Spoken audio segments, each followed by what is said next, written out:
way, this is where we part ways. All of this is like a nightmare. Unfortunately, the remembrance doesn't lie. What we just saw is the reality that happened, and it won't fade from our minds just because we wake up. But follow your heart and don't be afraid. We all walk through this world casting shadows of different lengths, and ultimately, all we leave behind are precious memories. Hold on just a sec.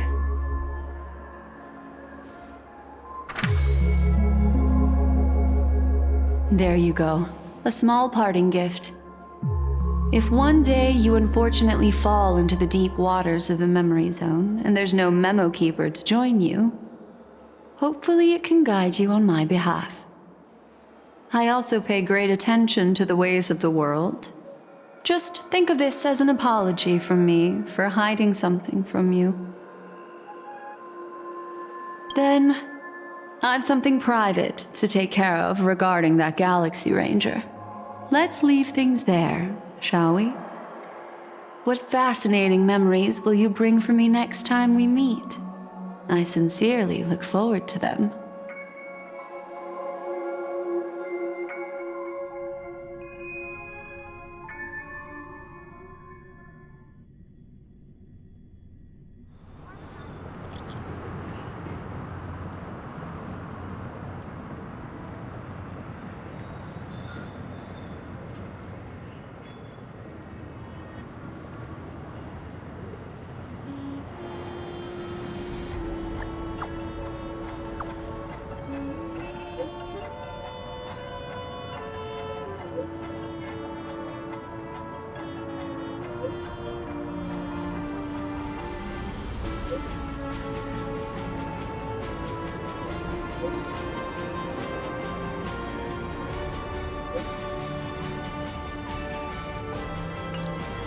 A family rep.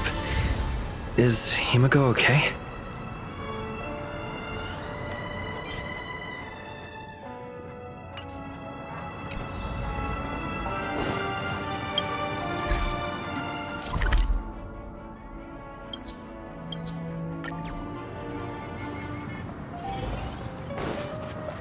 So much has happened. I should take a moment to gather my thoughts and wait for everyone to arrive.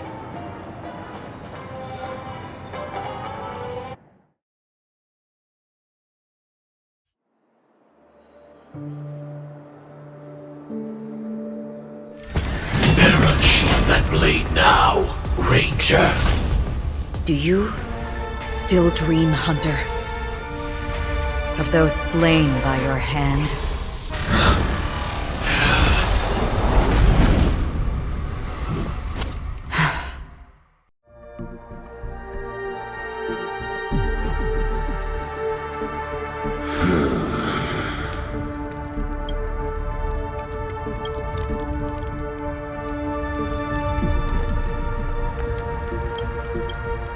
It appears the outcome has already been determined. You're still alive, as are you. You still have room to make a choice. Leave the music box behind, and then go. Choice.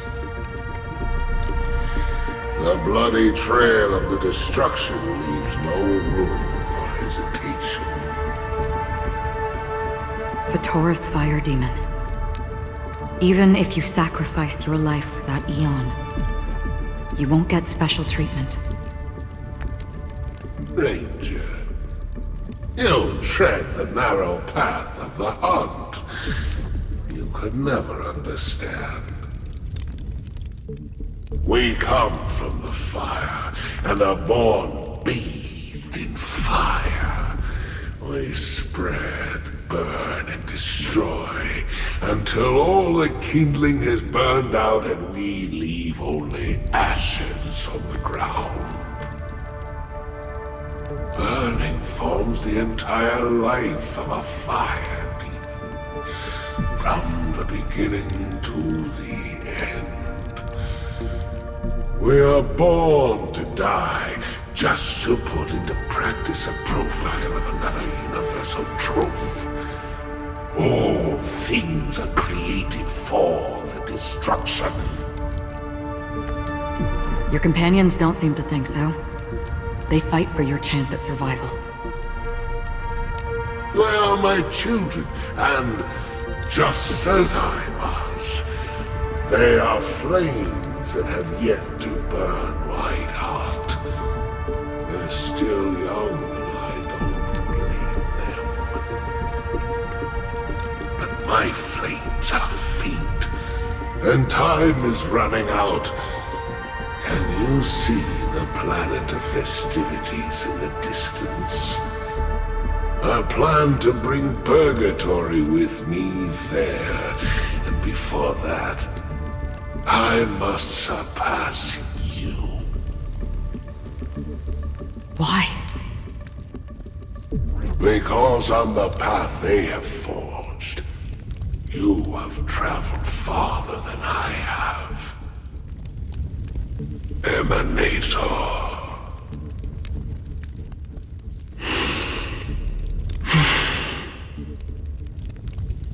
You cannot hide your true identity. Draw that sword, for we shall indeed remain here, bound to fight a decisive battle to the death, for I choose this. Destruction is intense, but brief. To cravenly cling to life is to endure an endlessly prolonged existence. Even if the answer turns out to be your own destruction. What is important is not the answer, but that it exists, just as you exist. Everything exists to be destroyed. Emanators are no different. Just as even sweet dreams may be born of the void, the so-called impossible is merely something that has yet to happen.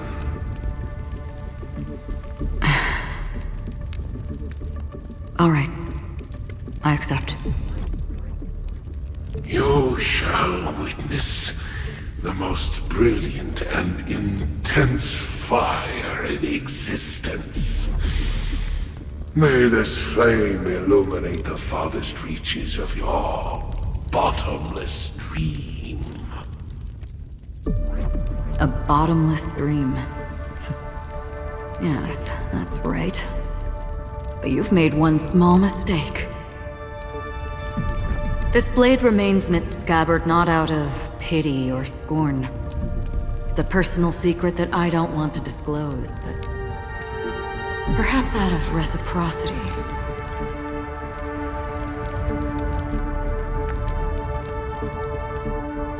I'll reveal the truth to you. The hunt is not the path I truly follow. May death be the end of your boundless dream, guiding you back to the waking world.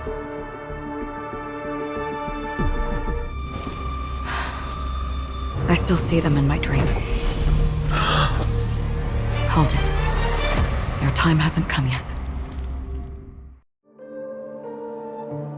My time?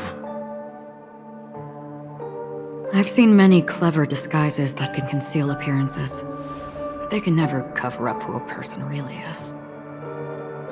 And you're no different. You had no desire to kill the Trailblazer. You only did what you did to drive me and the Memo Keeper away, but why?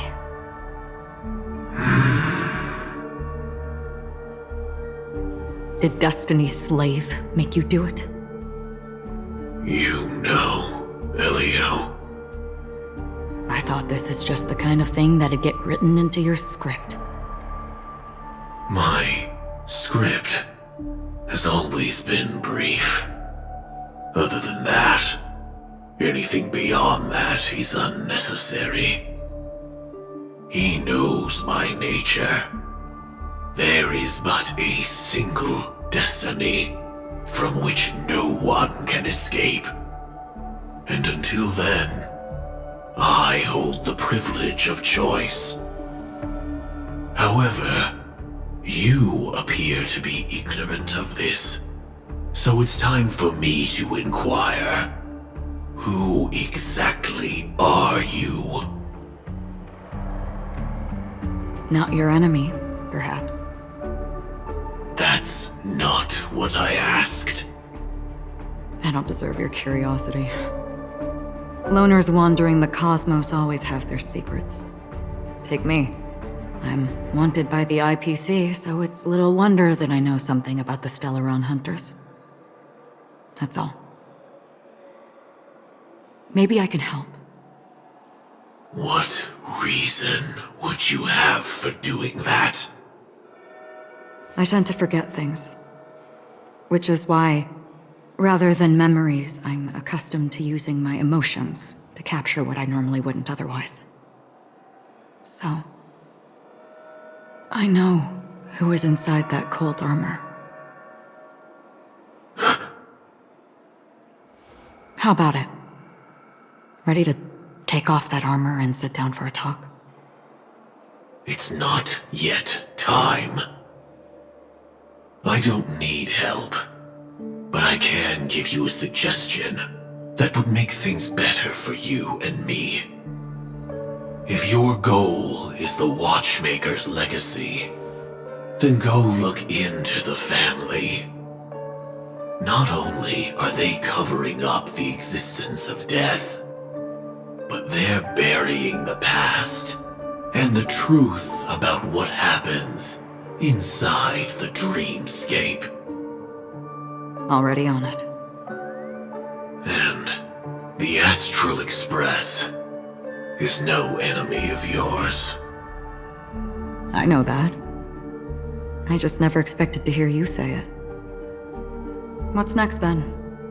The Trailblazer's been taken by Black Swan. Will you go look for him? No need for that. No harm in mentioning that Elio's only given me one instruction. Get all of the Astral Express to track down the Grand Legacy. I tried settling this in an easier and more direct way, but as you can see, here I am confronting you. I failed.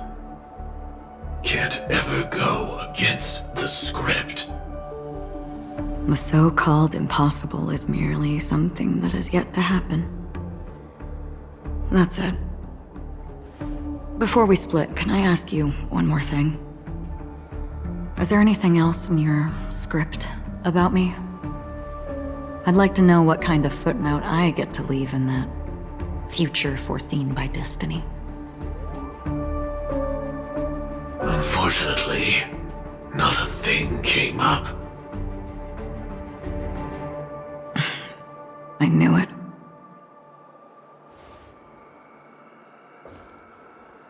Hang on. I don't. Don't. What? Your first question was, do you still have dreams about everyone who died because of you?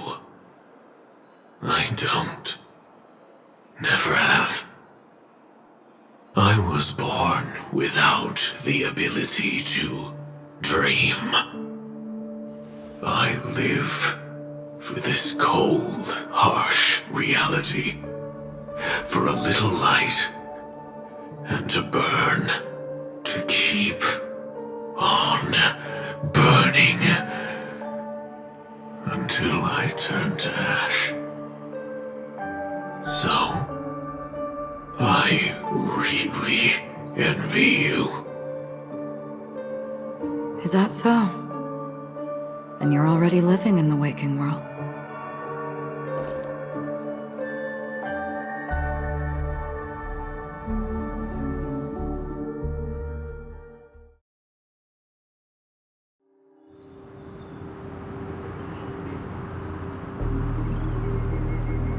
We heard about Miss Firefly from Black Swan, but we never expected Miss Robin to... I'm sorry that I couldn't be with you then. Reality cruises on in serenity, while undercurrents bubble up from the dreamscape. Just like that memo keeper said. Stay strong, everyone. We can still do what we can for them. Starting with finding the murderer.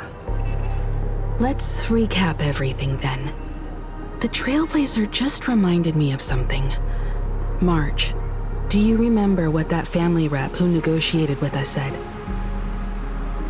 Indeed, we trust that the Nameless has nothing to do with this.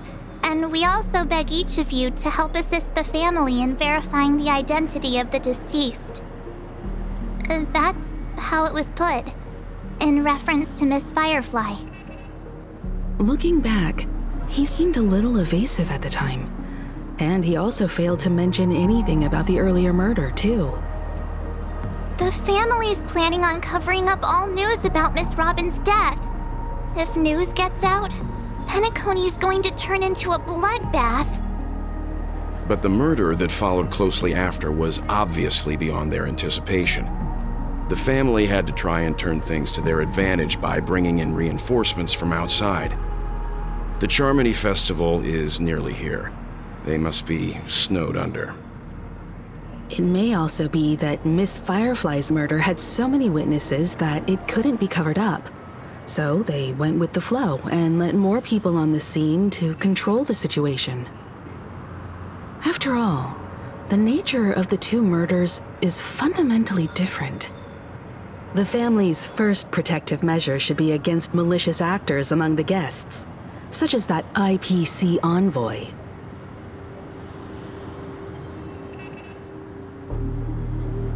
Indeed, he was particularly concerned about that Galaxy Ranger. Are we missing the forest for the trees here? I always felt that Aventurine's reasons for accusing Miss Acheron were highly subtle. Can we believe him? At this point, I'm afraid the only ones we can trust are ourselves. Look, let's try to gather intel first and then list all the possible outcomes we can. Then we go through them, eliminating contradictions one by one. The fewer facts remaining, the closer we are to the truth. I've still got this sense of foreboding. It's like we're stuck in a whirlpool, spinning around that legacy even after everything that's happened.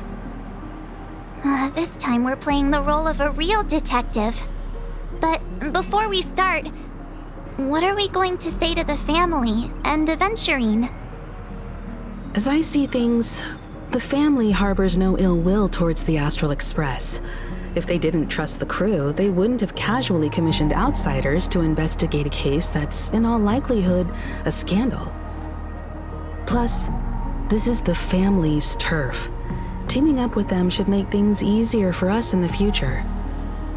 As for that Aventurine, well, I'd like to hear your thoughts. He's complex. He deliberately slow-played his hand during negotiations while running circles around us all the while. He appealed convincingly to both reason and emotion. It wasn't forced, but the intent was obvious. Still, it's good to have contacts among all this uncertainty. Aventurine showed his skills, and as far as our interests are aligned, he can become a reliable ally. We also need to keep a certain distance from the family. Never let them get too close. Teaming up with the IPC helps balance that out. If either side makes a move, we have the option to pull out. So you suggest accepting Aventurine's proposal to team up? Yes. It's risky, but we can only wait until both sides have played their cards before making any further judgments. I get why, but there's a whole lot of bad guys and girls around here, and I'm worried about getting stabbed in the back. He's been bullied a few times now, and I can't stand it anymore.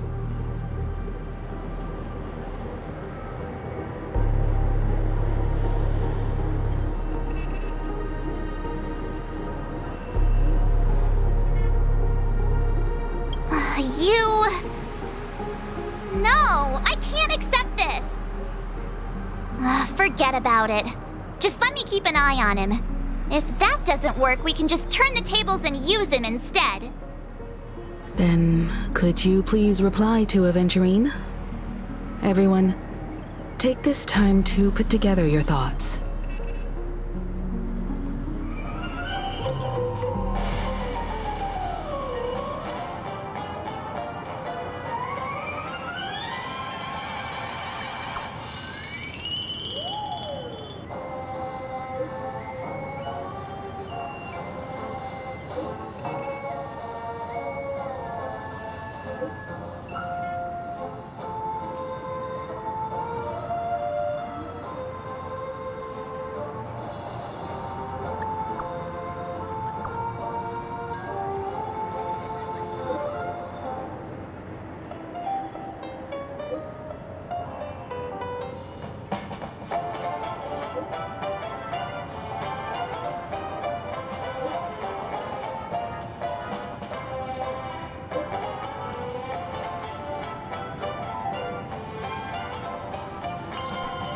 Looks like Aventurine is happy with this outcome.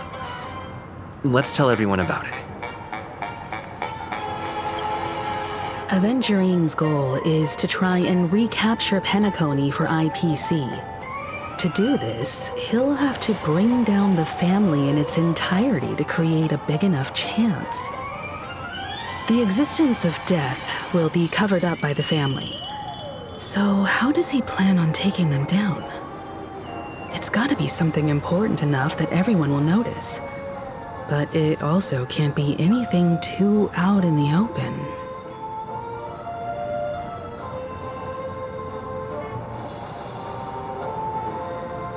Aventurine has devoted considerable attention to her.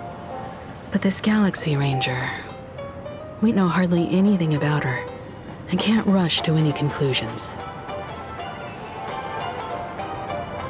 An attack on the hotel guests?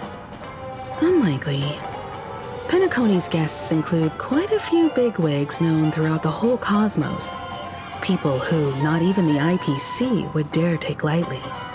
Aventurine is a shrewd merchant, and there's no way he doesn't know that. He's definitely going for the family, and it's just a matter of how. The harmony is strong in Penacony, and almost impossible to take on head-to-head. The fact that the IPC dispatched Aventurine shows that they do not intend to simply play by the book here. I was also considering this possibility, especially because he respects you so much and has sought you out before a few times. Perhaps he's also unsure of your intentions and is probing you. I'm just speculating. In any case, we have to be careful when handling Aventurine. He's skilled at reading people and discerning the right moment to strike. Also, he's clearly a born gambler if he's willing to go all in to win.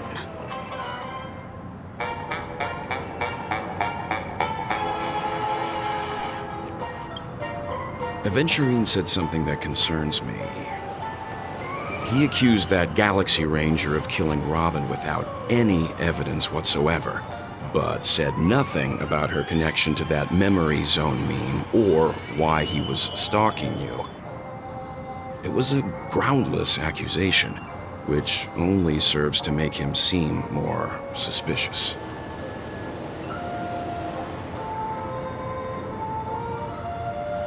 Maybe Aventurine's goal was never to gain our trust. Maybe he wanted to foster a feeling of enmity towards Acheron and make the situation more volatile.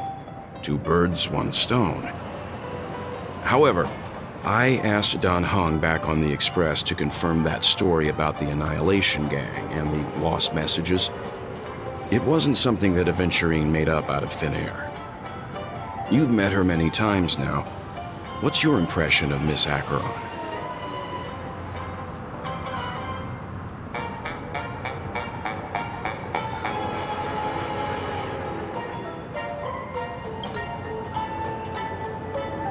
That fits the stereotype of a Galaxy Ranger to a T. They're eccentric, unpredictable, and fond of being alone. No wonder she's a suspect. Whatever happens, please don't place all your trust in Aventurine. We cannot afford to be manipulated by him.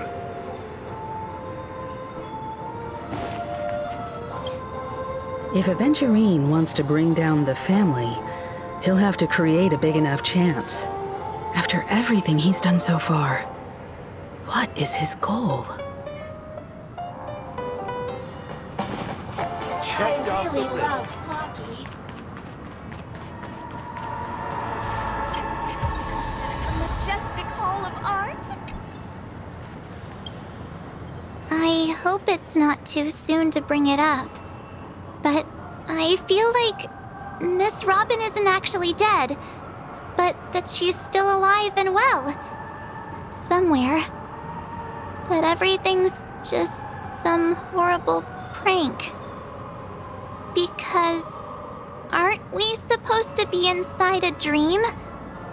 How could someone die in a beautiful dreamscape like this? Shouldn't only good things happen here? Whenever I see the Grand Theater, I just can't stop all these thoughts from flooding my head.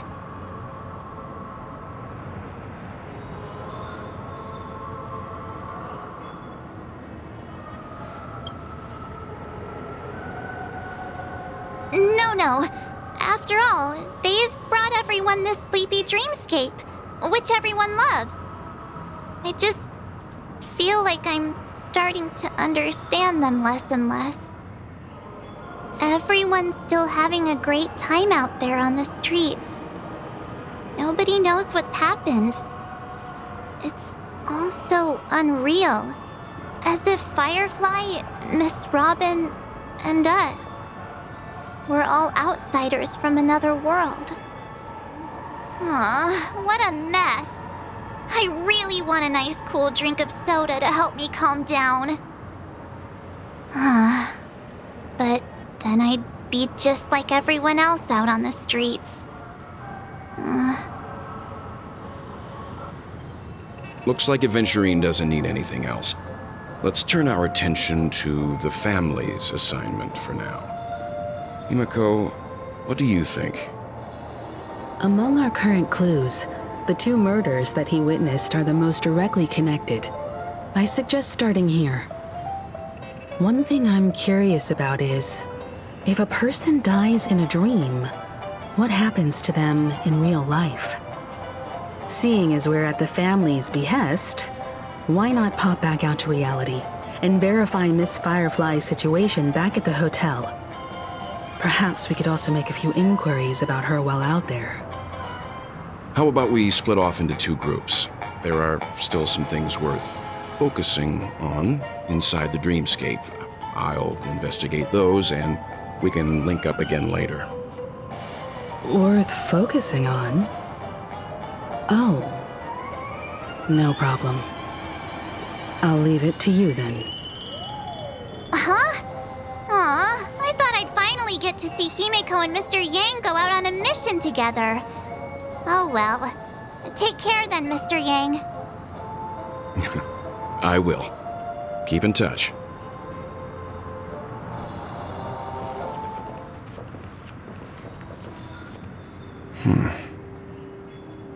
Honored guest, could you come out for a second?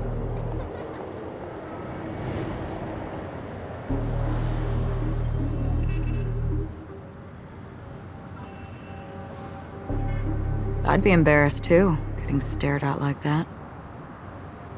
Forgive me. My name is Welt Yang. I'm one of the crew members on the Astral Express.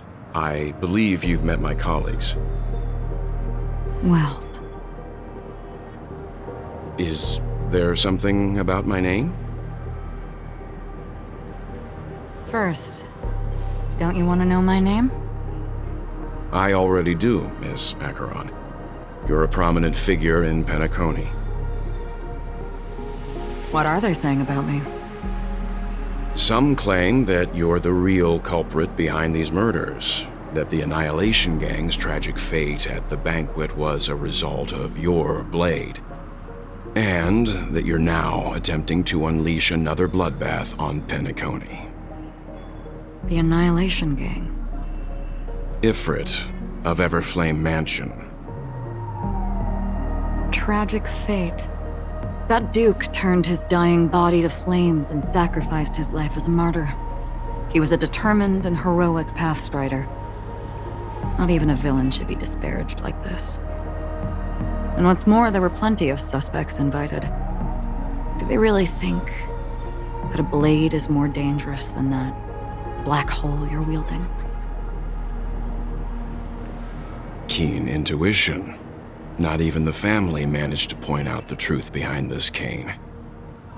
So you must surely know, Miss Acheron, that peering into a black hole is not a wise move. As a potential threat, your knowledge of us has reached uncomfortable depths. Reveal your true identity and intentions. Otherwise, brace yourself for gravitational disintegration. That shouldn't be necessary. But if it makes the Nameless feel less defensive, I'll be happy to abide. Believe it or not, Galaxy Ranger, Acheron, those are the names I go by to this very day. My trip to Penacony is solely to fulfill an old, final request. I'm here for the Watchmaker's legacy. And that's it. I think I've been honest enough. Still unwilling to reveal your true identity? It's not that I don't want to. It's just that I can't. I've come so far, and I can't sum up all of that in just a few words. Everyone has their own unspeakable past. Secrets that they don't want to be revealed. And I won't be asking any more questions, such as why the Astral Express is roaming around the cosmos with a Stellaron on board. Is he okay? That memo keeper didn't do anything, right? He's fine. Let's stick with the topic. Gaining my trust all depends on how much you're willing to reveal. I've run around many different Penacony dreamscapes just to try and find that legacy. And during this period, I came into contact with quite a few guests. In the process, I gradually came to realize the secret of Penacony may be closely related to the Trailblaze. That's why I've come to ask for your help. I don't have enough proof yet, but I'd like to speculate something. The source of all tragedy lies within the family. If you could trust me, we could find the proof to support this claim together. Mr. Yang, I think you've come to the same conclusion, haven't you? Let's leave it at that. For now, I'll choose to believe that you bear no hostility. Share your findings with me and me alone. I don't want vague conjecture to interfere with other people's judgments before we find solid proof. By the way, would you like something to drink? Before we go, how about 2 cups of Wake the Heck Up? No, 4 cups. Because the conversation coming up will last forever.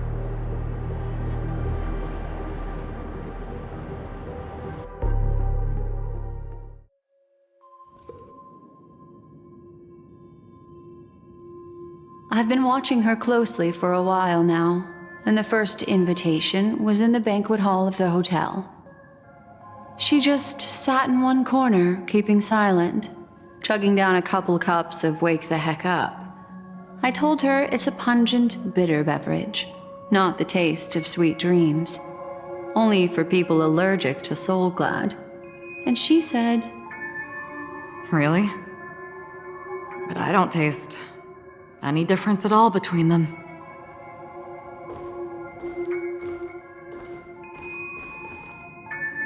The guest rooms are charmingly minimalist.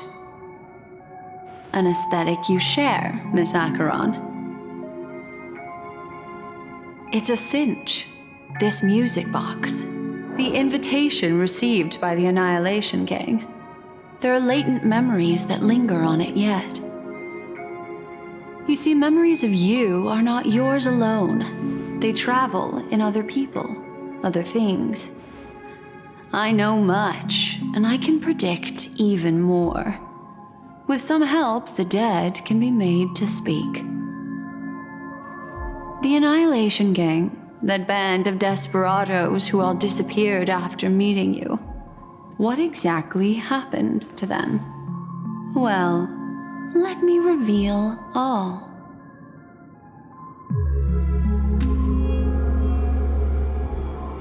Gradation 12. Dreamscape 12. Father, I dedicate this to you. Well done, Dubra. Wherever they go, shall be met by annihilation. There it is. It's hazy, but it's Ifrit's voice. The other one is probably his progeny. This is the residual memory from when the invitation was first delivered. They were abruptly interrupted. Then, what happened next is... They sought refuge in the land of sleep, merely wishing for undisturbed rest, away from the storms. Children of the flame, this marks your rite of passage. She won't be necessary. I alone am enough.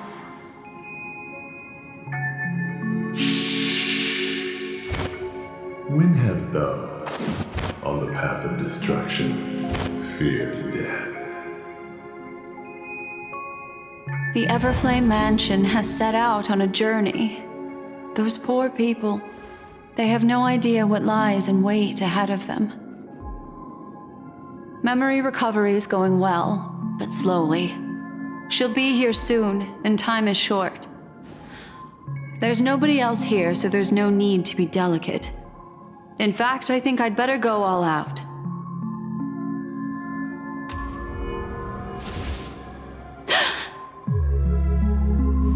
What happened?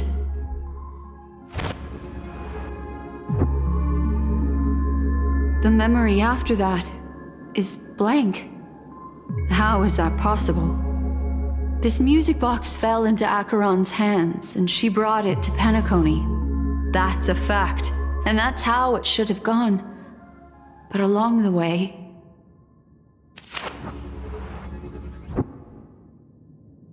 it's like it's been erased.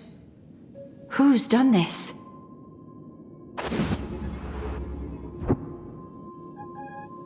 Who are you? Who are you? It's... no. Is this not a memory? Oh, a memo keeper. Do you serve the Garden of Recollection? Or the Cremators?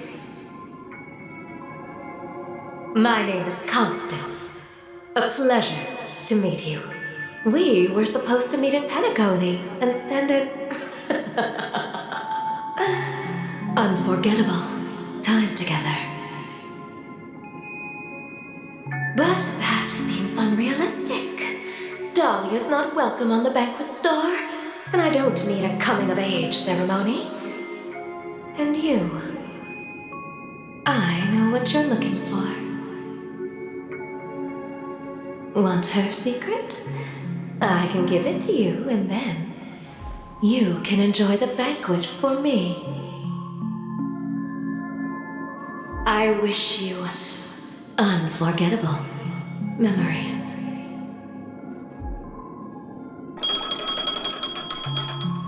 Oh. A phone. Wanna listen in?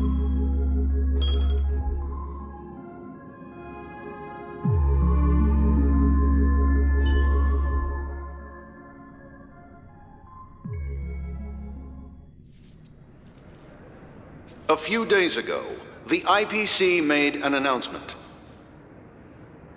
Under the watchful guidance of the Marketing Development Department, and in accordance with the Interstellar Peace Charter, the independent Sigonian sovereignty has hereby been established, and shall take a legislative seat at the Interstellar Congress. The formation of the Sigonian sovereignty is of great historical significance to the Sigonia system. This move puts an end to the planet's long and bloody history, turning the sensational Kataka-Abjin extinction event into a distant memory. Sigonia 4 is located in an unclaimed zone at the intersection of the Denise, Prothean, and Dorneau star clusters. The planet's surface environment is known for being extremely harsh, constantly faced with the threat of impact from small-scale celestial objects. This is why very few intelligent species have made this planet their home, dividing themselves into several tribes to eke out nomad lifestyles as they struggle to survive the arid desert wilderness. They have developed their own folk beliefs that are independent of the Eon belief system. Sigonia. Sigonia.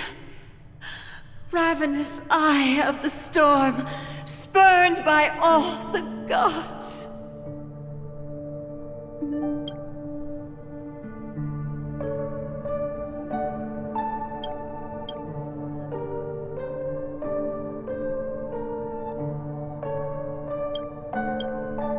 Land of rock, but not water. Lightning, but not rain. Blood, but not tears. You beat us with your falling stars. You lash us with wind and storm. You chew us up with the cracked earth.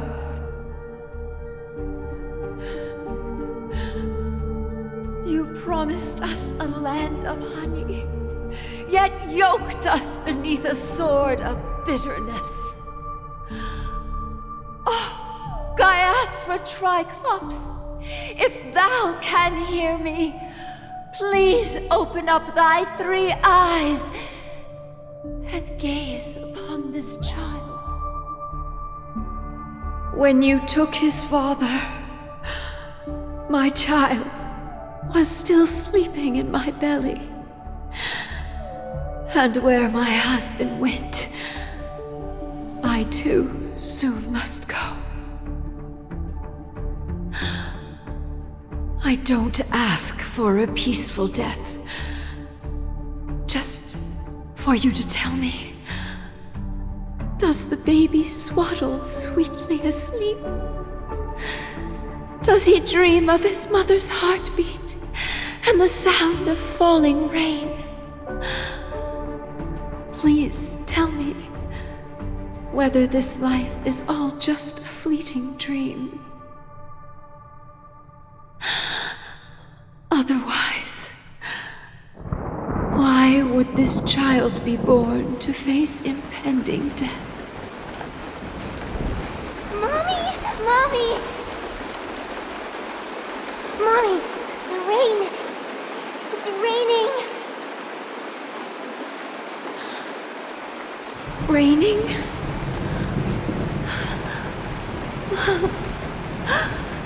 Raining! It is raining! It's true! Those Outworlders weren't lying to us. They really did summon the rain. Mommy, we can leave here. We can go back home.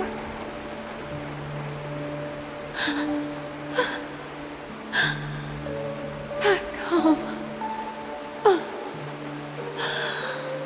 Gaiathra Triclops. Yes. You came. Do you hear that? Thank you. Thank you.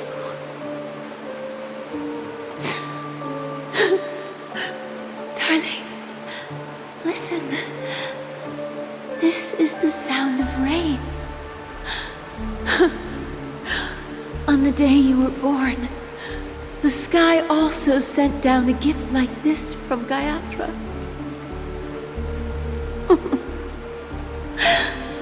Such a lucky child. Such a blessed child. Just like your name. A gift from them to Avjen. My boy.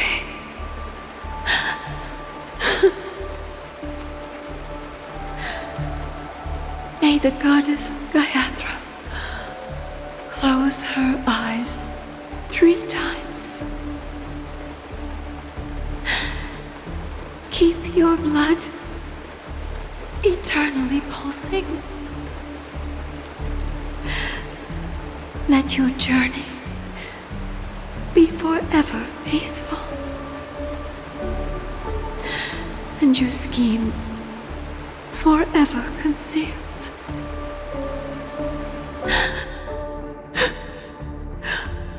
Welcome to this sad world, Kakavasha.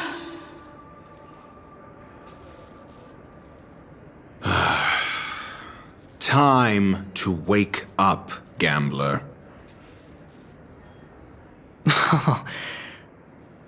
Oh, heavens.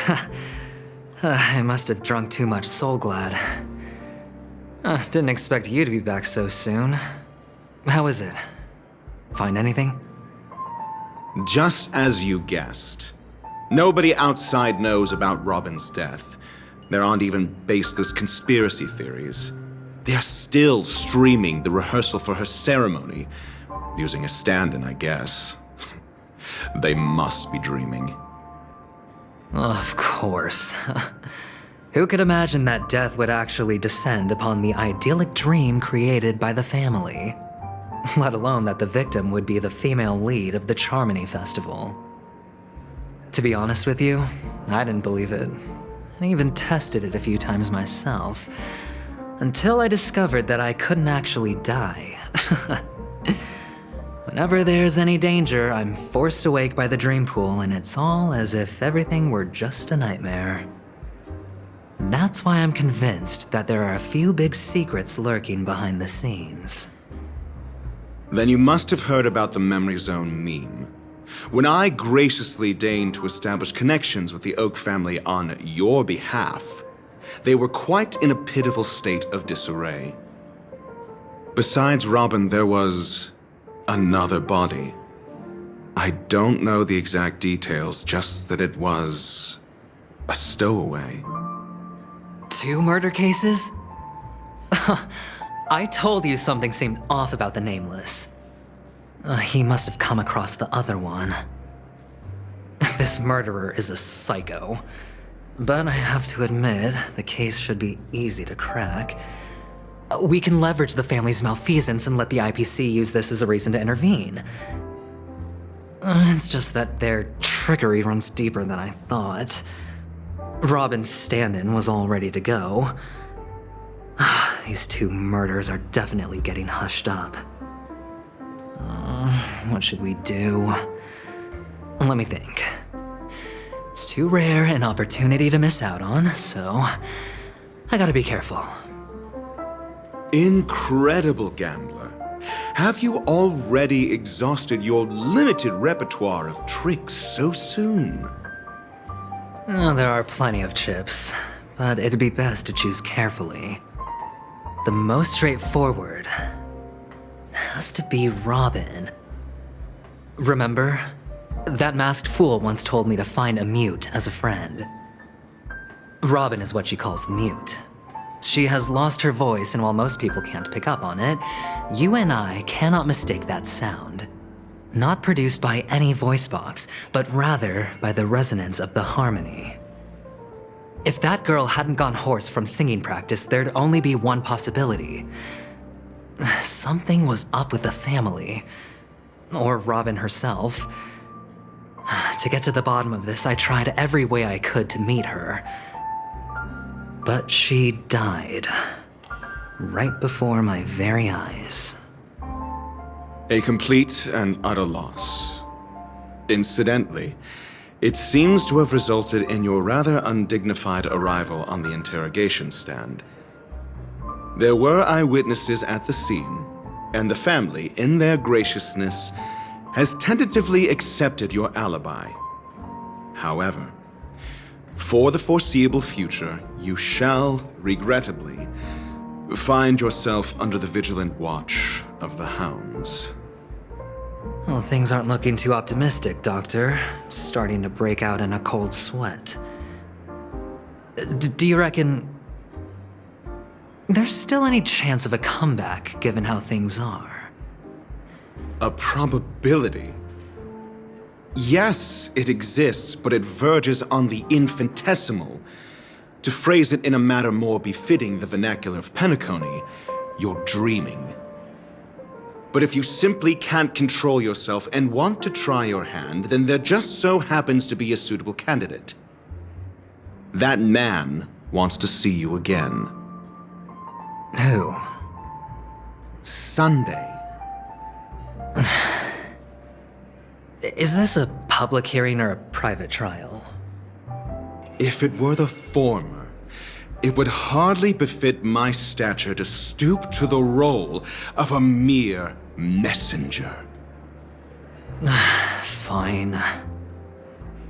Oh, that's great. It's all great. You see, the dead can't talk, but the living can. Ratio, I'm convinced now that there must be something wrong inside the family. Oh, just you wait and see. That man's sister has died. He can't sit on his hands. Well, without any further ado, let's set off. Lead the way. The show is about to begin.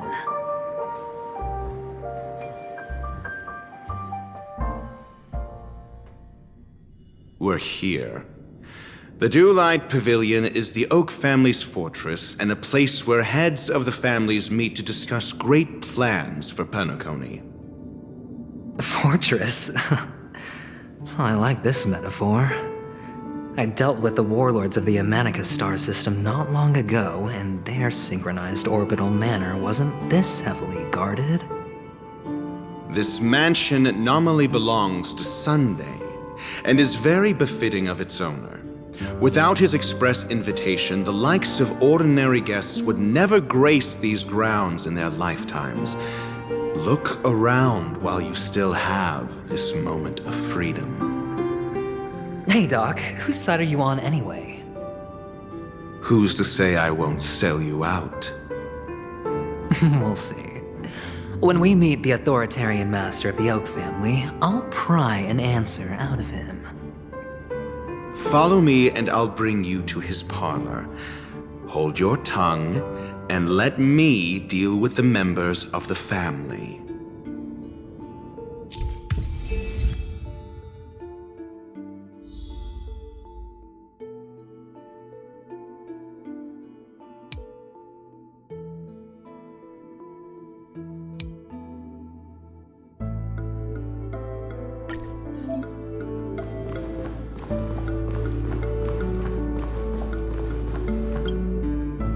You two, that's a place of business. No entry. I was requested by Mr. Sunday to bring him the suspect. My name is Ratio. He should have mentioned it to you.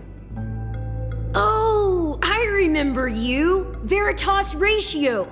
Your punch virtual particle clock is impressive. Excuse me? The one on your head. Of course, it's nothing compared to my full pocket dimensional annihilating power armor of the Mobile Knights.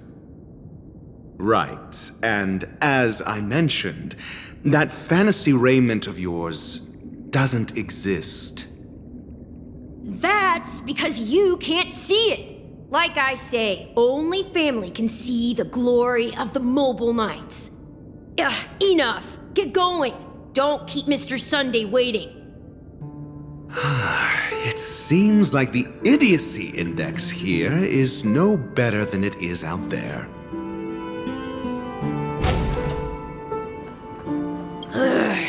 Enough. Get going.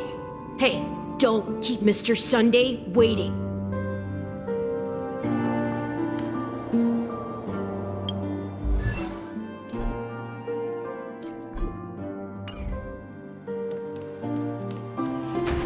A dead end? The door is shut tight. Looks like we're on our own. I mean, there isn't a door. How did you get in before? For security reasons, the family built the administrative site deep in the dreamscape, with the mechanisms hidden in these nightingale statues. The direction of the statues can be controlled.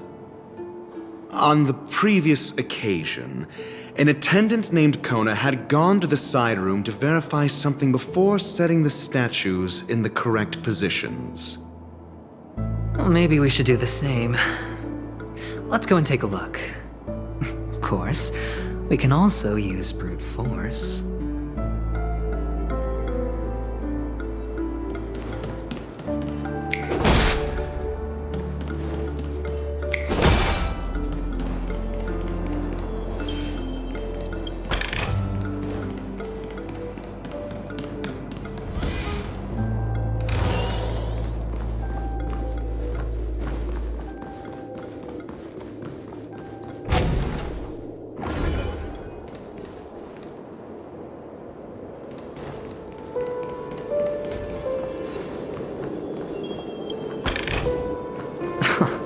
This is hardly enough for a seat at the table.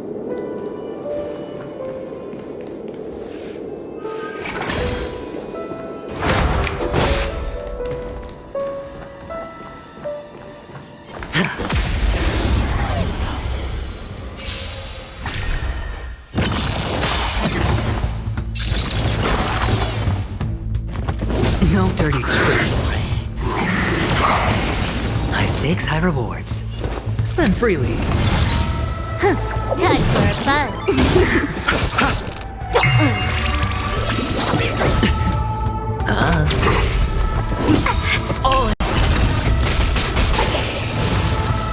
Can you find the answer?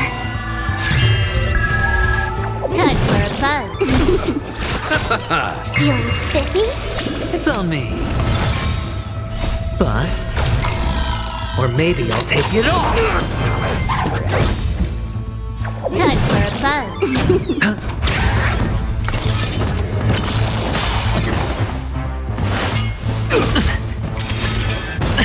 Watch your head!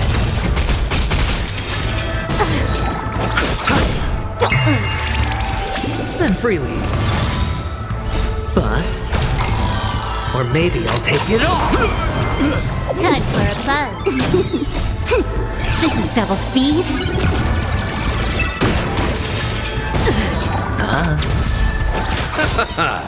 The dead return! Feeling spiffy? Time for a buzz.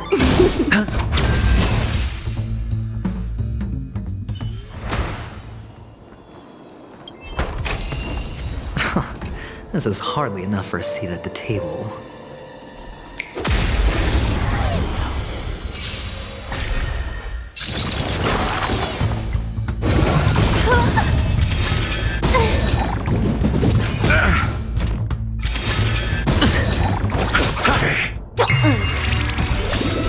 Can you find the answer? It's on me. Time for a buzz. This is double speed.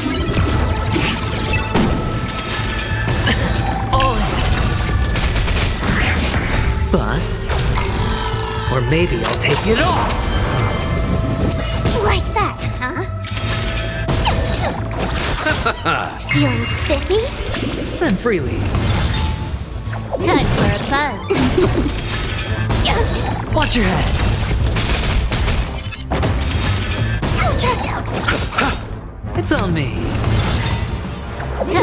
buzz. Can you find the answer?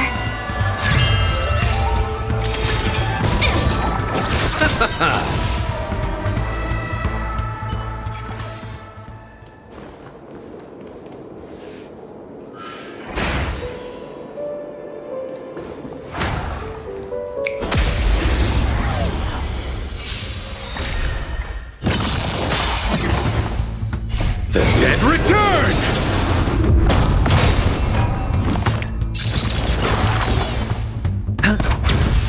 Time for a buzz.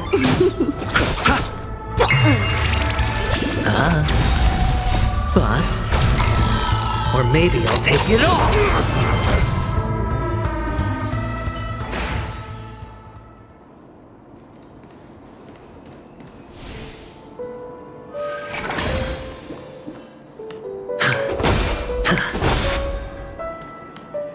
6 nightingales facing in different directions. An obvious hint? But are these nightingales? They are. What's wrong? How can nightingales be so huge? They look more like torment eagles to me. There are no eagles in the 5 families, only nightingales. Why am I wasting time with you on this?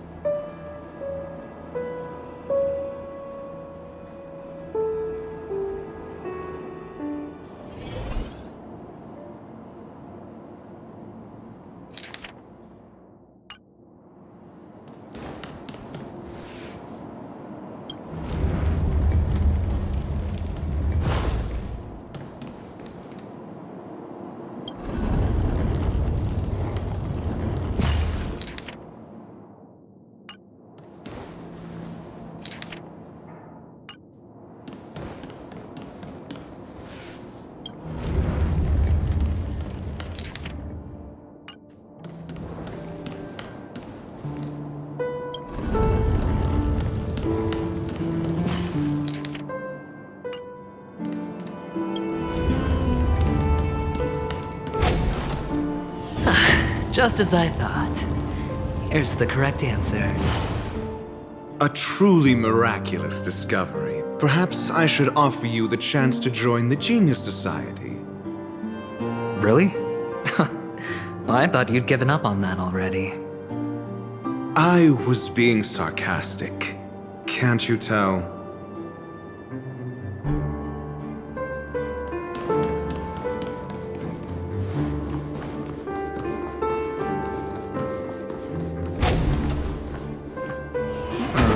Impressive.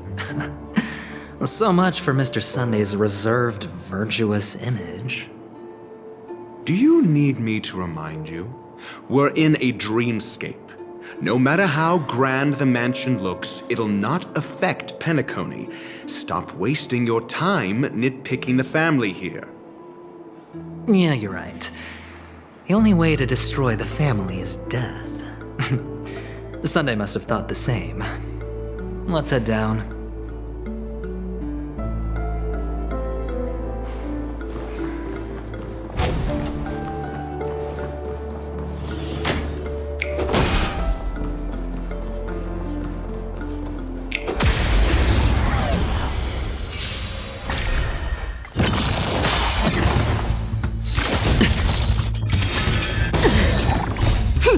This is double speed.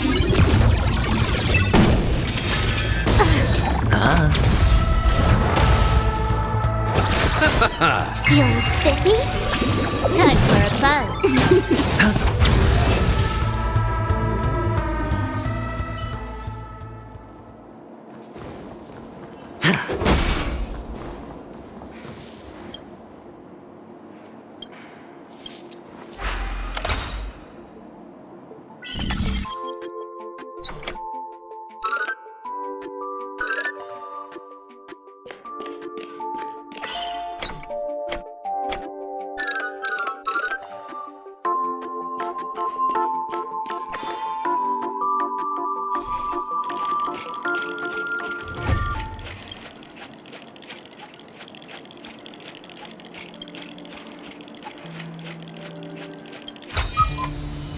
reward with no risk.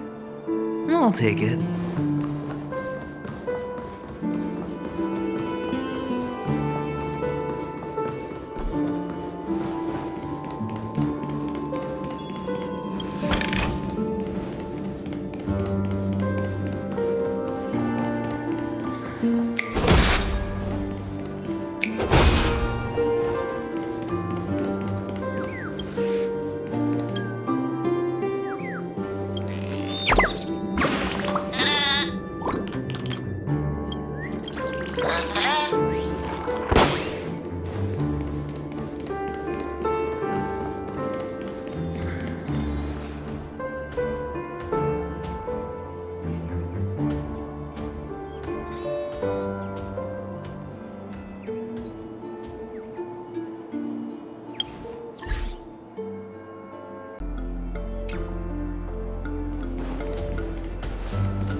Hold on.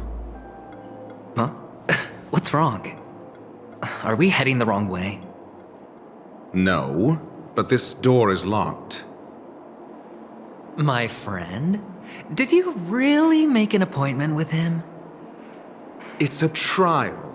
You got to prove your worth to Sunday before you can speak with him.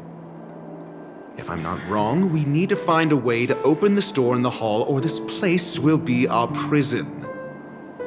Oh, an escape room. My favorite.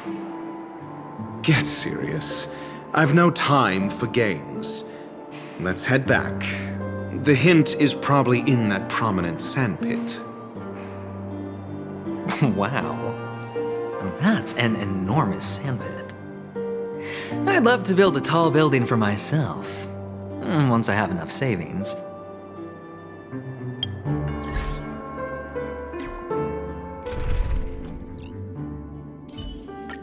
Keep to yourself, gambler, and spare me the false display of concern.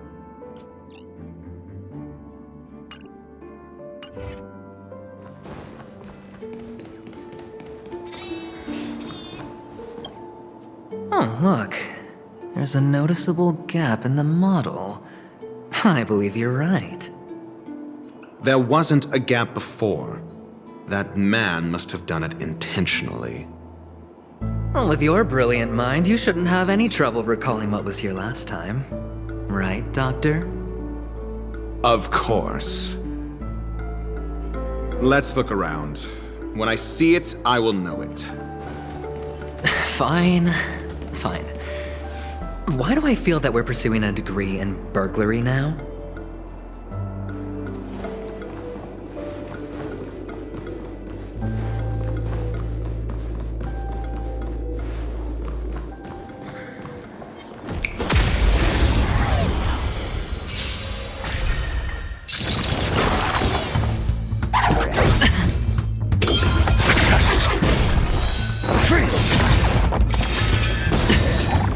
Bust. Or maybe I'll take it all! Watch your head!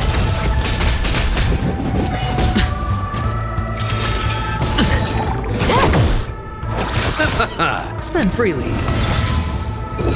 Answer me! 0 points!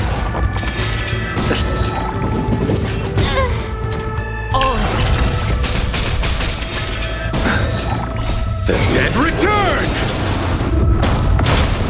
Time for a buzz. This is double speed.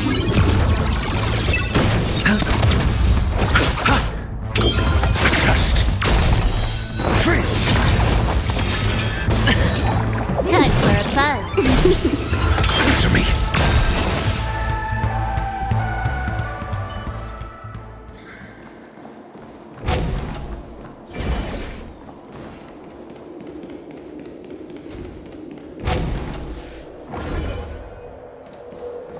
Found it. This is it.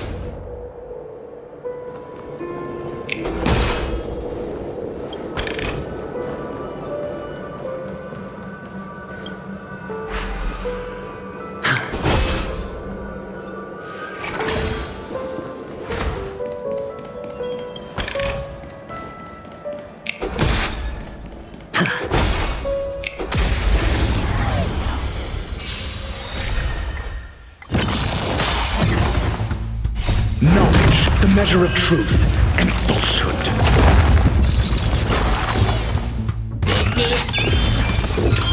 Test. 0 points. Bust. Or maybe I'll take it all.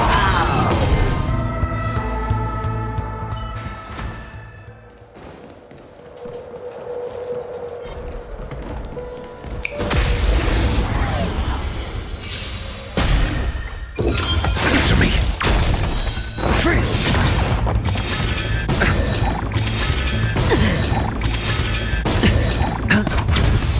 Time for a buzz. Test. 0 points. Knowledge, the measure of truth and falsehood. Oh. Free. Time for a buzz. This is double speed. Answer me. 0 points. No dirty tricks already. Watch your head. Time for a buzz. Bust. Or maybe I'll take it all. Test. Oh. Time for a buzz. The dead return! Answer me. Free.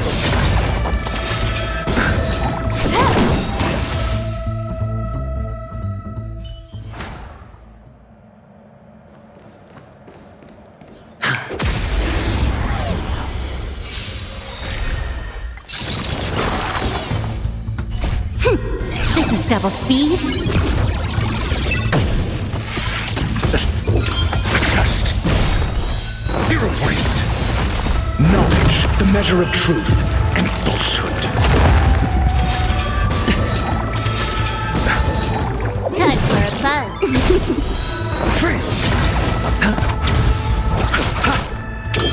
Answer me. 0 points. Watch your head.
This is hardly enough for a seat at the table.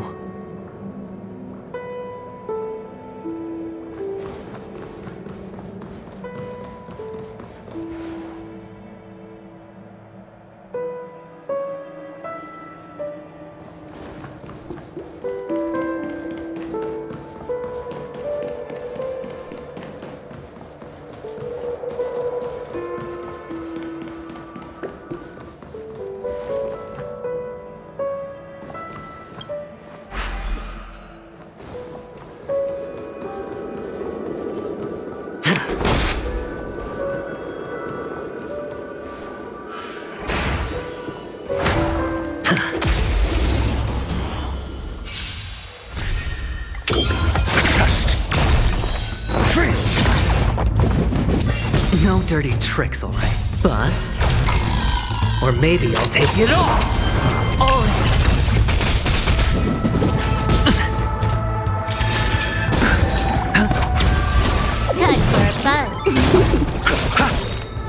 The dead return! Answer me. 0 points. Knowledge, the measure of truth and falsehood. Time for a buzz. Fail. 0 points.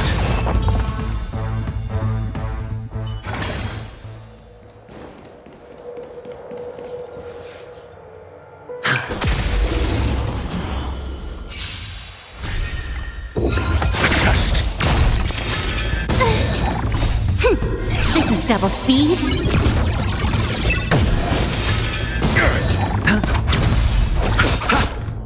Time for a buzz. Answer me. Fail. Bust. Or maybe I'll take it all. Watch your head.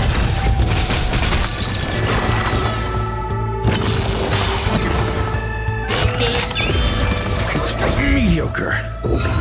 Test. Knowledge, the measure of truth and falsehood. No dirty tricks. Time for a buzz. Answer me. 0 points. Oh. Time for a buzz.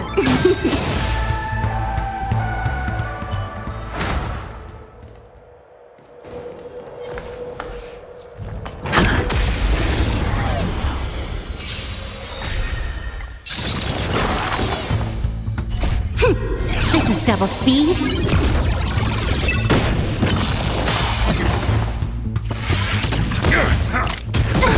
Lucky main test. Fail.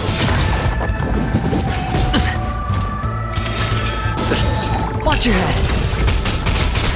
The dead return.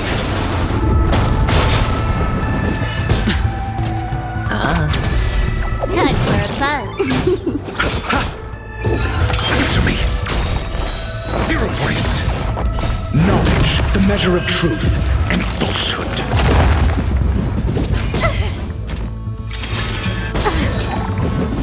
Bad news. Fail. Bust. Or maybe I'll take it all.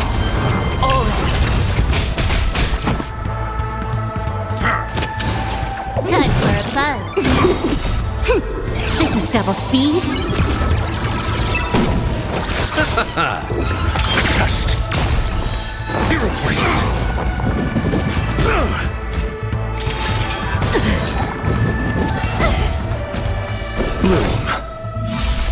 Repay. It's on me. The dead return. Answer me. Time for a buzz. No dirty. Watch your head. Test. Fail. Knowledge, the measure of truth and falsehood.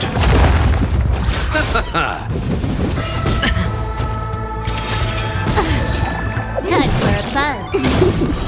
0 points. Fail.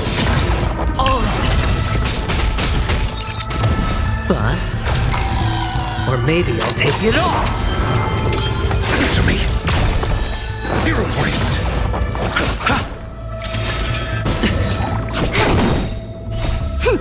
This is double speed.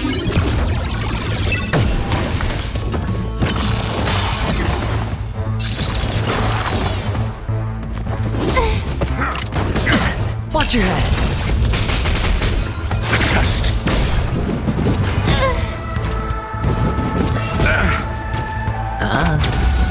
Time for a buzz. Answer me. Fail.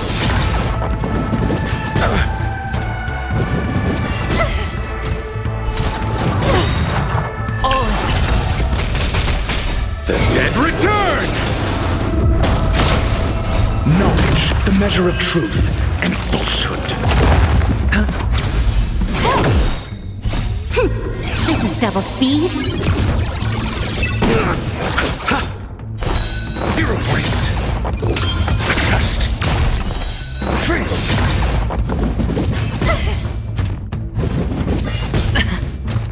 Watch your head! 0 points! No dirty bust. Or maybe I'll take it all! Time for a buzz. Answer me! Free!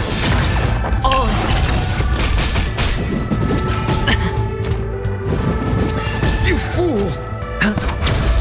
Time for a buzz. A test! 0 points! Knowledge, the measure of truth and falsehood.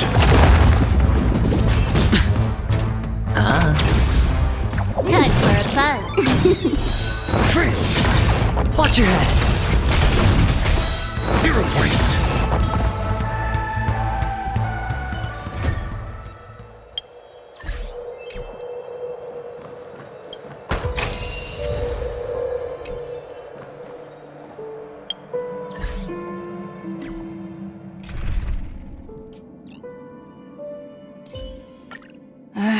Looks like we're working together on this one. I suppose an extra pair of eyes won't hurt.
And the nameplate reads Gulliver's Arch. Well, I'm amazed you can remember something this tiny. You know, this reminds me of a tunnel I once saw that could shrink people who passed through it. If I were you, I would shut my mouth. It's wise to remain silent when you should.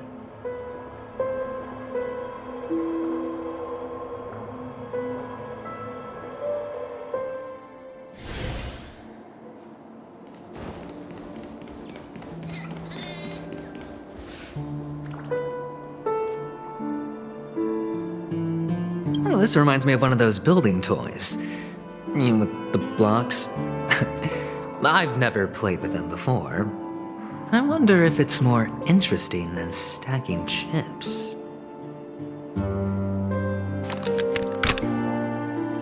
Oh, look. The gap is closed. And it fits perfectly.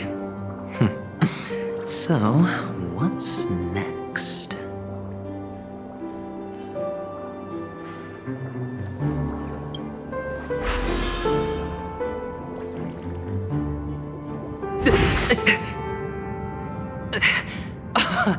Oh, good heavens. Did I drink? Am I still in a dream? Indeed.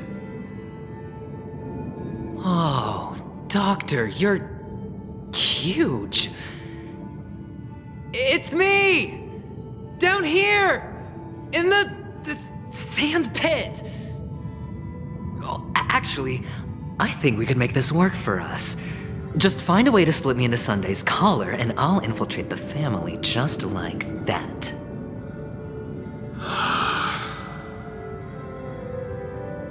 Oh, fine. I was just kidding.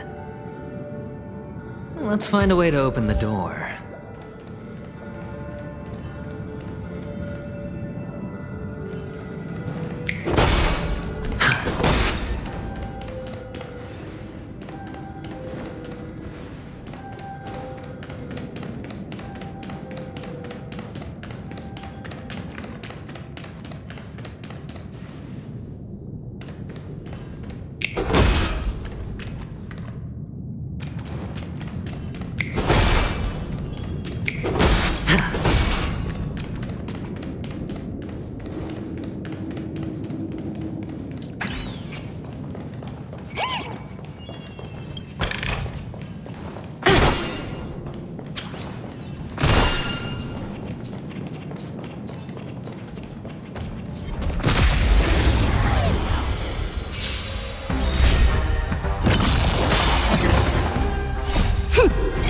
Double speed. Go Nuppy!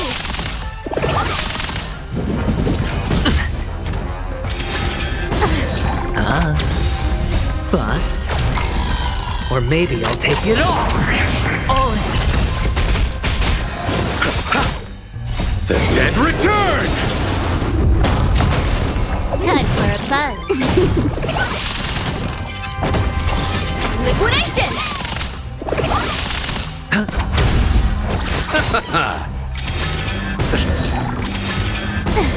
Watch your head. Go Nuppy! Spend freely.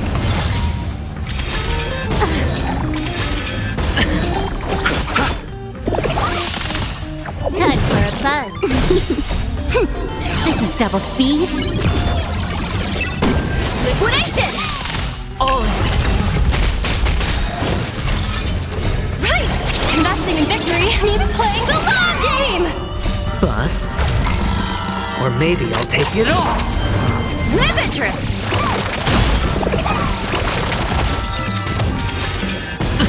Watch your head.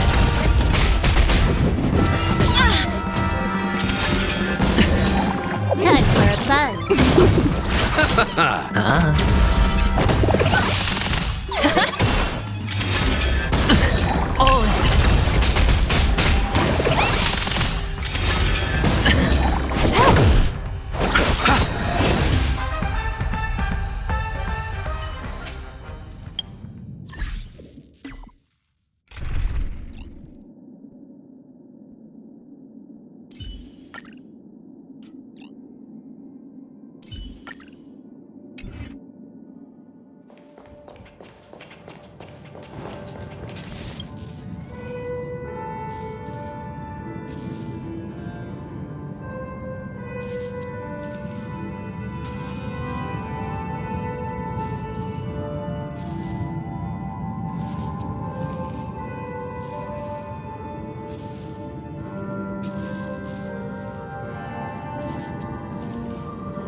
work pays off.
Ooh, free stuff.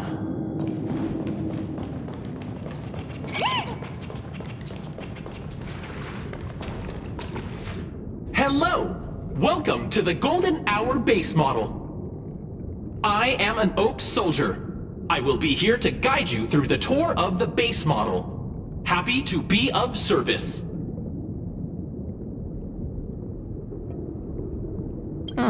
And tell me about the tour. Hello!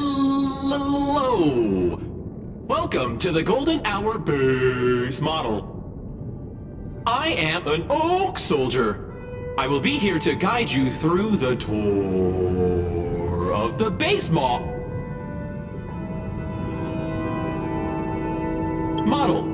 Happy to be of service. Generating guide. Please wait patient.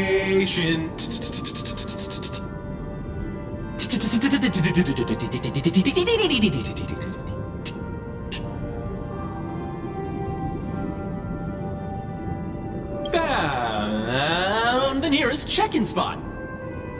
Please look behind me. A capsule machine model.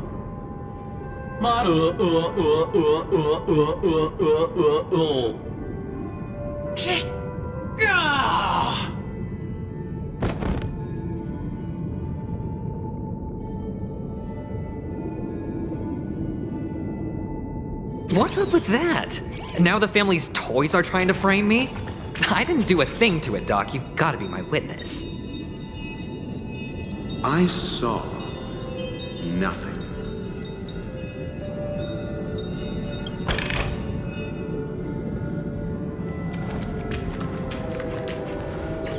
Oh, capsule machine. There's no mechanism on the floor. Could there be one at the top? Doctor, do me a favor.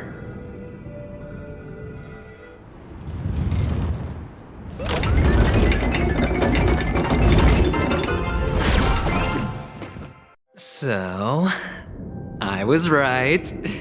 These models have interiors that look exactly like the real buildings. The only difference is that no one lives in them. Funny that Sunday puts a miniature that makes him seem like a giant by comparison, right where he can see it first thing in the morning. Insecure much? Sure thing.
bust.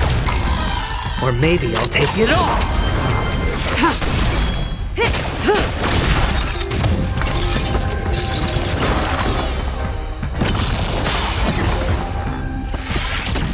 All in.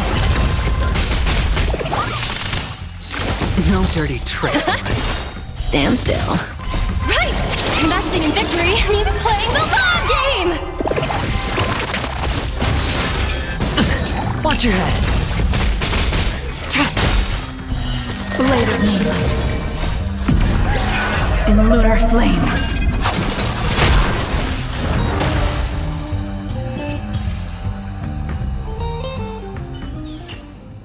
Project wrapped!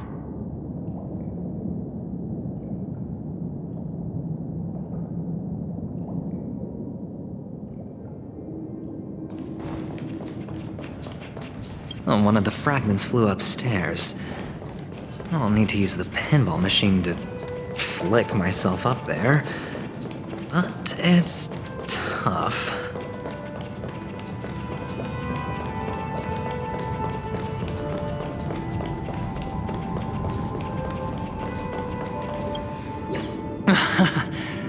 Oh, great.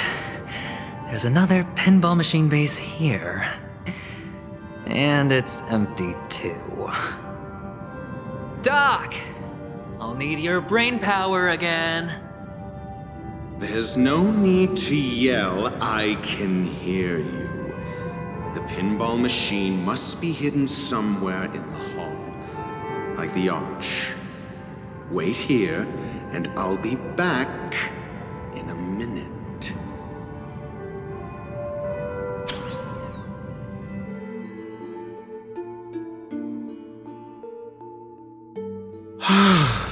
Finally, a moment of peace.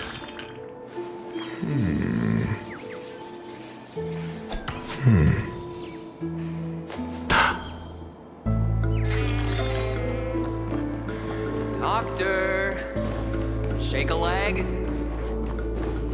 Without that pinball machine, neither one of us is going anywhere anytime soon.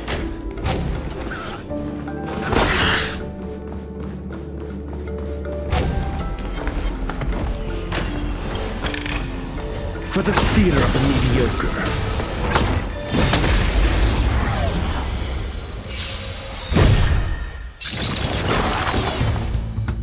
The dead return!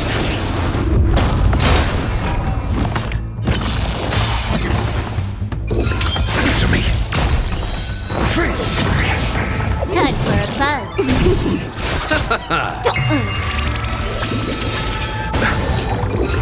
Test. 0 points. This is double speed. Answer me. Feeling spiffy? Can you find the answer?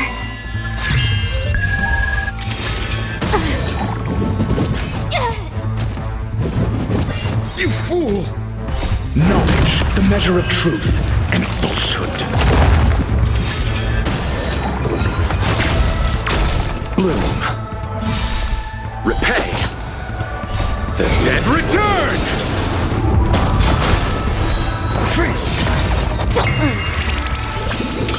Answer me. 0 points. Time for a fun. Test. Knowledge, the measure of truth and falsehood.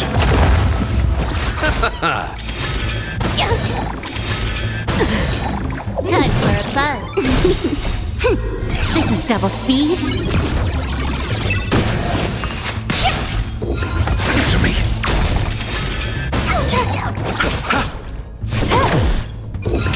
Test.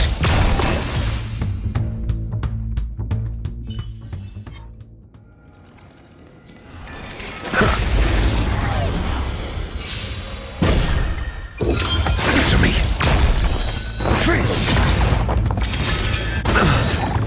Knowledge, the measure of truth and falsehood. Receive divinity. The dead return!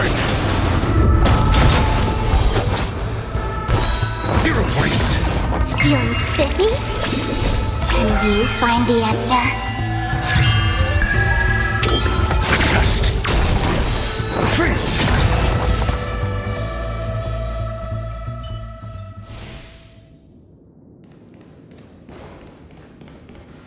That's it.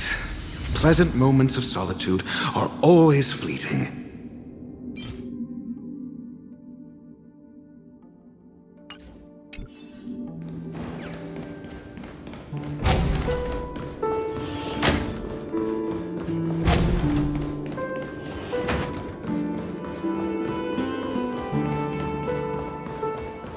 Oh, you're back. Just place it here. Thank you.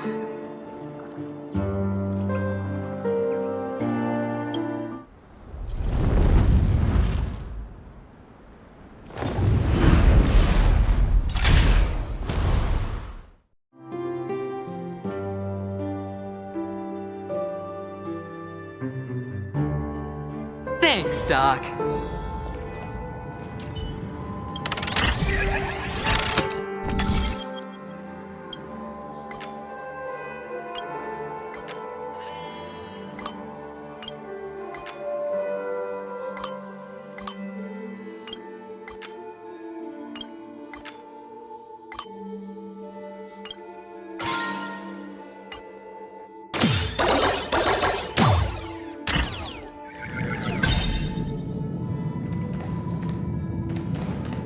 Oh, Ratio, you should come in here and take a look.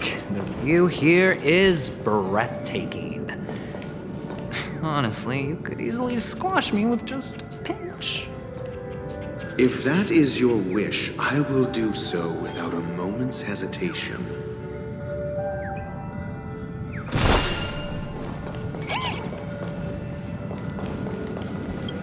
All done. Piece of cake.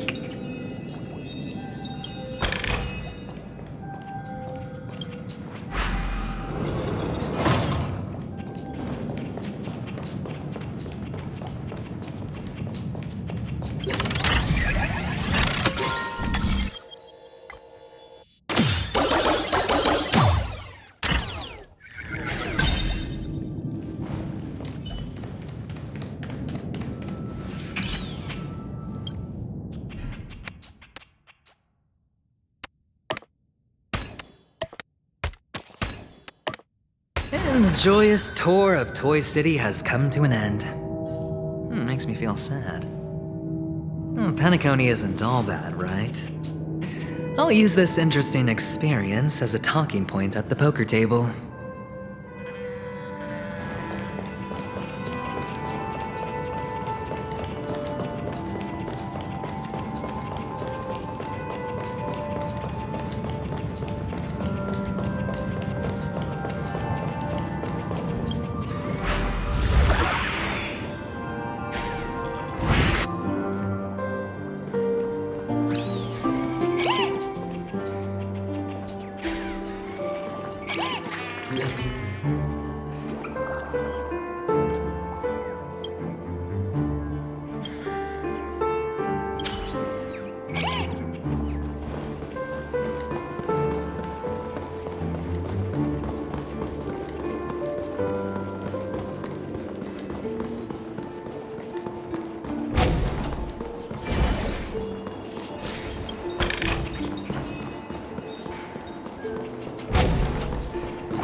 It's a pity you made it out of the sandpit alive. Sunday is just beyond this door. From my limited understanding, he's not someone easily handled. Are you prepared? Yeah. Only I believe he's the one who should be prepared to face me. Tell me about your plan. I don't have a plan. I'll just play it by ear. There are only two kinds of bargaining chips when dealing with people. Benefit or fear. Looks like sincerity isn't in your dictionary. Am I not sincere enough? There's no need to emphasize it. We've got to make good use of death. That man's sister is dead.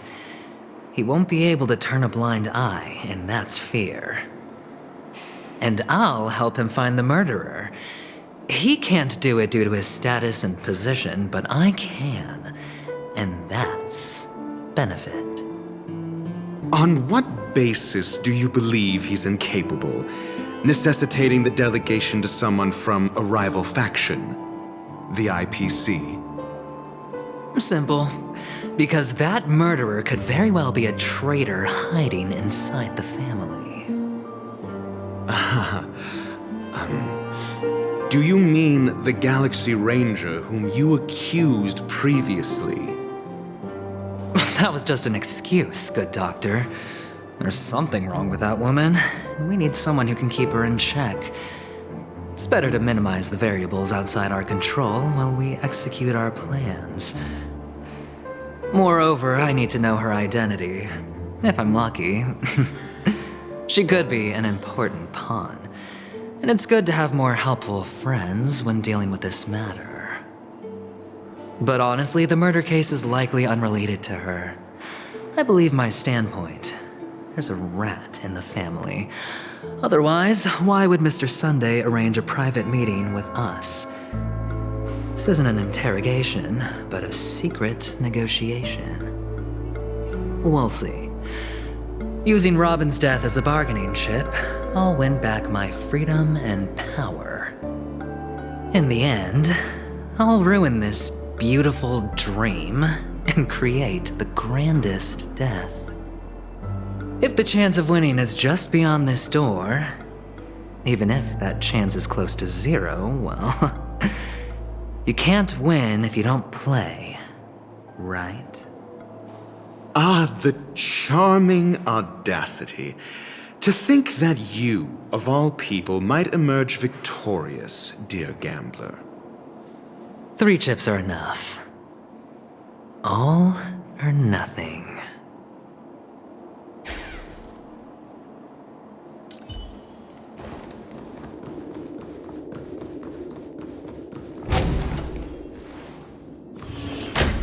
It seems my puzzles are too effortless for you, IPC Ambassador. I appreciate your words. And I see you put a lot of effort into welcoming me, Mr. Sunday. However, this is no way to greet a guest. Well, this isn't an invitation, but a summoning. Before we speak, I need to test your character. I imagine this knowledgeable doctor friend of yours has been of great help, yes? Certainly. You ought to know this better than I do. He's already faithfully fulfilled his duties, hasn't he? Yes, the doctor has assured me of your noble character. He considers you, like himself, a virtuous person who can be trusted by the family. I have come to know you very well as a person, Mr. Aventurine. You're diligent, generous, and willing to cooperate. The fact that you succeeded in overcoming many obstacles just to meet me gave me the reason to believe in your wisdom and courage. But there's one thing I must ask you. That is, you've used your wisdom at the wrong place to meet the wrong person and put yourself in a situation where you shouldn't be, witnessing a tragedy that shouldn't have happened. You don't look too well. Am I making you anxious? If not, then it means I'm on your side. If I wasn't mistaken, you'd just made a serious accusation against the family. No, you weren't mistaken. For depravity is creeping in around you. There's no need for us to be evasive. Let's talk about your sister. Your sister's talent is unrivaled in the world of show business. As you know, her voice has been out of tune since she returned to Penacony. What's more disheartening, she can't sing anymore. Who could be responsible for this? Many suspect the culprit is among the outsiders, but I know you hold a different opinion. Now your noble status has become a shackle, preventing you from apprehending the murderer and avenging your sister's death. You're feeling anxious because you're out on a limb. But don't worry, I'm on your side. I'm immensely honored by your concern for me, Mr. Aventurine. Since you're so selfless and generous, I believe you wouldn't ask for anything in return, would you? Well, naturally, you wouldn't incur any loss from this. I just want to reclaim what is mine. My liberty and the personal items under the family's custody, the bag of gift money, and... the box in which the cornerstone is stored. That's right. Cornerstone. I've heard it's a treasured asset of the Strategic Investment Department. A sacred stone that seals the Preservation Emanator, granting significant power. And every liquidation specialist holds one. For an object so precious, it probably comes at an even higher price than other forms of recompense. Well, I'm sure you're aware of the high level of risk I'll be undertaking to bring the truth to light. Mr. Aventurine, when you're out and about, do you always make adjustments to your appearance? Your tie should be on the center line. Your shirt must not protrude from your vest. Your trouser creases should be perfectly straight, and always aligned with the tips of your shoes. Of course. But I don't, because it's not appropriate to do so in public. You should make sure everything is presentable and in order before leaving the house. I'm not the kind that takes risks. The cornerstone must be in the custody of the family. No room for negotiation? Please, don't let me turn you down twice. Sure. The gift money is good enough.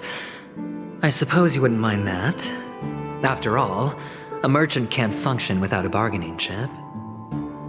You compromised quicker than I thought. Unfortunately, it's a gambler that needs a bargaining chip, not a merchant. I can give you your gift money, but before that, I want you to tell me.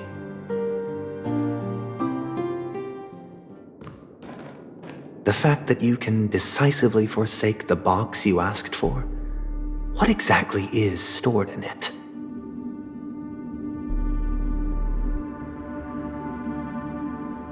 Oh, triple-faced soul, please sear his tongue and palms with a hot iron, so that he will not be able to fabricate lies and make false vows. What have you done? Under the light of the harmony, all wickedness is revealed. I implore them to shed their light, and I'll ask you questions on their behalf. Next, you have 113 seconds to prove your innocence and gain my trust. And if I refuse to answer? You can try, and we'll see if the harmony rejects you. Question: do you own a cornerstone? Yes. What a simple answer. You, too, understand that idle chatter leads only to poverty. Did you hand over the cornerstone to the family when you entered Penacony? Yes. Does the cornerstone you handed over to the family belong to you? Yes. Is your cornerstone in this room right now? Yes.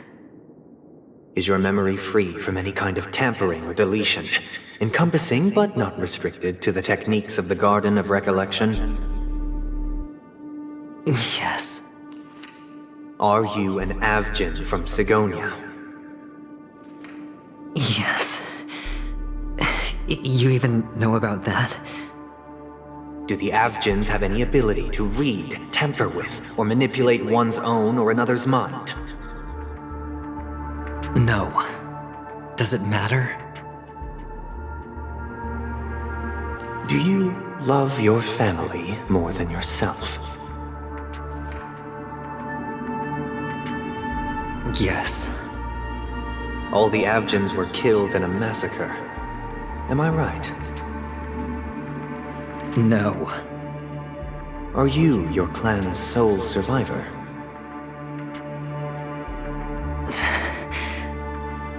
Perhaps. Do you hate and wish to destroy this world with your own hands?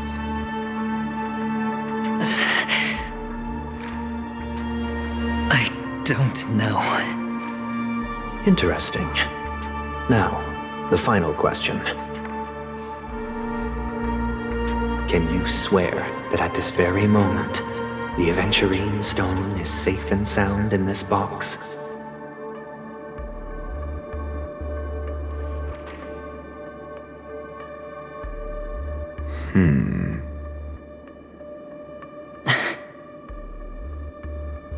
Of course.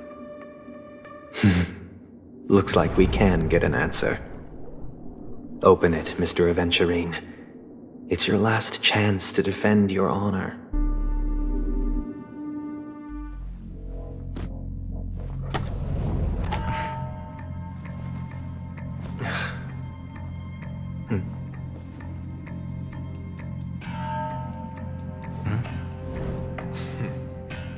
Please.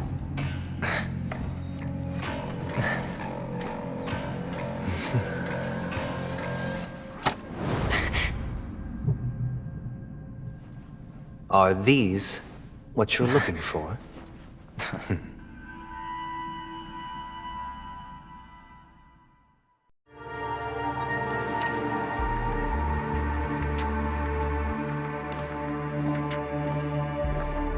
Since you came as promised, learned doctor, does this mean that you are willing to take the side of the family in this farce? What makes you think you can convince me? I've heard you haven't enjoyed Mr. Aventurine's company. I also understand that you're an avid learner who sees the pursuit of knowledge above all. In that case, you ought to realize that a competent scholar knows their position and wouldn't forsake more vital matters for the sake of petty pride. If you agree to assist the family, I'll share our research findings on the Stellaron.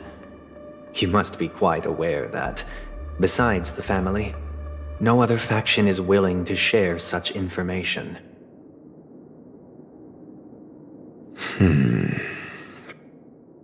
Cut to the chase. What do you need from me? I need Mr. Aventurine's comprehensive plan. Haven't you confiscated his cornerstone? You can't expect a featherless bird to take flight. But I've also heard the 10 elites in the Strategic Investment Department have united, progressing together in the interests of the IPC. You'll have to speak more clearly than that. The cornerstone, which Mr. Aventurine surrendered. Was it really his? You question whether he would entrust you with someone else's cornerstone. The 10 Stonehearts aren't as united as you think. Cornerstones are significantly more precious to them than their very own lives. But you know that he's a crazed gambler. The more vocal he is about it, the more cautious I must be. I never imagined someone would share his way of thinking. Honestly, you should see a shrink. Bring it. The box containing the cornerstone is unique, and only IPC senior staff and related members can access it. But I happen to be among them.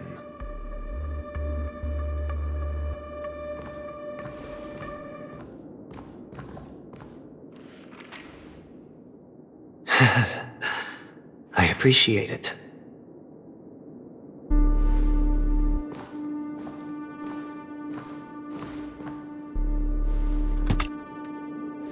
Unfortunately, your guess is correct.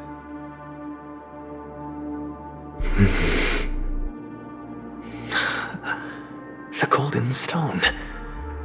Its color and glow are similar to that of Klepoth's body.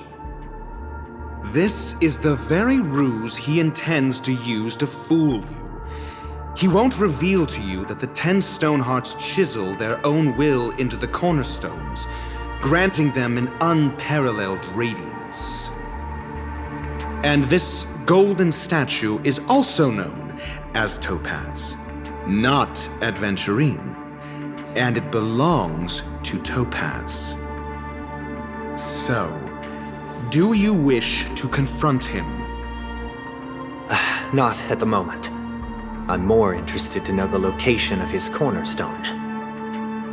The safest place somewhere you'd never think of. Because he never intended to hide it. In fact, that cornerstone has been in your hands from the very beginning.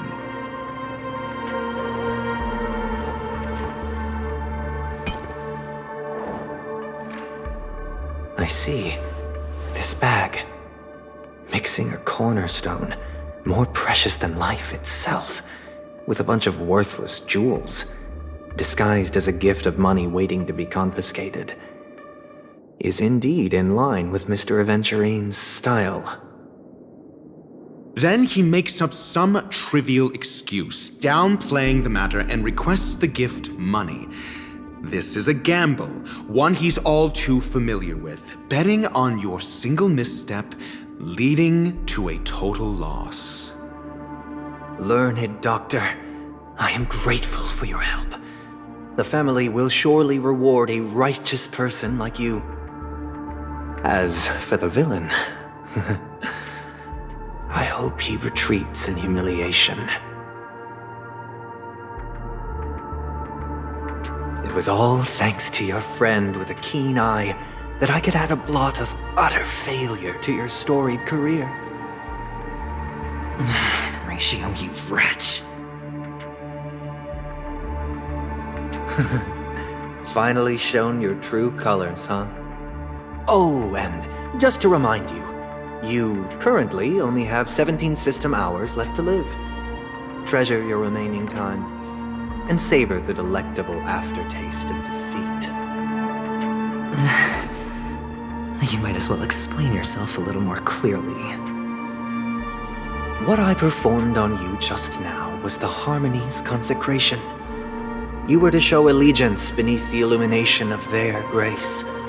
Yet you acted willfully, uttering nothing but falsehoods, transforming the consecration into a trial.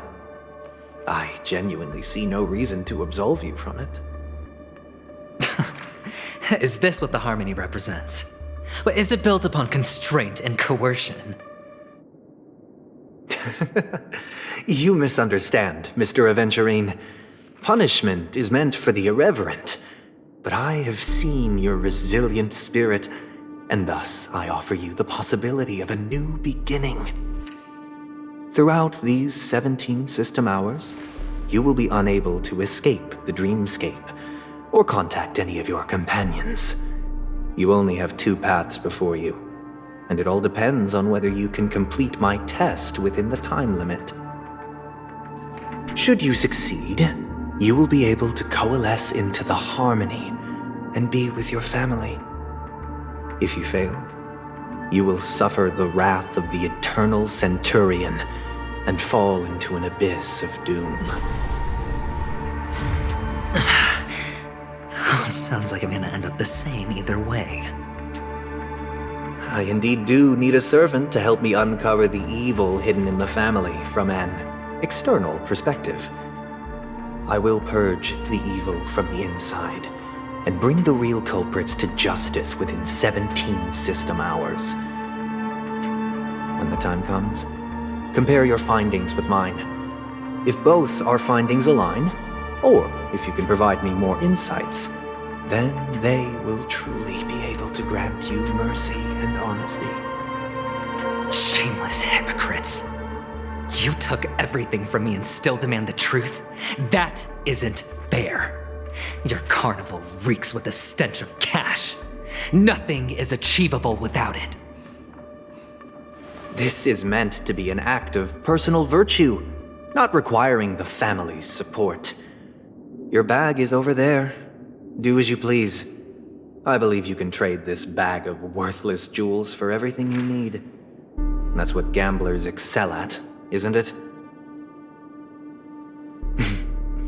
Off you go, Mr. Aventurine. You are free. I will wait here for your good news.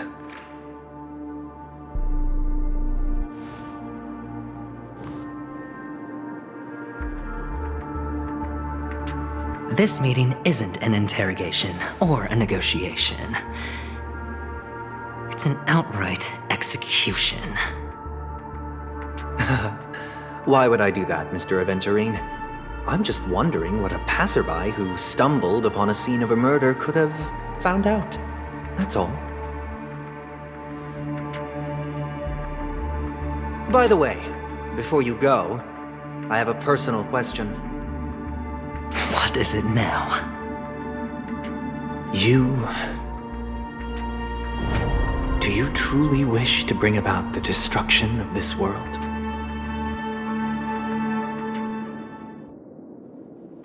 Kakavasha! Where did you go?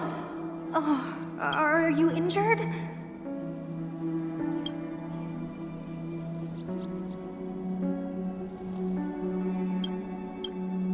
I got it back, sister. You went to look for them? That's too dangerous.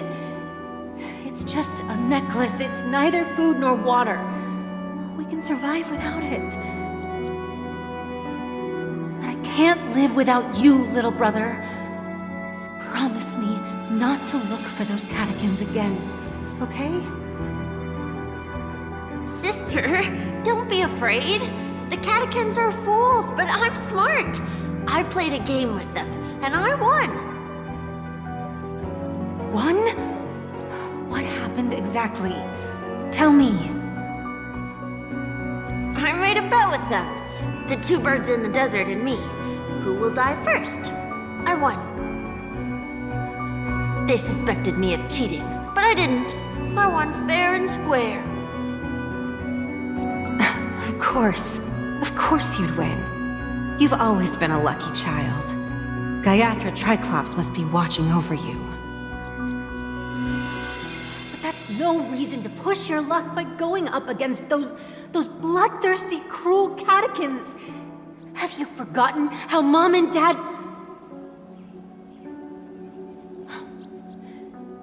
Look, this is just a necklace. But Kakavasha, you are my only family.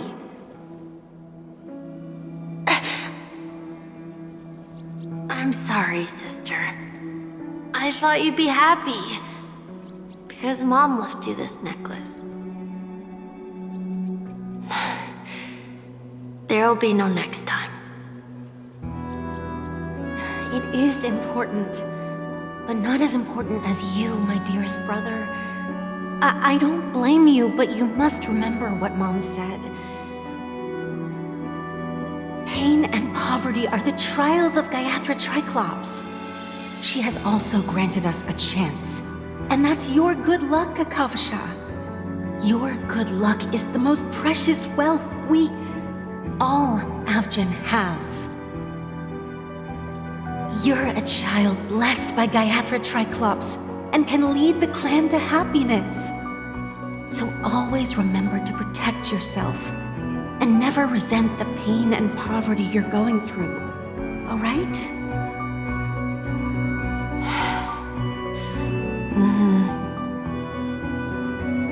Listen to me and swear to Gayathra Triclops. Okay. We'll swear to Gayathra Triclops to protect this wealth. But sister, if Gayathra Triclops was really watching over us, then why did she not protect Dad when he was swept away by the quicksand? After all, Dad went to the Catechins' land only to prepare for Gayathra Triclops' offerings. And where was Gayathra Triclops when Mom was shivering in our arms? Mom was still pleading for Gayathra Triclops' forgiveness under her breath until the moment she closed her eyes. Sister, everyone praises me for being smart, but I don't get it. If every rain pour was Gayathra Triclops' forgiveness and grace, then how bad were our sins? So much so that we were born in this world of death?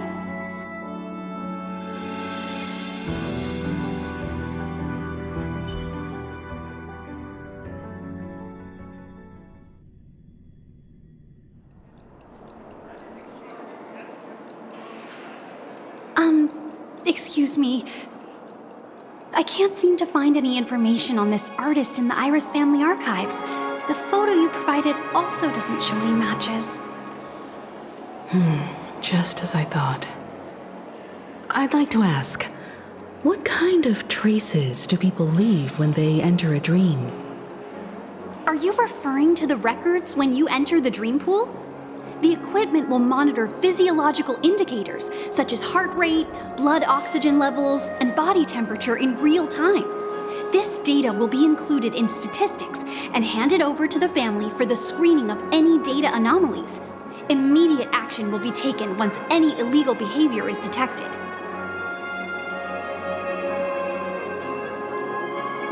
I apologize. The hotel does not have access. This information is managed by the Bloodhound family.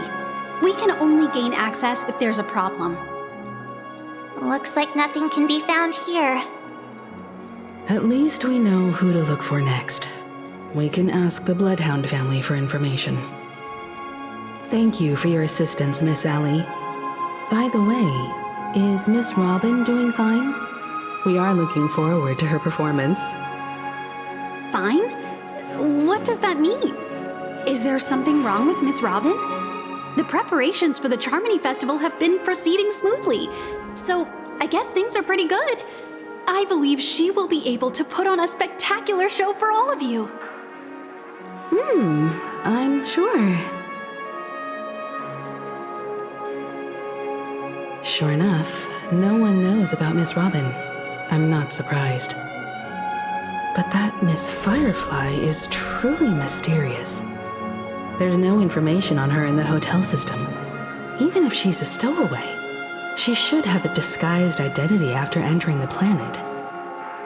She's also in the running for the legacy. How is she going to sneak into the dreamscape unnoticed? Is there any other way to enter a dream? Besides the hotel room's dream pool?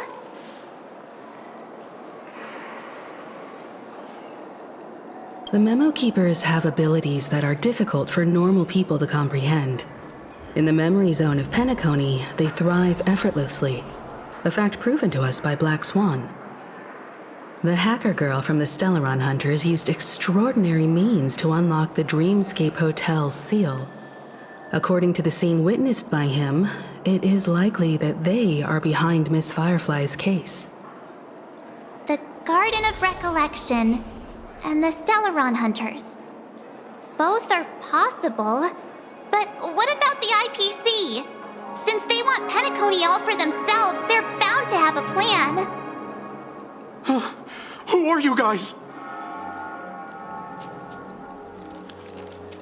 The Bravo team has arrived at their designated position, ready to execute armed evacuation operation. Boss, get moving! Armed evacuation? Boss, aren't you drunk? What do you know? It's more efficient this way.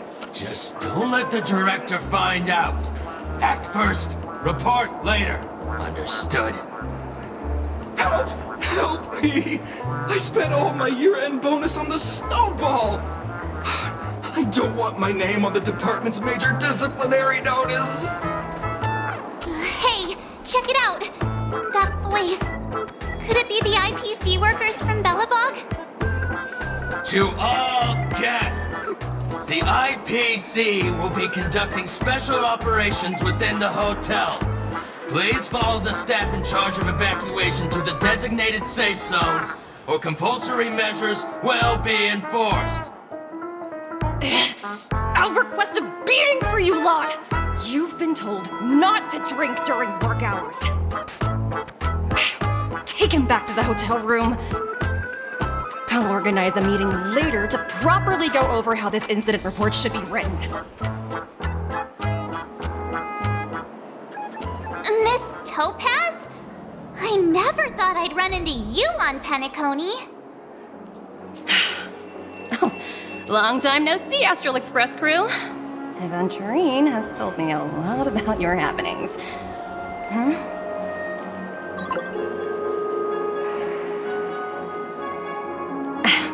It's fine. Do as they ask and try to avoid any conflicts with the family. Report to me before taking any action. Yes, all right.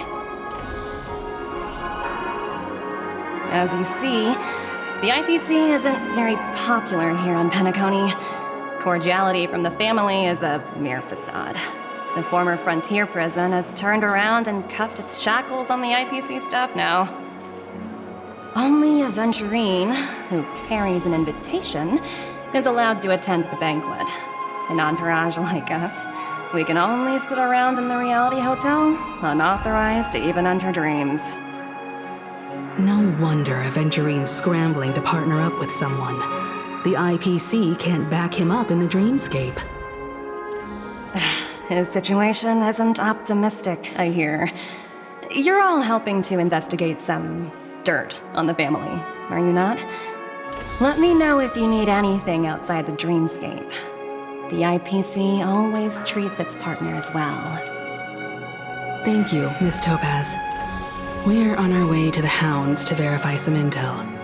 Perhaps you've had dealings with them? Yep. They're tailing us right now. Why not go and talk to them? It'll take the spotlight off me. Being constantly stared at is really uncomfortable.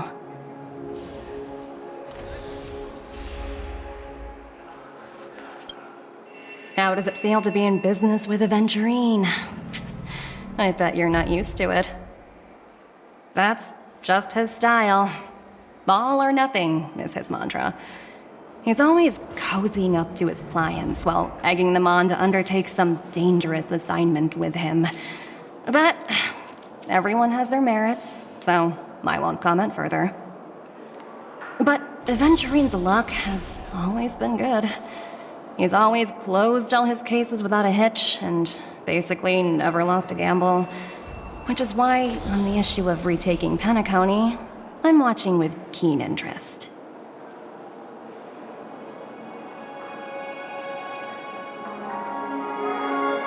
As for the two cases, apologies, but I don't have much info on them either.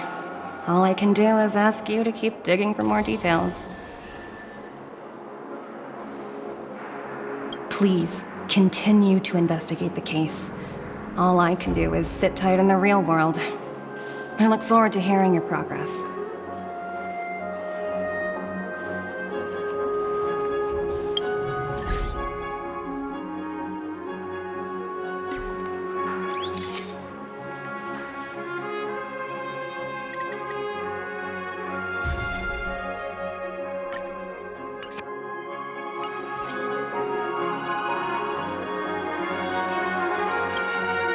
We're carrying out our captain's orders.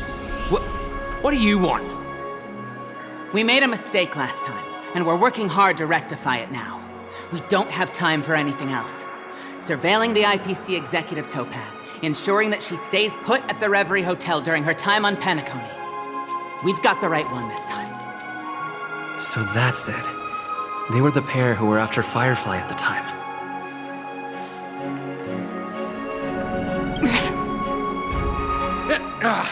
It's you again. Back for more trouble? We're not afraid of you this time. Well, spit it out. Stop bothering us if you've nothing important. So each other. Why do you keep running into people you've beaten up before?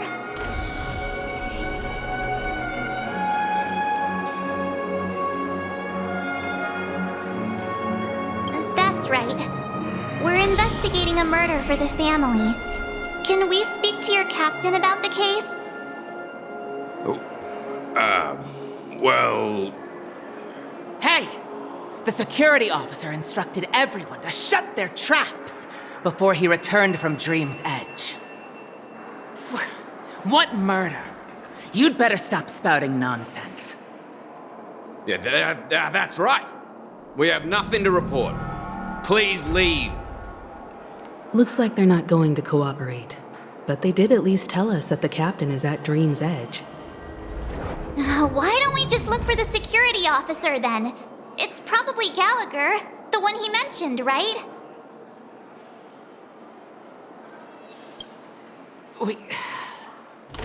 We have nothing to report. Please, leave.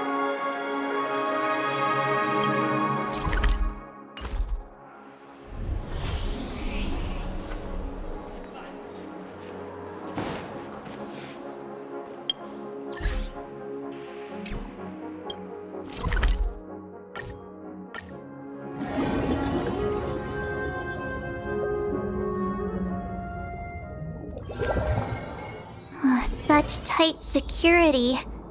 I bet they're stumped by the case as well. Gallagher. Gallagher. Where could he be? Is something sacred, reflective. Apologies. The Bloodhound family is running an investigation up ahead. No unauthorized personnel allowed. Hold on a minute. I think I've seen you before. The gray-haired one. How much trouble have you stirred up exactly on Penacony?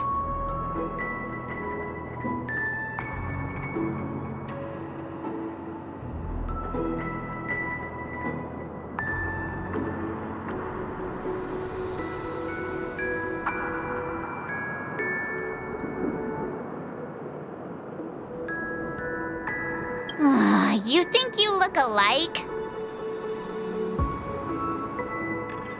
Wait, are you for real? Not possible. It was you the last time, yelling about some clockwork friendship while beating me up with that silver-haired girl.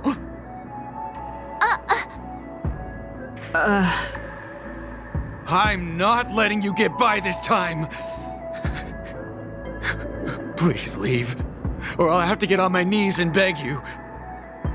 Huh? What kind of heinous crime have you committed now? Hold on, sir. We have documents authorized by the family that would aid your investigation. If it wouldn't trouble you, could we see this Mr. Gallagher?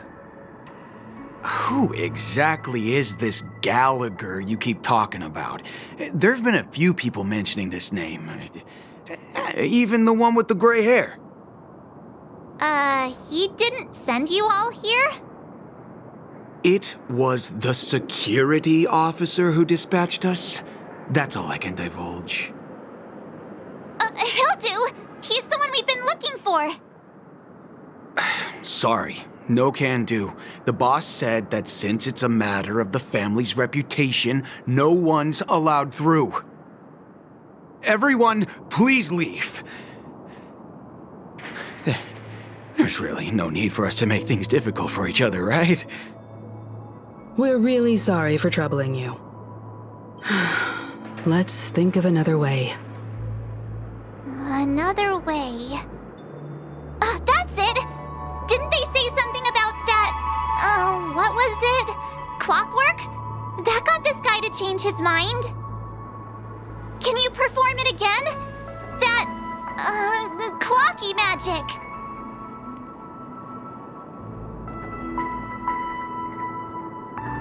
It's not bad if we're resolving a misunderstanding. Please?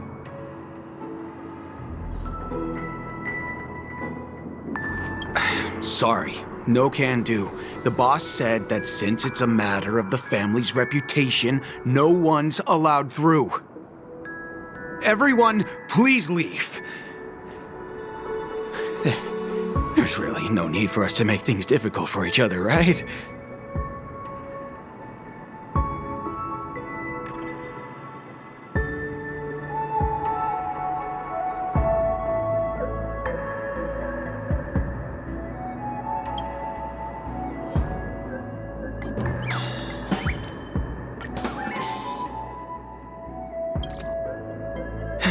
Let me see what time it is now.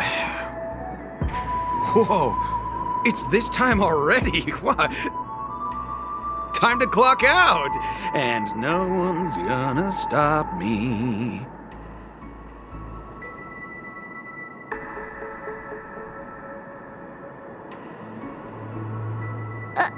What? Huh? This clockwork trick of yours, it's kinda dangerous. At least he won't be getting in our way again. Let's go find that Gallagher and ask him the intricacies of the case. I was wondering what all the commotion was. Huh. Oh, it's you guys. Welcome. Since you made it here, what can I do for you? Hello, Mr. Gallagher, sir. Judging from your tone, it sounds like you were expecting us. Miss Himiko, you're too polite. There's no need to call me sir. Mr. Gallagher, you even know my name. Of course I do. You folks are from the legendary Astral Express and honorable guests of the Watchmaker. I had an encounter with this gentleman in the Golden Hour. I remember that little silver-haired girl was there too. I'm sorry for what happened to that kid.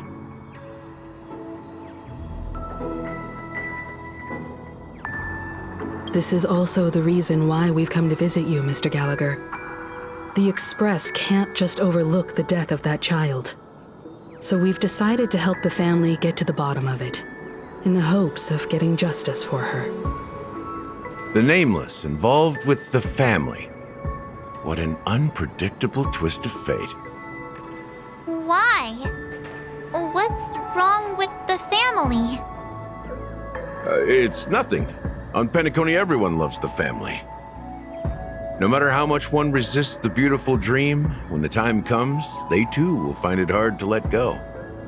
Who wants to leave a warm nest? Just idiots, little kids, and inebriated fools. Mr. Gallagher seems to be getting at something. You got it wrong. I'm not. You want to discuss the case? Sure, come with me. This is not a good place to talk. Let's go elsewhere.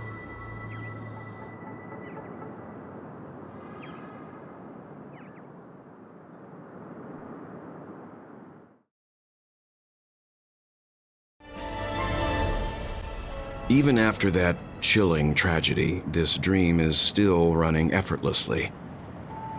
Other than the family of the Harmony, it's hard to imagine any other power in the universe that could sustain a building of such magnitude. The family itself is a huge, perfect building, like a living idol. Each member of the family sees themselves as a piece of the divine puzzle, revolving around a singular core and a shared ideal. Under their command, they loyally fulfill their roles, offering themselves while also receiving sustenance in return. Interesting analogy. Perhaps that's why Penacony's beautiful dream has persisted for so long. But the human body has its limits, and so does the divine's. That doesn't sound like the kind of comment a Galaxy Ranger would make. Just pointing out the facts. Mr. Yang will definitely have a better sense of what's going on than I do. Why do you say that, Miss Acheron? The beautiful dream is crumbling. But not because of a particular eon, a particular faction, or a particular visitor. Its collapse stems from a certain inevitability of human nature. The family refuses to acknowledge this, and it has ultimately backfired and become a catalyst. As people immerse their souls in the dreamscape, where consequences and pain cease to exist, and only ease and pleasure prevail, they draw closer and closer to necrosis. Regardless of the perceived bliss, death looms as the inevitable conclusion. Also, this necrosis will diffuse and spread. One piece of the puzzle's mutation will eventually cause the entire building to shake, break, and crumble. In the end, the dreams that people built in the name of freedom became the cage that imprisoned them. I'm sure you've gained a lot from this trip, Miss Acheron. Are you willing to share your findings with me? Of course. That's if I remember.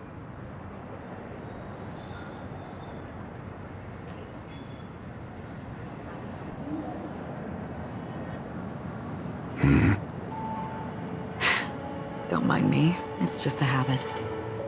Owing to events in the past, I've become easily forgetful. It's only when this sword is unsheathed that those hazy memories start to become clearer. Take your time. That should do it. I vividly remember everything that occurred on Penacony. Ask away.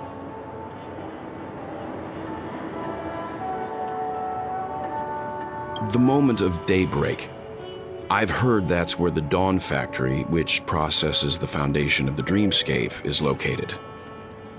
Behind the dreamscape's song and dance stand many imagination factories. Workers create all kinds of whimsical works day in and day out in their dreams. Then they return to reality and sleep on a narrow bed in a room. A far cry from luxury. They say it will suffice. Experiencing the bizarre and motley dreamscape is the best reward. There I encountered a young woman who had just come of age, the perfect time to indulge in beautiful dreams.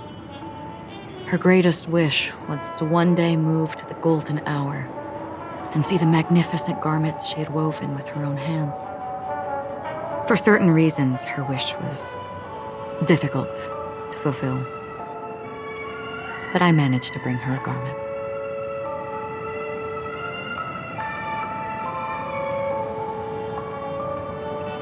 Gilded Hour. It's said to be Penacony's currency center. Yes. It is a fortress-like financial city, the economic heart of the dreamscape. The Pepeshi people of the Alfalfa family are there to keep it running, sending blood that is made from money everywhere on Penacony. Everyone there is exquisitely dressed and always in a hurry. The greatest wish of the local Pepeshi people is for their future generations to work in the Gilded Hour. I've never met anyone who is willing to talk. I could only stand at the crossroads, watching crowds of people hurrying like the wind through the jungle of steel, only to deposit the alfalfa credits that they'd earned into the bank's vault. I don't know if they would open the vault door, but before I left, I witnessed a well-dressed Pepeshi person plummet from the sky, while those around him continued on their way, unfazed.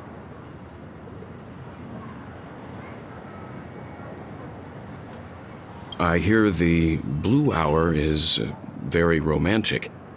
Do you have any tales to share? Perhaps Mr. Yang has heard.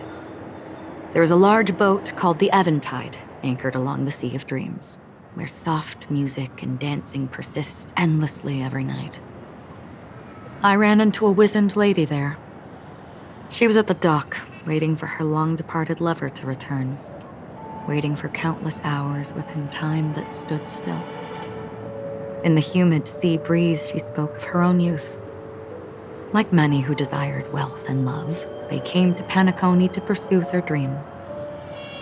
Alas, her lover's consciousness was lost in the dark depths of the Sea of Dreams. Finally, she suggested we continue our conversation on a boat in the shallows. I agreed and boarded the boat with her. But she never said anything. Her eyes absent-mindedly gazing at the horizon for what seemed like forever. Finally, we retreated to the beach.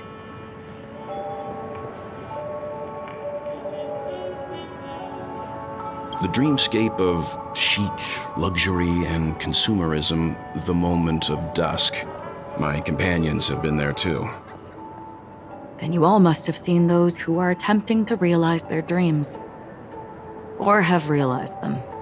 Scattering money as if it were dust and betting it on all or nothing. Everything has a price, and everything can be bought or sold. Even dreams themselves. I saw an Intellitron there, who was preparing to auction himself. When someone wins a bid under stipulated periods and rules, he would do the buyer's every bidding, becoming that person's very possession. That Intellitron had been auctioned off 12 times, and I participated in his 13th. That was the grandest banquet I had ever attended. But never again did anyone cast another glance at him. This time around, there were no successful bids for him. This is what I've seen and heard along the way.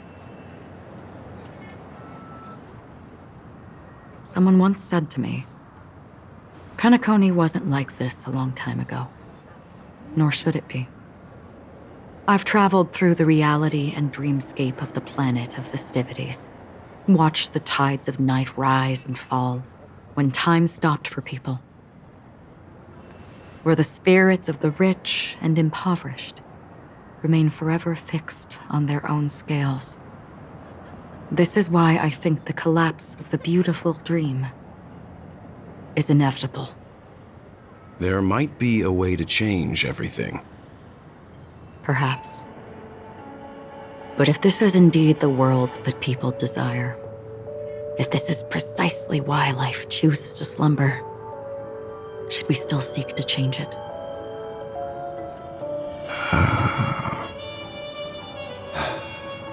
Miss Acheron, now it's my turn to share a story with you. There was a man from my homeland who, at a time when the world was grappling with deep, unhealable pain, made a choice. He wove together the dreams of everyone in the world, linking people's dreamscapes, and shouldered this burden himself. From this, he created a giant, a spiritual atom. And since that moment, the giant stood between heaven and earth, becoming the pillar of the world's existence. As a price, those who found it hard to move forward, who could not advance, forever lost their future. They slumbered in a dream, devoid of disaster and pain, living out their days peacefully in the man's created utopia. And it is because of the wishes of those people who wished not to awaken that this spiritual atom became unbreakable. And yet, you stand here right now, which also means that man failed. Because people must always move towards the future. Even if human weaknesses make them pause when they truly cannot move forward, humanity will eventually seek a way to save itself.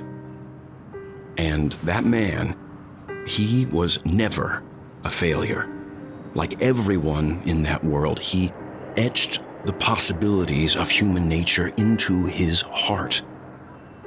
He was the sun chaser of legend, soaring towards the sky and embracing his final victory with his fall. He ascended to heights uncharted, only to come face to face with the sun, a place not visited by anyone before.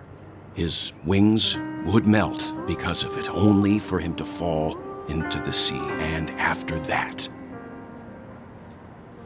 countless others would surpass him, soaring to even greater heights. A fitting metaphor for the Nameless's trailblazing spirit. Thank you, Mr. Yang. I know what you wish to confirm. The universe has innumerable similar, yet different worlds. In these worlds, there are innumerable people who look alike, yet don't. I too have embarked on journeys, encountering old friends with familiar faces on different worlds, witnessing their destinies follow paths similar to mine. So I will tell you, even if not completely similar, the story you just told, it overlaps with my past. And within that abyssal dream, I ended that man's life. Alone.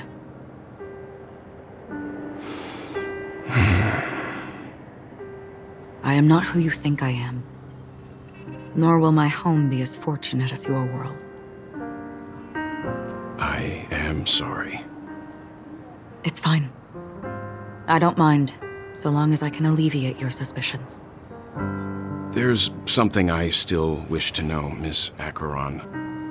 Under that representation of the hunt, exactly what sort of power is it that has motivated your solitary journey thus far?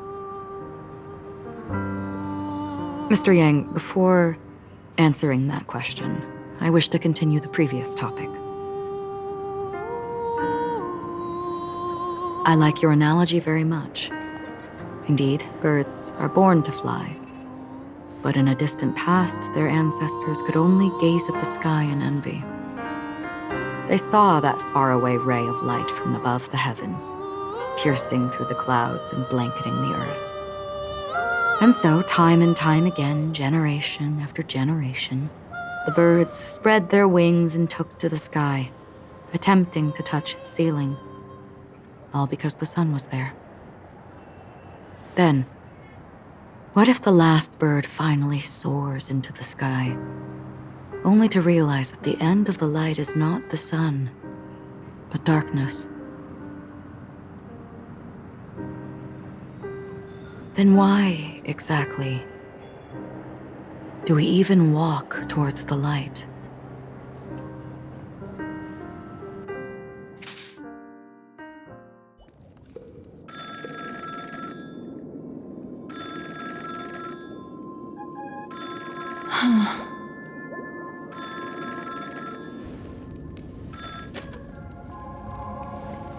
Long time no see.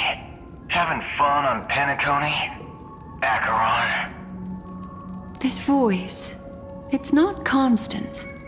Could it be her companion? Though I don't know exactly what you are, or what you're up to, my bullets will find you. Until then, you best find a casket store on Penacony and ask the owner to reserve a good quality casket for you, imposter. Imposter? I see. She gave my whereabouts to someone who's tracking Acheron too. Who are you? Huh? Did I make a mistake? Who the heck are you? I'm the Garden of Recollection's memo keeper. Not bad. This is the kind of tough challenge I like. You that imposter's bodyguard? Never mind. It's fine. I'll leave a round for you. So get that forehead clean and wait for me. I don't know what you're talking about, but you know Acheron, the Galaxy Ranger, yes? I have something to ask you. Are you asking me to write your will? Sure.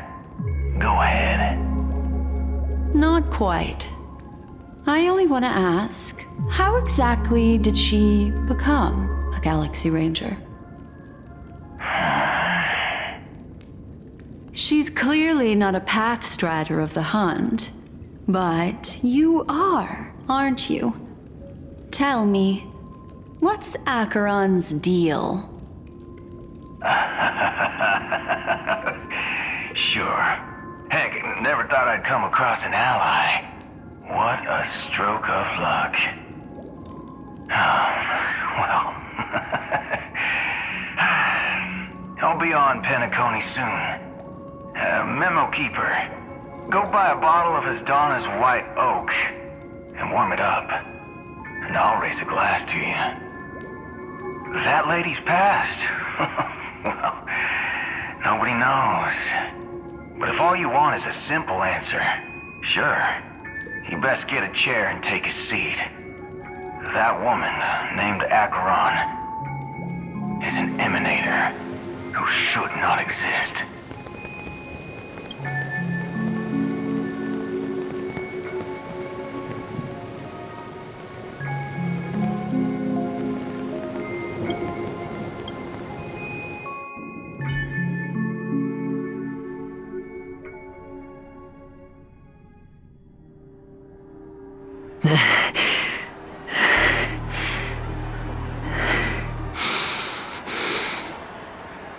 You look pale.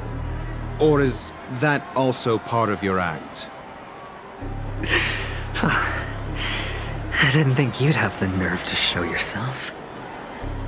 I thought this was exactly what you wanted. After all, I faithfully fulfilled my duties as you instructed. Just tell me if you can't hold on any longer. So, the genius of the Council of Mundanites wants to be my Undertaker now. What an honor.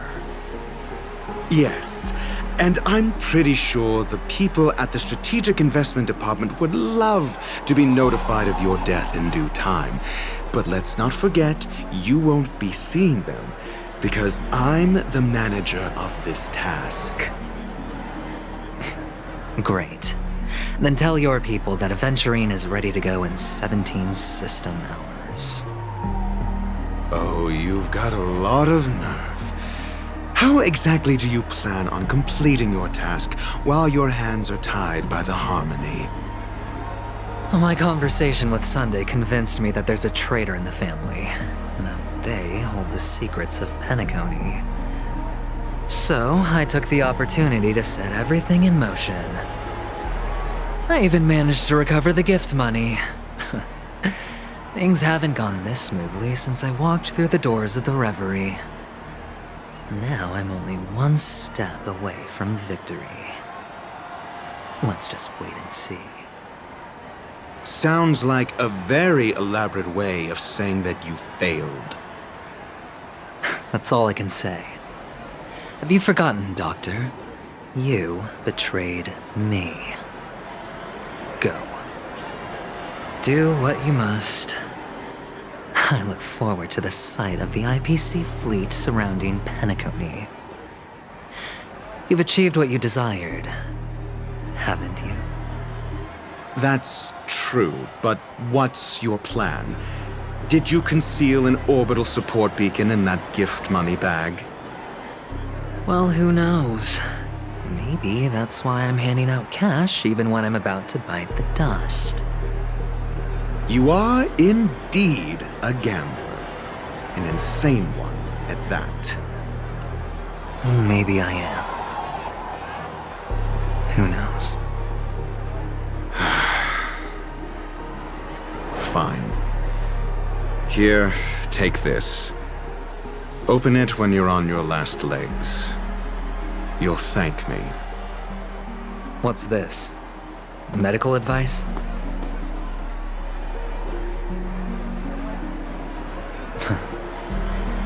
You catch on pretty fast, Doctor. Asking me to solve a case without giving a single clue. How typical of you, you wing-headed scoundrel.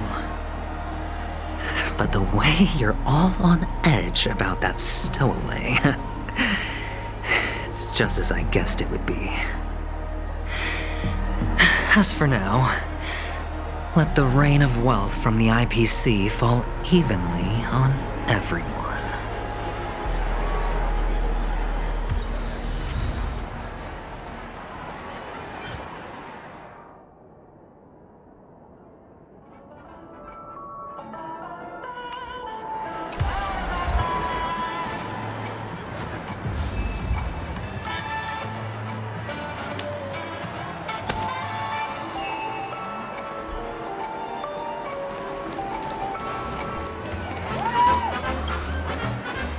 you be willing to support my performance?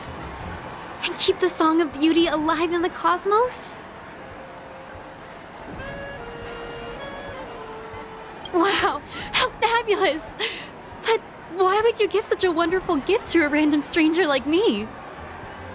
Well, you see, I can't bear to see anyone in this sweet dream suffering from poverty. That's incredibly kind of you. Thank you so much, sir. If you ever get the chance, please, feel free to come by and indulge in my singing. Sure thing.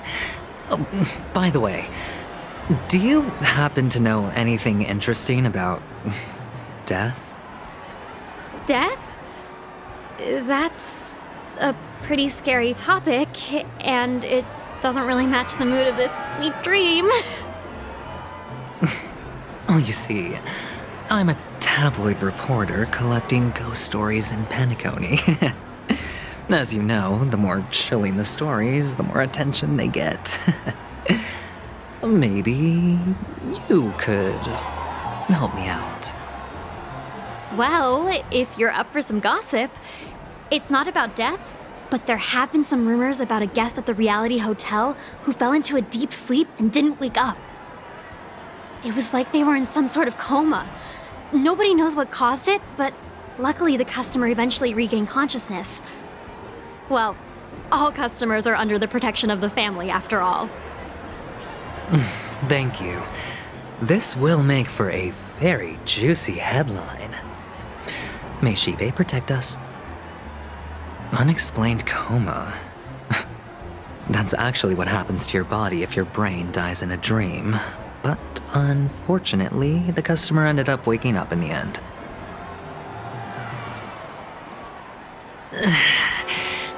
I can feel something inside my head. Is the harmony starting to kick in?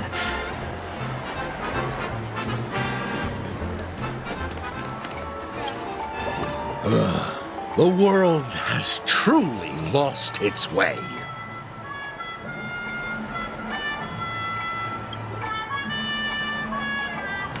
You... Wait. I get it now.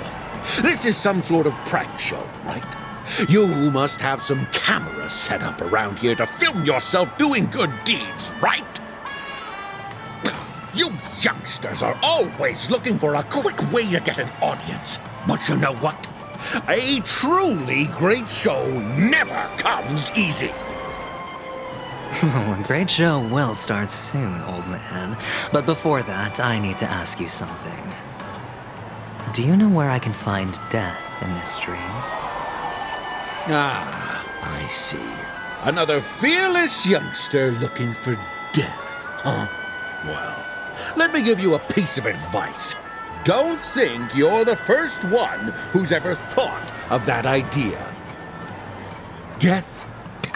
Not even remotely innovative. I bought it from Dr. Edward. He claimed it was some exclusive fancy schmancy stuff. Oh, but what a disappointment. The effects were awful. First, some monster covered in eyes stabs you in the gut. And then all you see are blurry glimpses of buildings and lights. The sky was spinning so fast it almost made me puke. Is that all? Yeah, what else can you expect? Don't put too much stock in the Penacony movie industry. They even call this junk groundbreaking art. Can you believe it? What a joke. Well, I'll leave you be then. I hope you have a wonderful day. A monster covered in eyes. That sounds like the Memory Zone meme. But buildings and lights... I don't think those have anything to do with death. Well, that whole dream bubble was probably created using rumors and gossip.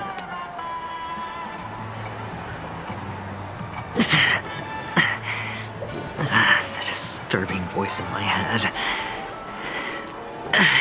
It's getting closer.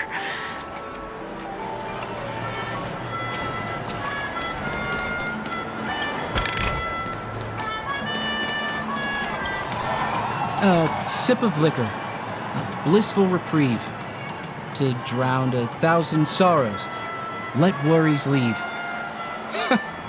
I know I have what it takes to become a poet.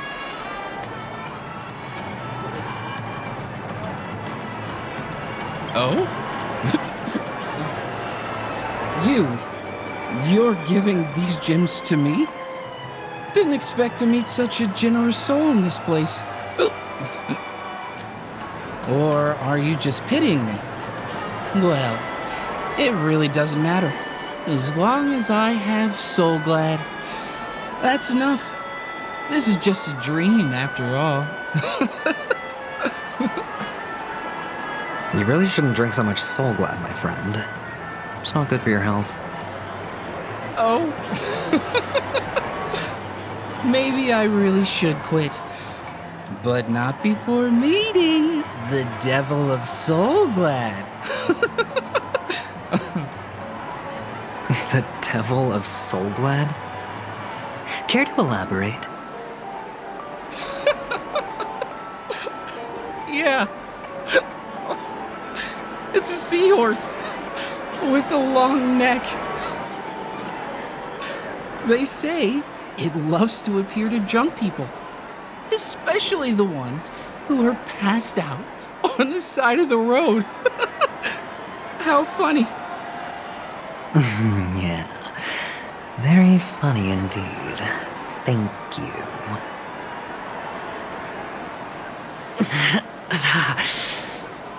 Does everyone have to go through so much torment before joining the family?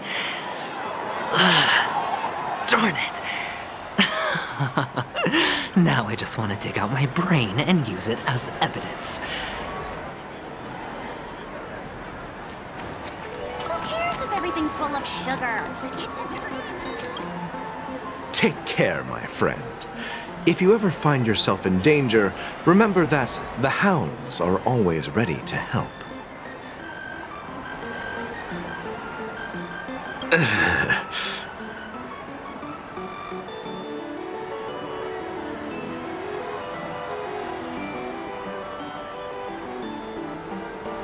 You don't look good, my friend. If you need assistance, I can contact the hotel and have them wake you up forcefully. That won't be necessary. I have some business to attend to. But thank you all the same. All right, then. If you ever need help, don't hesitate to reach out to us hounds. Well, actually, I do need a favor. As the most outstanding hound in Penacony, have you come across any stowaways recently? Stowaways? How could there be stowaways in Penacony? We've never had anything like that before. All right. Good luck with your work, then. What was I even thinking? Family would never share intel with the IPC.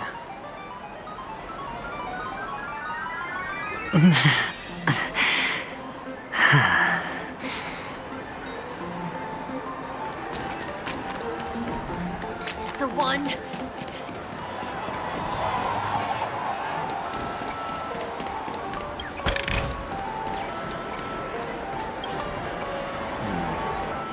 Were you wanting to talk to me?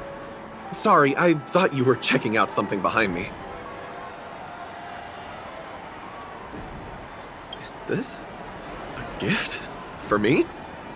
Are you sure this isn't some kind of mistake? Yes, it's for you. Just take it. Is this for real? Someone is actually giving me a gift. Not for my parents, but for me.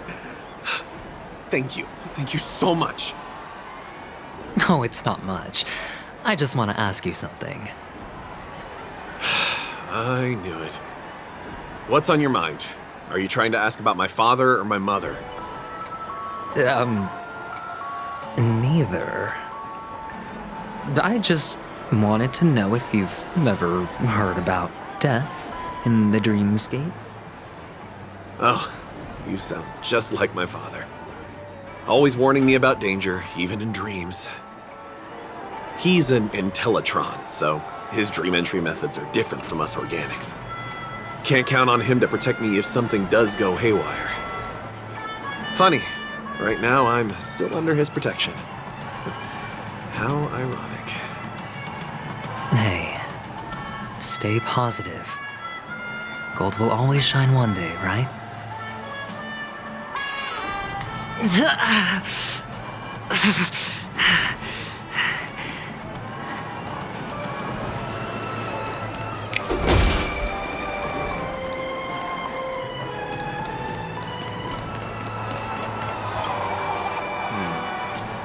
Were you wanting to talk to me? Sorry, I thought you were checking out something behind me.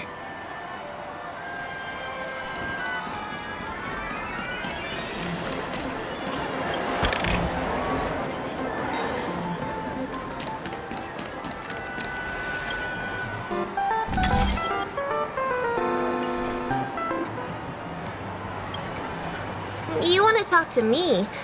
Sure, but nothing too sensitive, okay?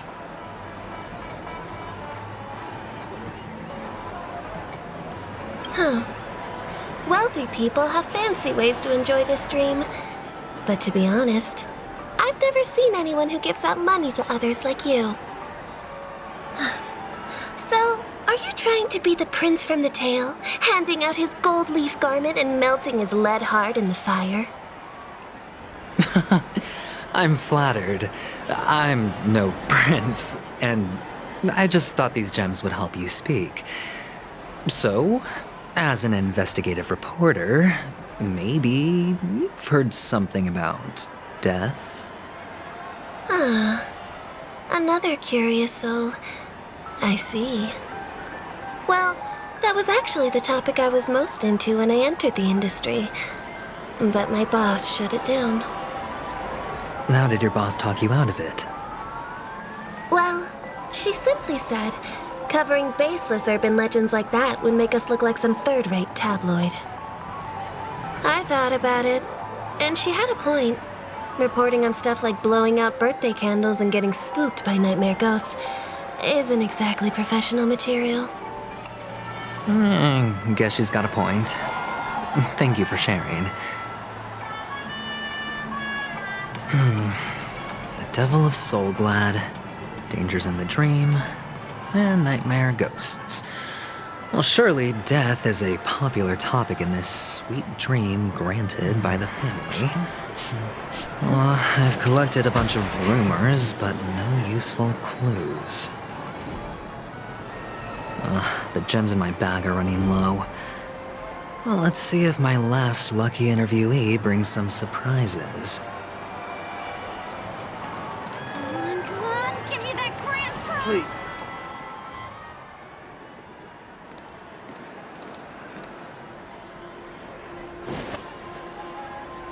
Remember what I said. You Sigonians are better off hiding in the sewers. Look at you, snooping around and sticking your nose everywhere.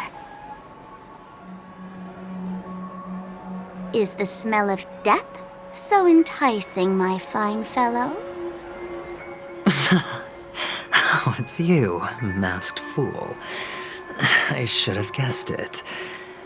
You're the imposter who appeared on TV after Robin's death, right? I heard you got caught by the family. I gave you a clear clue. Befriend a mute.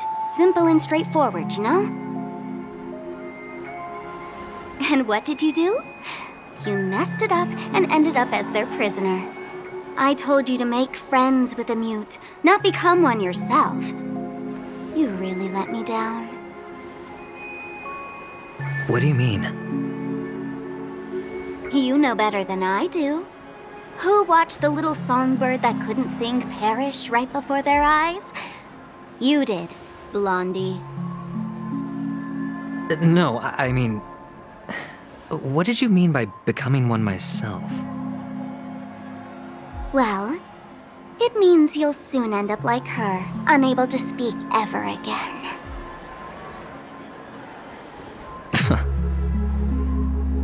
But it's a good thing if you ask me, because Because I'm getting closer to the truth, right?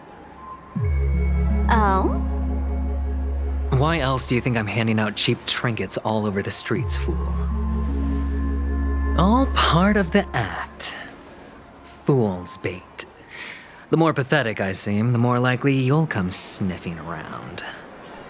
So, now that I've drawn you out, will you reward me with an answer for my efforts?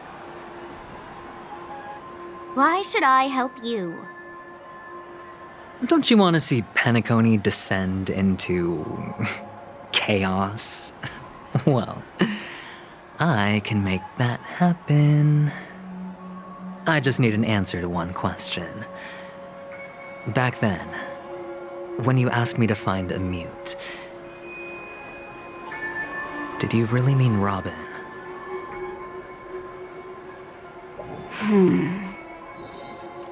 And what if I say no? Then I'll thank you. Oh, the word no has never sounded so pleasing. Well done.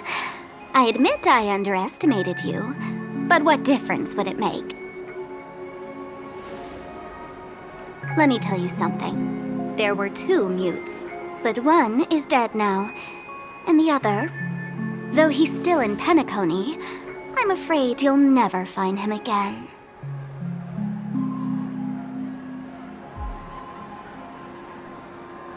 Now I'm completely sure that I was on the right track from the beginning and never strayed, fool.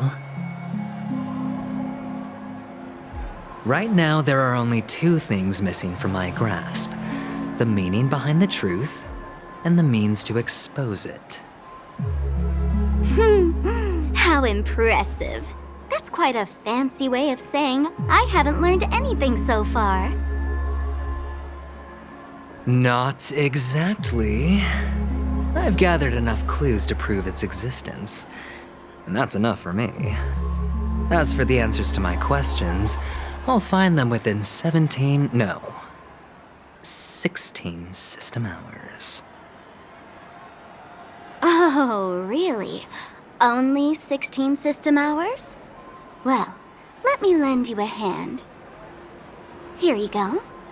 This is my precious, mutually assured destruction button, and I have one just like it. When either of us presses it, the other and the whole of Penacony will go up in smoke. If you're really so desperate for the IPC to take over Penacony, blowing up the chessboard isn't a bad idea. Start from scratch. That's where the IPC excels, right?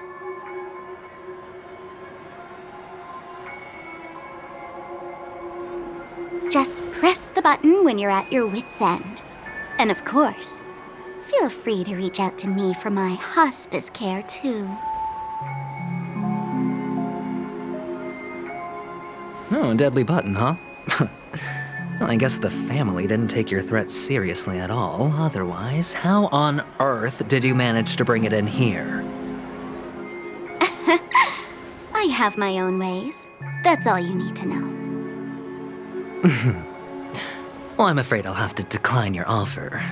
Who knows if your little gadget will actually work. By the way, I have no plans to search for the other mute friend you speak of, but it's good to hear that he's still here in Penacony. I'll handle the rest myself. I'll orchestrate a grand finale for the downfall of the family. And at the climax, the walls will crumble, people will wake up, and those who couldn't speak will find their voices again. When that time comes, go ahead, press the button, light up the sky with a magnificent fireworks display for me. Catch you later, fool. You're still talking big, but sure, if that happens, I'll stay true to my word. Just don't let me down now, okay?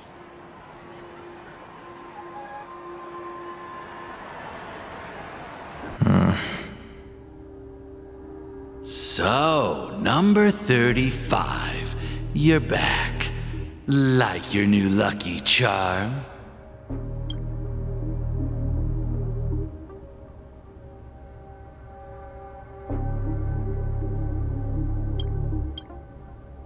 Can a commodity code really be considered a lucky charm? Silence! I didn't give you permission to speak, you Sigonian hound.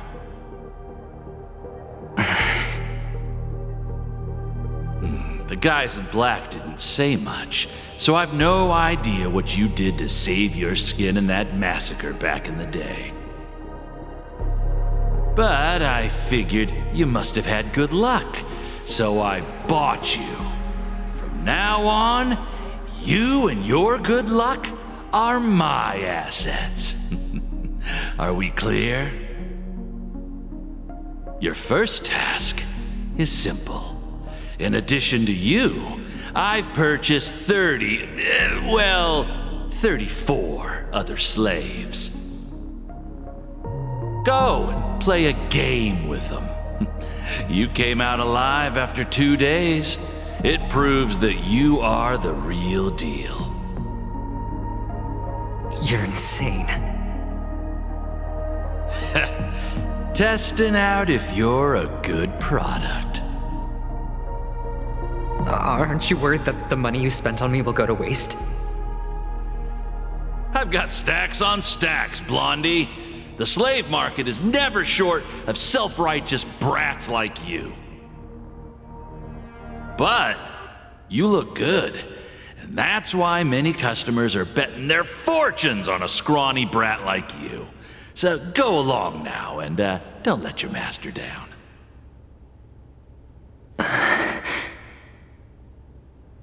How much did you spend? What? My price. How much did you pay for me? Huh. You really want to know? Well, it was 60 tanba. No more, no less. I'll take my chances. 30 tanba. If I come back alive, you'll give me 30 tanba. Deal? Are you trying to strike a bet with me? Oh, you've got some guts. Yeah, sorry, but that won't do. Don't forget your place, slave. You're not qualified to be at the table. You're just a chip. A life thrown away in someone else's hands. Either you come back with more chips for your master, or you never come back. It's all or nothing. Don't embarrass me, my lucky hound.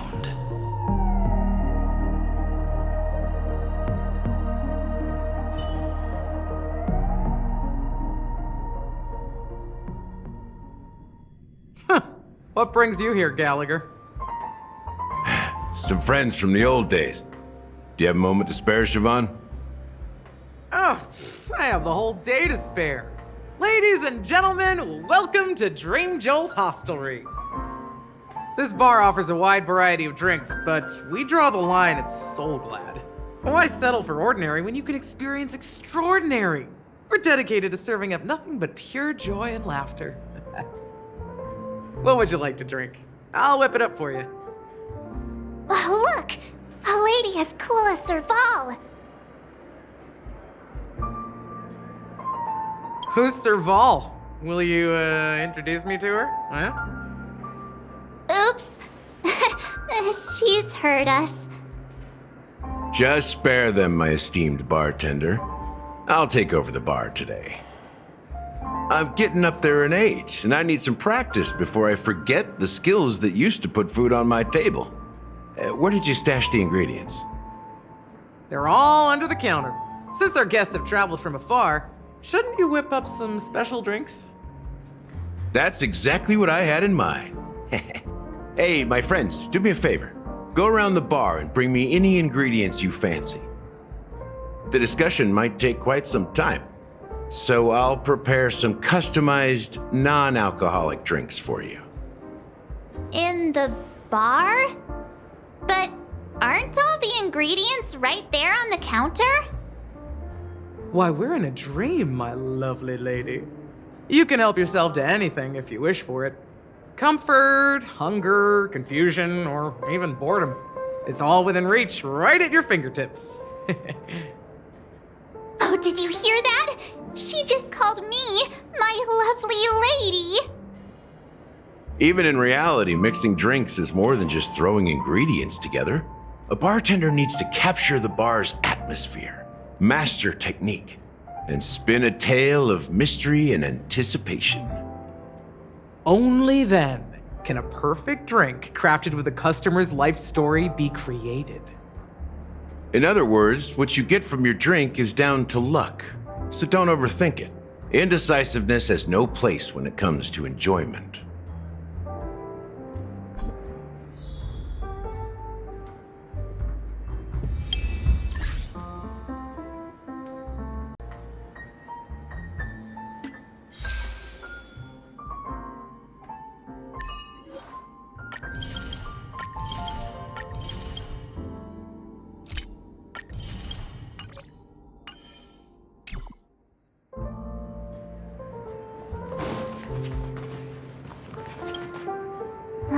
Can this be used for mixing drinks?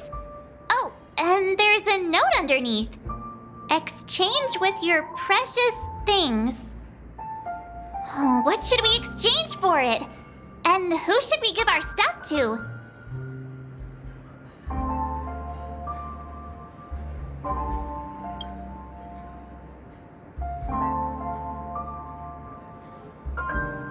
Hey, what are you doing? You can't just throw trash. No way. The words on the note are changing. Happiness is the dream of the humble.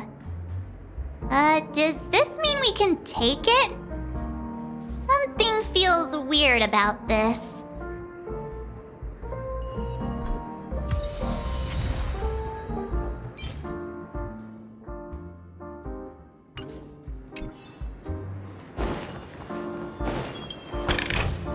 Is that all?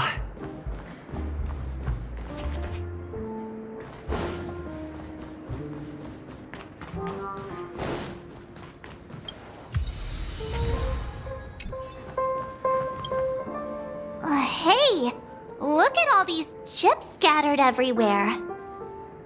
A few days ago, an actor from the Iris family came.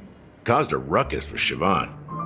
Those chips must have gotten scattered during all the chaos.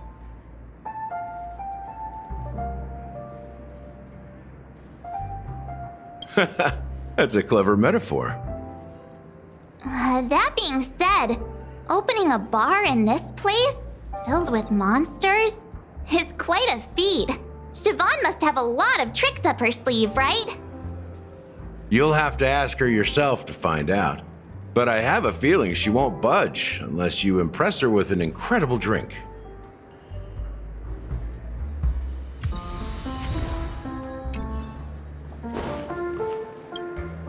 It's Soul Glad! But I thought they didn't sell Soul Glad at the bar. Let's give it a shake. Nice, it's still fizzy and has a long shelf life.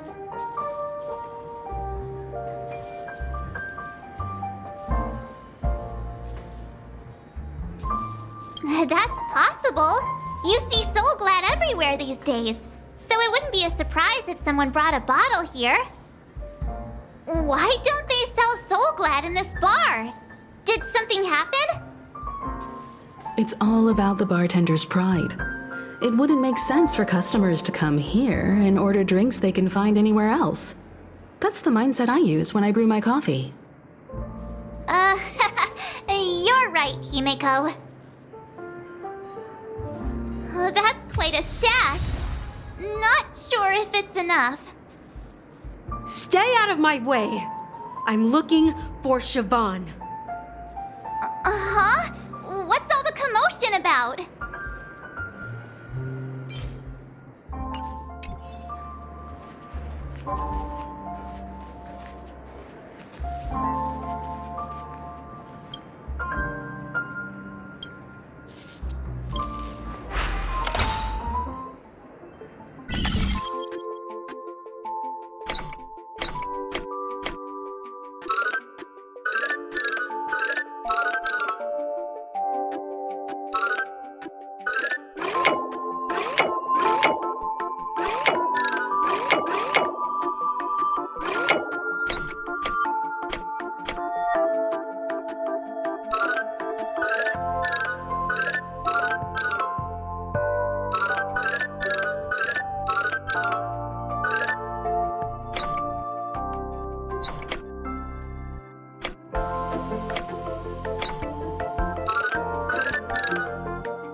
I made myself clear enough, Miss Amiki? The Dream Jolt hostelry only welcomes guests who want to enjoy a drink to their heart's content. I'm sorry, but I'm not interested in your proposal. But you have the talent. You'll attract a huge audience. You're destined for the Iris' stage, not for this rundown shack. Come with me. We'll become the talk of Penacony, a shining light into every corner of the dreamscape. Please, Siobhan, I really need you. As you see, I'm entertaining my guests. Don't make me repeat myself. Fine. If you don't come along, I'll just sit here and not go anywhere else. Give me a sparkling drink. Sweet. With extra ice. Just one moment. What's her deal? We can't discuss the case with other people hanging around the bar. Hey, can you do that clockwork trick of yours again?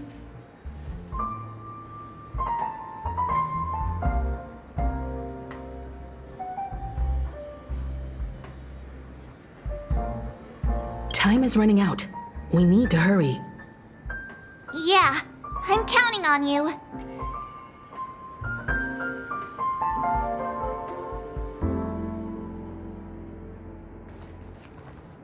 You're one of Siobhan's guests, right? What can I do for you? If you're here to convince me to leave, please stop it. I'll never leave until she accepts my proposal. I just don't get why she won't leave this place. This rundown shack with no customers whatsoever.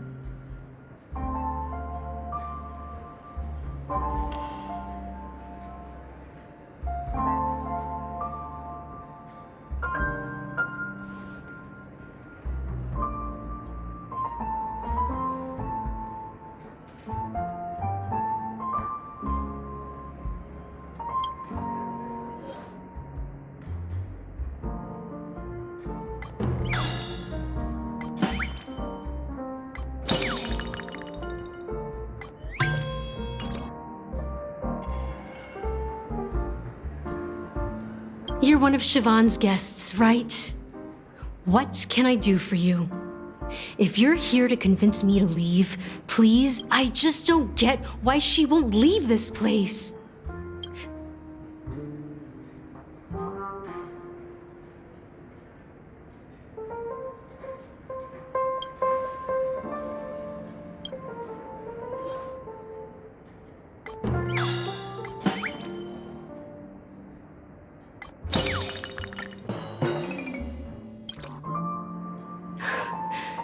It's ridiculous, right? Our paths were never meant to cross, yet I'm still holding on to her. I'm too timid and shy, longing to shine but afraid of stepping into the spotlight. I need her guidance because I'll never be able to do anything alone. You don't know Siobhan's past, and you have no clue how radiant she used to be. Even among the talented Iris family, her skill was unmatched. I know she probably thinks I'm just trying to ride her fame to get ahead. But all I want is for her to reclaim her place.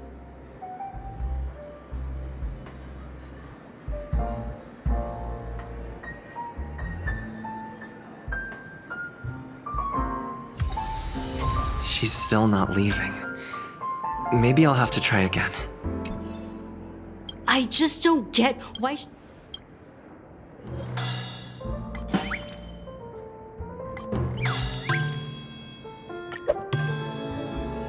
You're one of Siobhan's guests, right? What can I do for you? If you're here to convince me to leave, please stop it. I'll never leave until she accepts my proposal. I just don't get why she won't leave this place. This rundown shack with no customers whatsoever.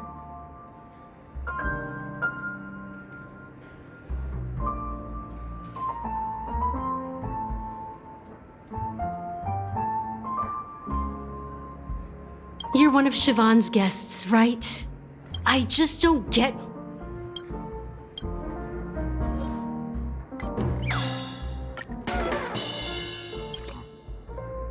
Those darn Irish jerks!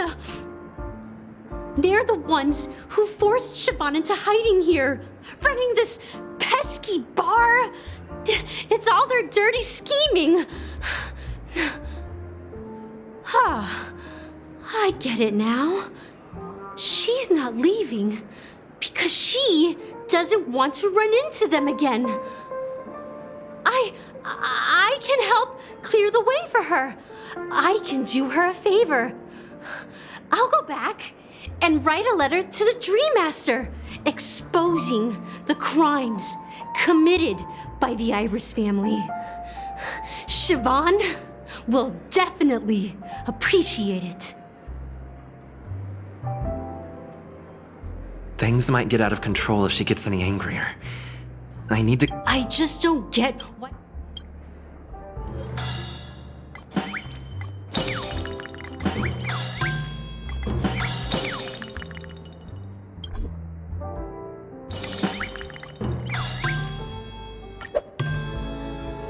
You're one of Siobhan's guests, right? What can I do for you? If you're here to convince me to leave, please stop it. I'll never leave until she accepts my proposal. I just don't get why she won't leave this place. This rundown shack with no customers whatsoever.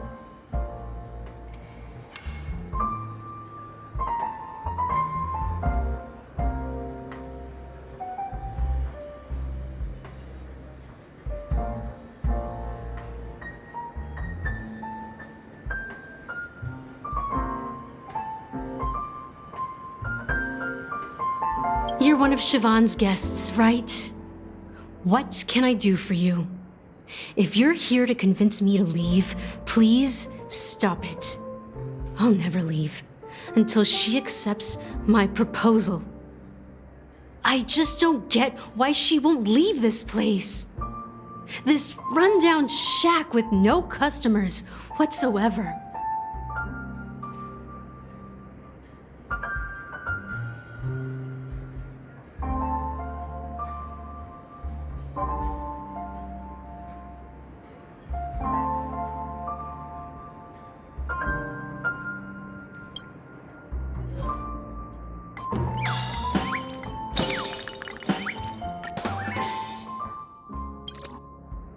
I've seen it.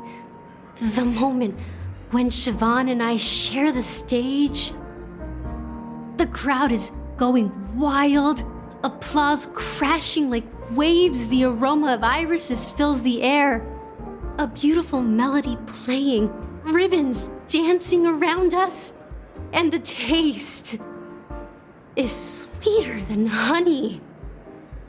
I've seen that scene countless times in my dreams, and every time it mesmerizes me.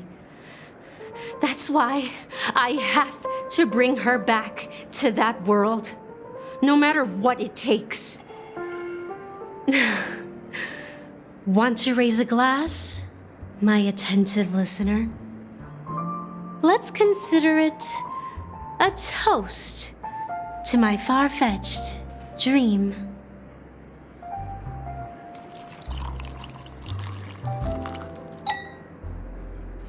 Well, talking to you has got me feeling a bit down. My thoughts are swirling, making my mind clear, and bringing tears to my eyes. Maybe I should find a place to reflect on what Siobhan truly means to me. Here's the payment for the drinks. Please, pass it on to her. I'm leaving now. Amaki has left? That's good for her. Radiant dreams may be enticing, but they're nothing more than dreams. Her drink is on the house. Please keep the money. When you're ready, go to Gallagher. I can tell he's itching to show off his skills.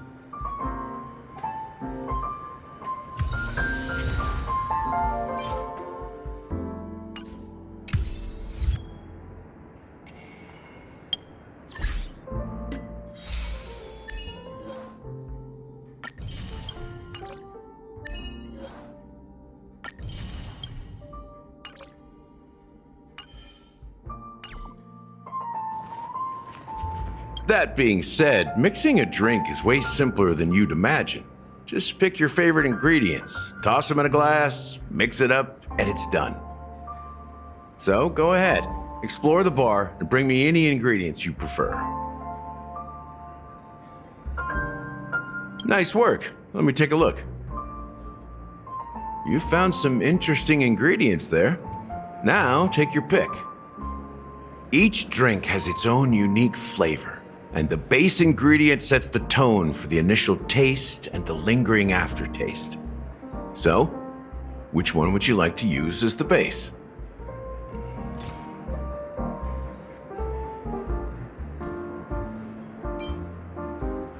The original formula is said to be Nunu's favorite drink. It's sour and bitter, and the bubbles burst in your throat like swallowing rusty chains, evoking thoughts of dungeons and prisons. Now that you've chosen the base, it's time to pick the adjunct, the ingredient that'll create a marvelous chemical reaction with the base. It should give an unforgettable taste without overpowering the main tone. So, what's your choice for the adjunct?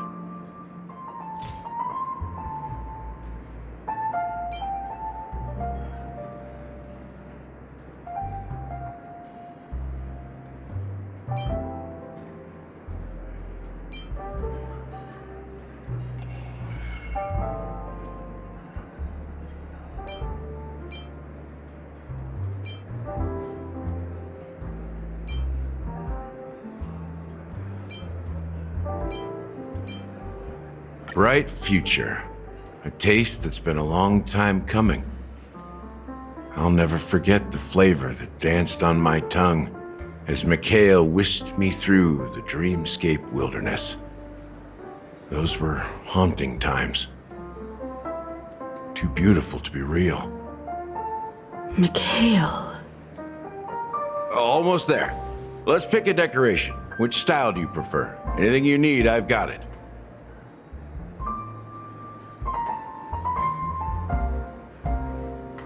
A symbol of bravery and dauntlessness. May you break free from your shackles just like he did. Well, it's done. Here's to you, the Nameless, with this glass of a ticket to the boneyard.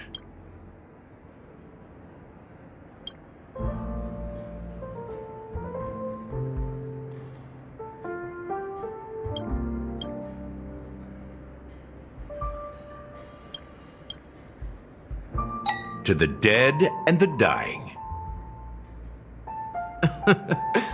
Well done, Gallagher. You're not over the hill yet.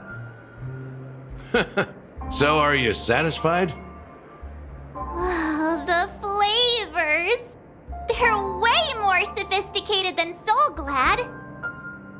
The richness and layers of these flavors are a masterpiece, especially with the adjuncts. I can taste the spicy and sour notes with a hint of sweetness. I'm not entirely sure what it all means. Maybe Mr. Gallagher can shed some light on it. Well, if you're expecting a profound answer, I'm afraid I'll disappoint you. The imagery it implies is pretty straightforward. It's just a glimpse of what this dream truly tastes like. Nothing more. Does this true taste have anything to do with that Mikhail?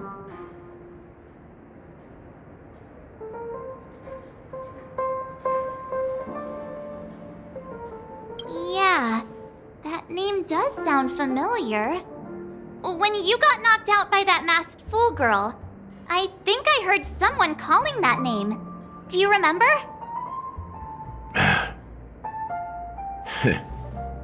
I was right about you. You guys seem to know quite a bit, and now there's no reason to hide anything from you anymore. Let's dig deeper into the case, and of course, I'll tell you a story about Mikhail. All right, let's start with what we know based on the clues the family has.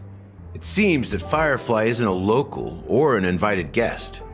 In other words, she's a stowaway. She managed to fool me at first. My age must be getting the best of me. But here on the planet of festivities, stowaways are a common sight. You're bound to run into one sooner or later. After the incident, the hounds wasted no time searching for that girl in both the dreamscape and reality. But here's the thing. We only received bad news, and the trickiest kind at that. She simply vanished, leaving no trace in the dreamscape or reality, as if she had never come to Penacony at all. Huh?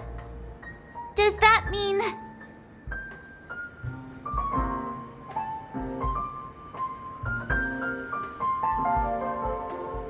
That's impossible. The problem now is not that she's dead, but that it's as if she had never existed in the first place. Let me be frank. This case, actually, is unlike anything the Bloodhound family has dealt with before. Dealt with before? So, death does happen in Penacony, if I understand correctly. You've witnessed it, so there's no need to hide. Even the shiniest city has its dark side. We're all adults here. Surely I don't need to explain too much to you. Confronting the family based on that alone would be naive. Death may occur in sweet dreams. So what? Such events are highly unlikely and only affect a tiny number of people. If you really want to delve deeper into this case, you need to understand the true problem with the family. I guess it's time to tell the story of that Mikhail. You're very perceptive. The Astral Express has received that music box too, right? Do you know the secrets it holds? There's a message. Witness the impossible in the realm of dreams. Find the legacy of the Watchmaker, father of Penacony, and thus the answer to the question, why does life slumber? That's the exact wording. Hey, why are you laughing? Wait, did you write it? It's quite poetic. No, but I'm the officer in charge of this case, so how could I not know? I'm sure you must have noticed that this message didn't come from the family. You might have even guessed that the relationship between the family and the Watchmaker isn't as close as it seems. That's just our speculation. Actually, it's hard to believe that the father of Penacony and its actual managers are at odds. Now I can assure you that your speculation is absolutely correct. The family has considered the Watchmaker an enemy for a long time, but the hounds haven't been able to track him down, as he seems to be living only in the characters and stories he created. Let me ask you a question. Have you ever wondered why the family allowed the Watchmaker to send out such a ridiculous message to the outside world, inviting you here and causing chaos? So, you want to seize this opportunity to expose the Watchmaker? Well, now you understand why the Oak family authorized the Nameless to assist in the investigation, but kept you in the dark, right? Because the Watchmaker is not the legend of the land of the dreams at all. He's the most shameful stain in the history of Penacony, and he's the root cause of all the anomalies in the dreamscape.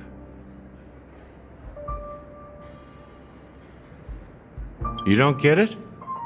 Well, I mean, Mikhail, the betrayer of the family, he's the watchmaker.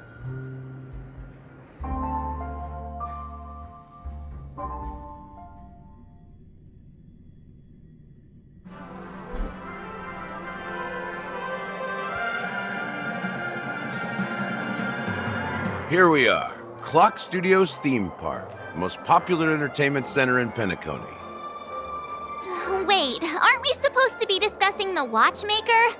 I would have expected you to take us to, maybe, a library, or an archive room of sorts. But an amusement park?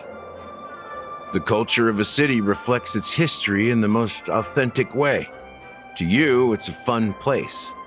But to me, it's a prison for the planet's past. You know that Penacony used to be the IPC's prison planet, right? All the prisoners were brought here, helping the Garden of Recollection salvage the leaking memoria from the macro-void. The prolonged exposure to high concentrations of memoria caused a unique phenomenon. The dreams of countless prisoners intersected and overlapped, and people started meeting each other in their dreams, living lives that were almost identical to reality. But everything has a price, and sweet dreams are no exception. In the end, the dream world was unable to alleviate the suffering of prisoners in reality. One of the prisoners broke free from the IPC's shackles and fought for freedom. He is Hanu, the great leader of Dreamville, the great peacemaker, and the faithful companion of the underdogs.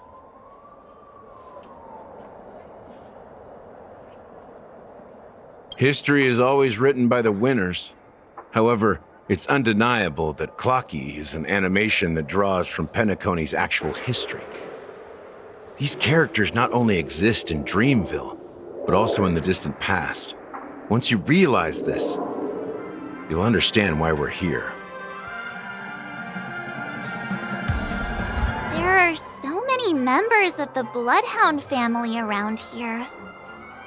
They just received a lockdown order, supposedly from Sunday himself. Who knows what it's for? Nice.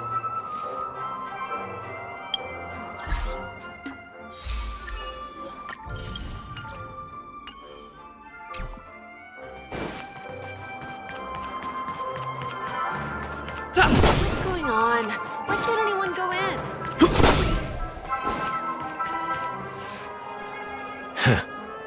So many of them.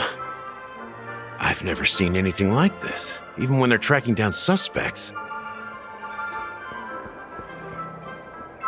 We don't need to go in. We don't want to draw any unwanted attention inside. We can just talk here. Let's find a quiet spot and continue our conversation. View here is great, right? We can see everything from here, including Clocky. If all the characters in the animation are based on characters in reality, then Clocky's counterpart is definitely the Watchmaker. In the animation, he's Hanu's partner and one of the founders of Dreamville. Does that mean the Watchmaker was personally involved in that war and sided with Asdana? It was a monumental war for freedom. Hanunu fought alongside a motley crew of masked fools, nameless, history fictionologists, mourning actors, omen vanguards, even visitors from beyond the sky. In the end, they emerged victorious. Among them was the person who would eventually be known as the Watchmaker. But if you do the math, doesn't that mean the Watchmaker was around for several centuries? I'm not sure, but Mikhail was already the Watchmaker when I met him, so maybe he inherited the title. How old are you now, Mr. Officer? I'm 13. No way. Not even close.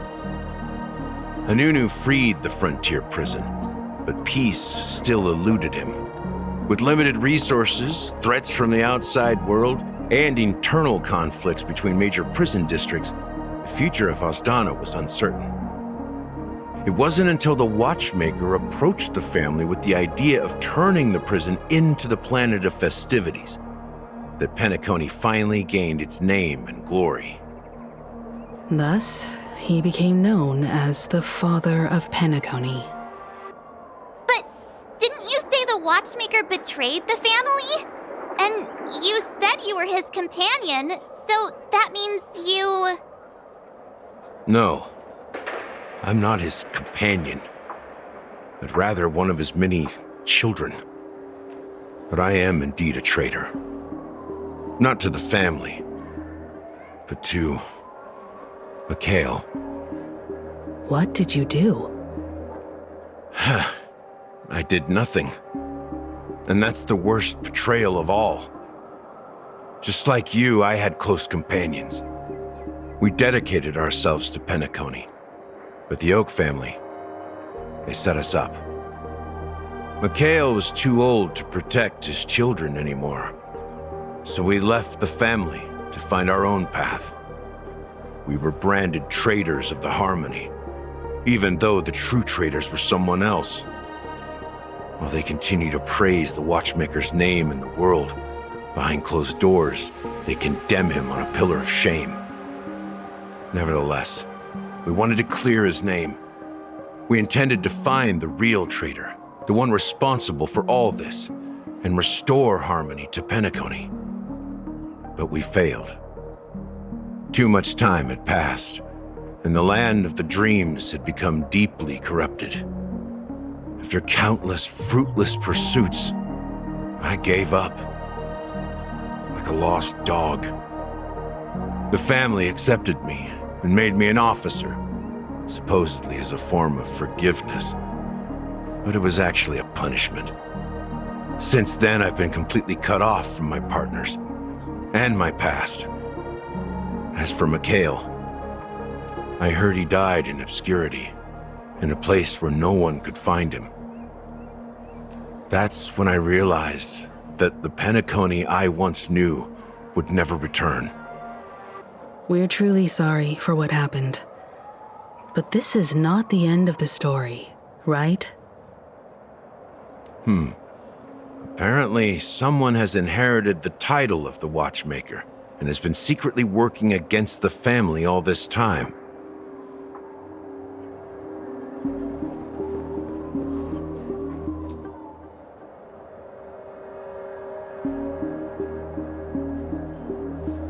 Unfortunately, after all these years, I have no idea who that person is, or if they're even real. Or just Mikhail's lost soul haunting the dreams. So, do you understand why I'm spilling all this info? Because I believe the girl's death must be connected to the Watchmaker's legacy. And at the end of all these mysteries, we will find the answers we are seeking. If it really is Mikhail's ghost, I want to meet him. If only for the last time. For those who despise me could form a line from here all the way to the entrance of the hotel.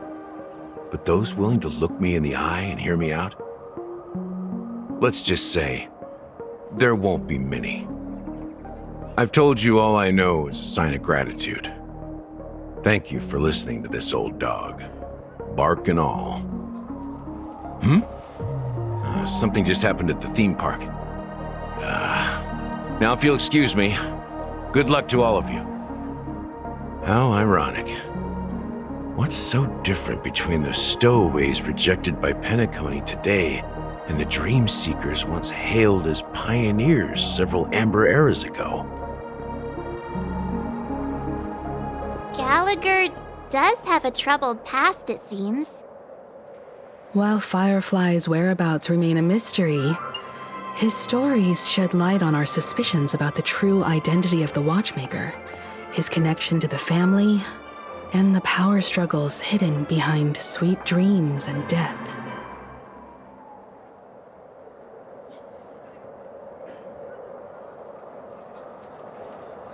Exactly.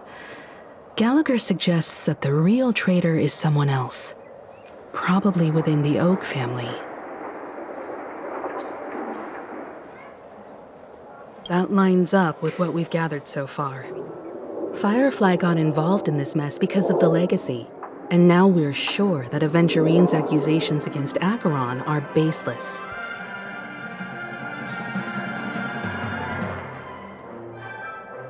You're really into Clocky, huh? He's just a fictional character, not a real person.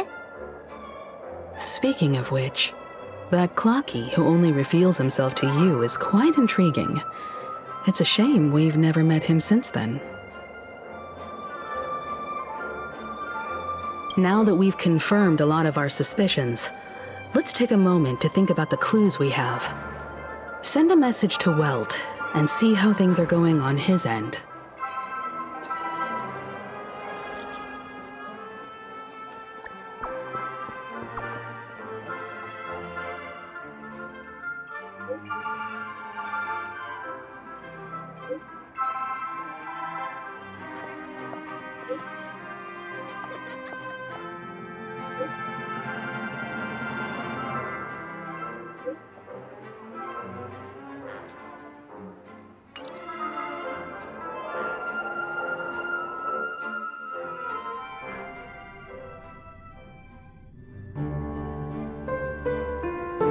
Are your companions worried about you?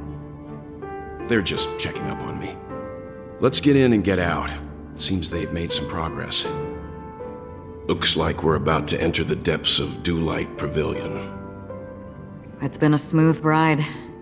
Almost too smooth for a heavily guarded mansion. Let's see if there's anyone waiting to greet us.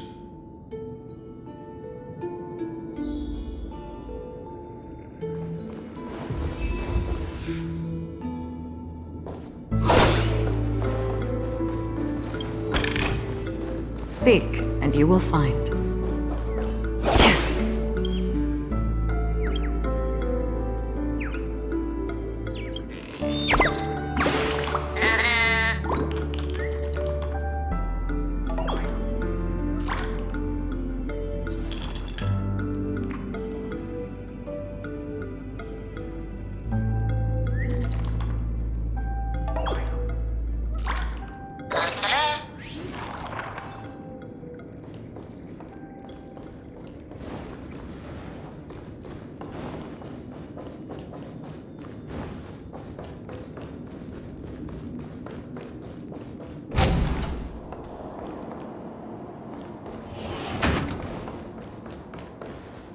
Something feels off.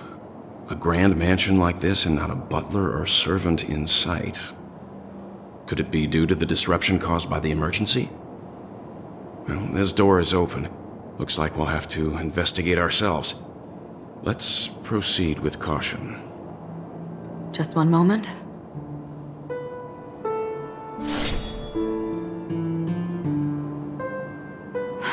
Light. I've made myself less noticeable. The crew can explain their presence as authorized by the family, but I can't come up with any excuses for being here. I see. What an interesting technique.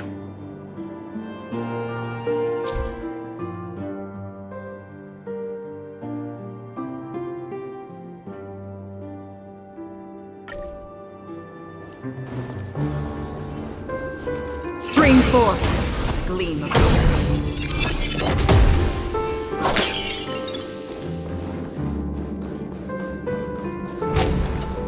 the model in the sand pit. It's the golden hour, isn't it? Maybe the heads of the family used that model for discussing important... The footprints here are different from the rest. There are 2 sets of them. Looks like outsiders might have passed through here not long ago.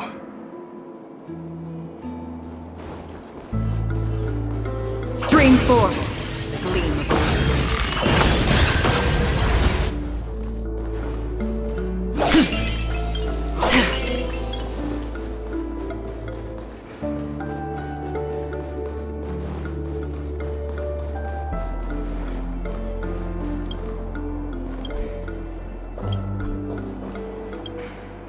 Can you identify the people who left these footprints?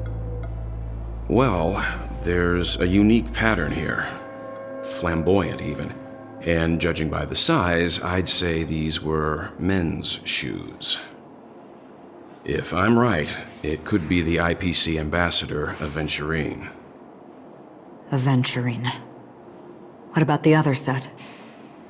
It looks like they were walking side by side as opposed to one behind the other, so the second individual is likely equal in status to Aventurine. The IPC is eager to reclaim Penacony, so their presence here is not unexpected.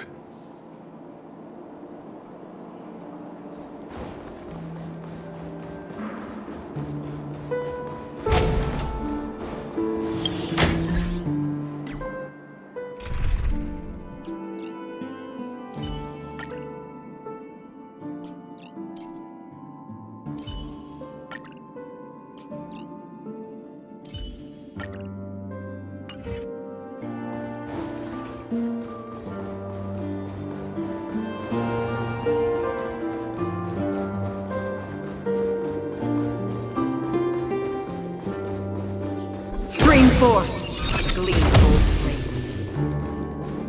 While there aren't any people in this mansion, they've set up quite a few mimetic guards to patrol this place.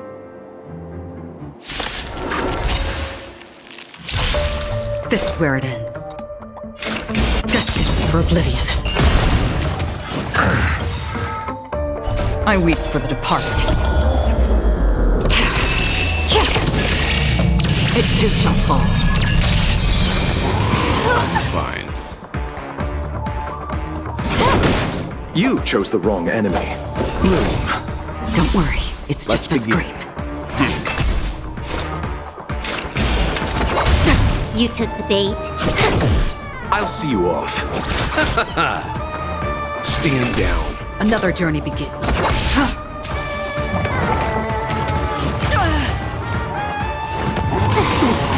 Can I have fun this time? You chose the wrong enemy. Receive divinity. Good as new. Repay. Still waters of oblivion. Leave it to me. Familiar. Bloom. Don't worry, it's just a scrape. Destined for oblivion. You took the bait. This combat needs optimizing. This is double speed. Eternal sleep is not the end. The dead return! You know nothing of the weight behind this power. Survive or be destroyed. There is no other choice. I'll see you off. Let's begin.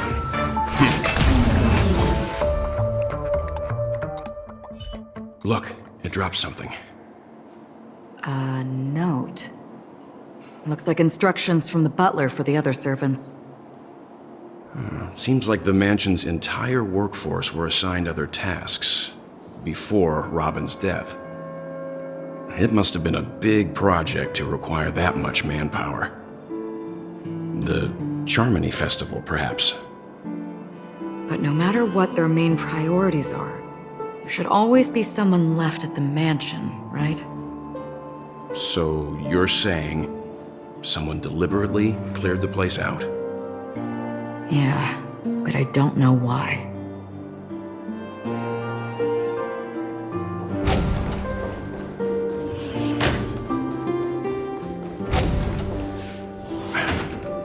No one here either. Since no one's around to entertain us, let's make ourselves at home. Stay close to me so that my white can cover you too.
As soon as I and the rest of the crew arrived in Penacony, Mr. Sunday and Robin showed up to greet us.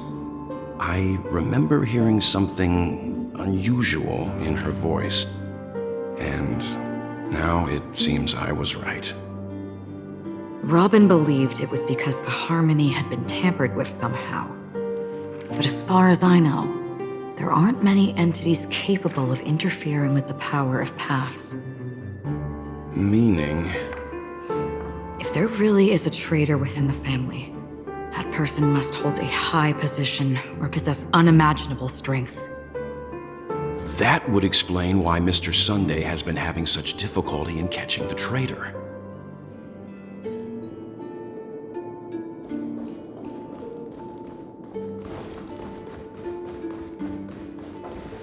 This light cone is securely guarded. It must hold some important memories.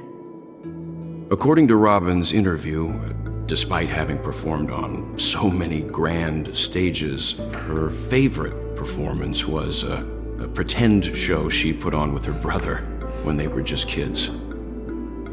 I wonder how their relationship is now. Growing up brings gains, but also losses. Yeah, time is a way of smoothing things out. The beautiful dreams of youth will eventually fade away.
The information about Robin, Firefly, and the other victims.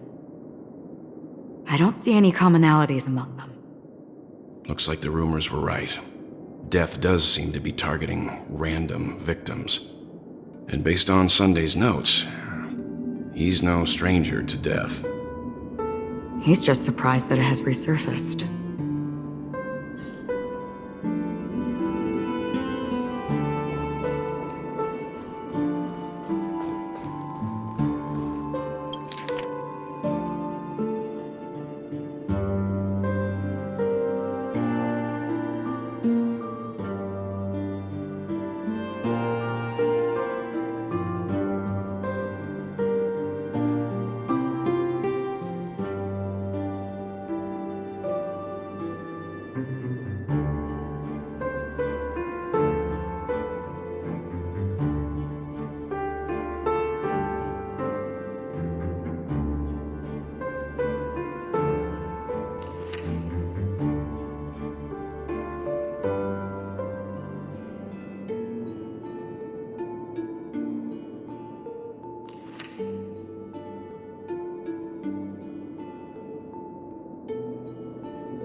It seems neither the Dream Master of Penacony nor this old Oti is happy with Sunday's recent performance. They don't seem to care much about death. Instead, they're more concerned about the Charmony Festival and the Watchmaker. Maybe the other family heads don't think death is a big deal. One thing's for sure, there's a lot of internal conflict within the family, and everybody has their own agenda.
Mr. Sunday has done some serious research on his suspects. This traitor must have been causing trouble for the family for a long time. They all seem to be insiders, but I haven't met any of them. Huh? Wait, these characteristics. What is it? No, nothing. Maybe I'm just overthinking things. However, if this traitor really exists, could they be responsible for Firefly and Robin's deaths? Perhaps that's why Sunday is taking this matter so seriously. That's all for now. Nothing more noteworthy. Before coming here, I had all sorts of scenarios in my head about dealing with the family. I did not expect an empty mansion. Watch out! Someone's approaching. I don't think trespassing on forbidden areas is the way to be a guest, Mr. Yang. And... Acheron? The Galaxy Ranger? Our apologies, Mr. Sunday. Nobody came to greet us, so we entered without permission. I hope you can forgive us. But even if there's no one to greet you, you should wait for the host. Don't you agree? Even without the famous Galaxy Ranger. As far as I know, the crew has officially accepted the family's commission, so coming here will be unnecessary for you. On the contrary, that's exactly why we're here, to ask you about the case and gather more information. We don't want any loose ends. Well, since you've come with goodwill, I have no reason to show you the door. Rest assured, he hasn't figured out that we went through those documents. While the truth remains a mystery, I'm getting close to it. I assure you that the traitor will soon pay the price. Let's hope justice will prevail soon. I have a question for you, if you don't mind. How did the family come to the conclusion that the murderer was within the family? With all due respect, it's in the IPC's interest to wreak havoc before the Charmony Festival, and the family has every reason to suspect the IPC's involvement. Well, other family heads share the same suspicions as you, but in my opinion, the true murderer would never have drawn as much attention as that ambassador did. Not to mention, I personally shackled him a while ago. However, I'll give you a suggestion regarding your suspicions, Mr. Yang. You should be more cautious of Aventurine. While the wicked can't break through high walls, they can plunge their evil dagger into the heart of the righteous. He's a businessman, not some philanthropist. But right now, he's out there handing out his wealth on the streets. And he went to the Clock Studios theme park all by himself. Who knows what kind of scheme he's cooking up? While the family is dedicated to keeping our guests safe, it might be wise for you to stay alert. You never know what unexpected troubles could arise.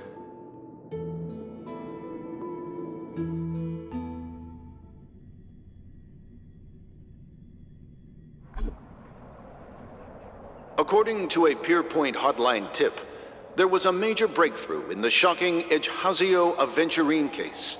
The suspect has been arrested. This fraud case has been linked to many departments within the Interastral Peace Corporation and the Intelligentsia Guild, causing a large drain in manpower and resources, resulting in the IPC taking a massive loss.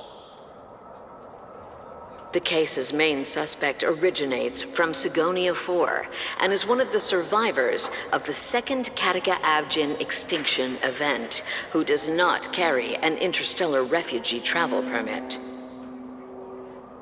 As per Strategic Investment Department Head Diamond's sentiments, the IPC has appropriately relocated the suspect in the spirit of the Charter and will continue to conduct further investigations as to the motive of the suspect.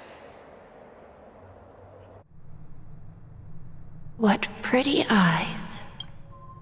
Tell me, do they shine in the dark?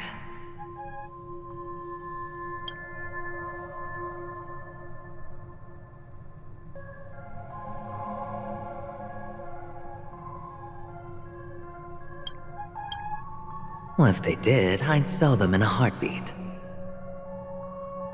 You don't know how many people long for your eyes to be closed forever.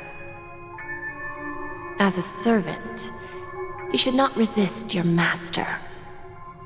Yet, you went and killed that man anyway. No lawyer has the audacity to defend you. Perhaps you ought to represent yourself. Not difficult, but definitely pointless. You're pretty confident on your eloquence. Did you also think that when you lied to the Intelligentsia Guild? Ask and you shall receive. You wanted the perfect construction material. All I did was offer a possibility. It was just a small wager. If your luck holds out, the IPC will dig something up from the golden sands of Ejihazo. Maybe even the Sand King's remains. Pity your luck has run out. I'll admit that. What I'm more curious about, though, is why such a grand scheme failed to benefit anyone in the end, including the perpetrator himself. Madam, I already have what I want. To be brought before you for the next high-stakes gamble. Then let's talk about the second gamble. Tell me, what are you prepared to wager this time? My life. I bet you won't send me to the gallows. What do you want, then? I want your Lenore to meet with me. I have something to say. And then what? I want cash. It can't be that simple, can it? It is that simple. 30 tanbas. The remainder of my market value. 30 tanbas. No more, no less.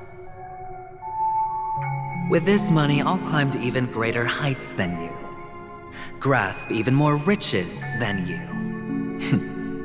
I wager you won't give me this chance. Which is why you should call him here. Interesting. A pity Diamond won't see you. No one gets to see him. From here on out, I am Diamond's representative, and I will decide on his behalf. You're wrong. 30 tanbas. I'll give you that. And much more than that. Wealth, status, power. The IPC will give you whatever you want, even what you don't want. Kakavasha. A good name, but unfortunately destined to be buried in the dirt. You, though, you deserve to live, to create even more wealth for us. Go, pick the clothes you like, then choose your desired identity. And then, use them well, child. May your plans never suffer failure. Life is like a long-term investment.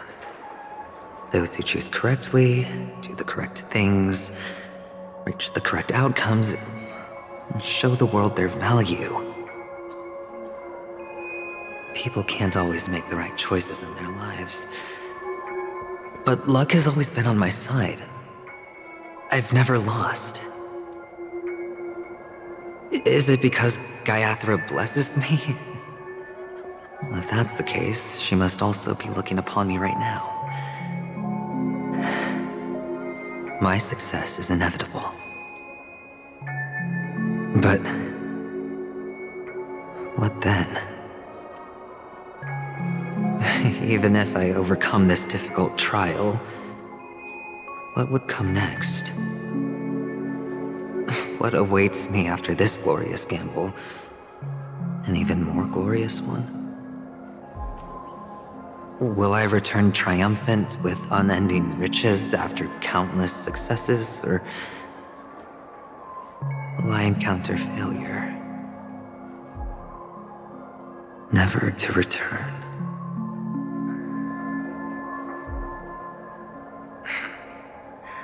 I'm pretty sure you already have some ideas. Lowly gambler.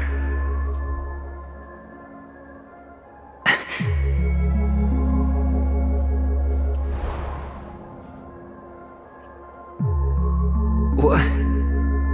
What?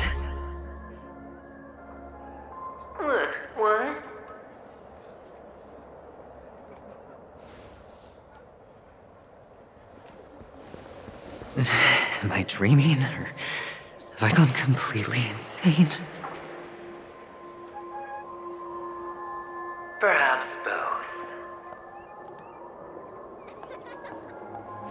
Forgotten me already? When you were strapped to that electric chair by a mannequin warlords, who was it that gave you the idea? Fine. I may be crazy, but I'm not stupid. Get out of my head, newborn of the Harmony. The Harmony? Oh, don't play the fool. It's not the first time we've met. No need to be so polite. I'm you, and perhaps even more aware of yourself than you. Of what exactly you want. You're dying. And you still want to drag a bunch of unfortunate fools with you through death's door. That's why you're here, isn't it? A grand unveiling. You really think you can pull it off? Why not? Well, you may have fooled everyone, but you can't fool yourself. I can show you. Before you're entirely gone, I'll be with you for the last stretch of your road. Let's have a heart-to-heart while we walk.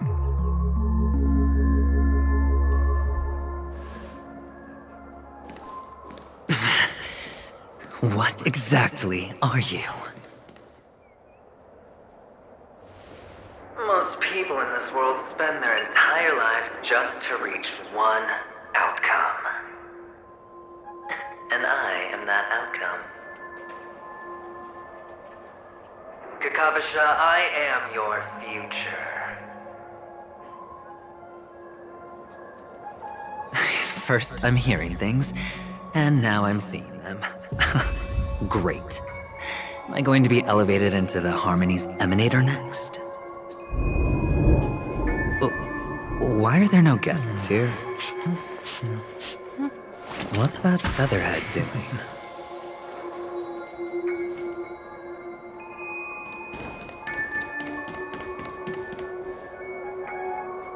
Just a Pepeshi? No. A child.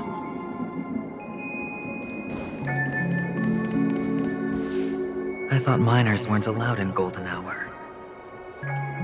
Hey kid, you okay? Are you lost?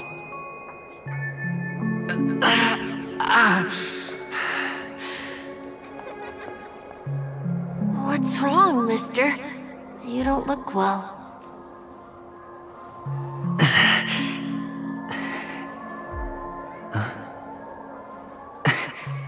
Your eyes. Impossible. Who are you? They're pretty, aren't they? Sis said they're a gift from Mama Funga. Colorful eyes are said to bring good luck. You have pretty eyes too. Beautiful. Are you alone? Where are your parents? They're in that amusement park. Papa and Mama went in first. I'm just about to go look for them. I have to go. Goodbye, mister. Hope you have a good time, too.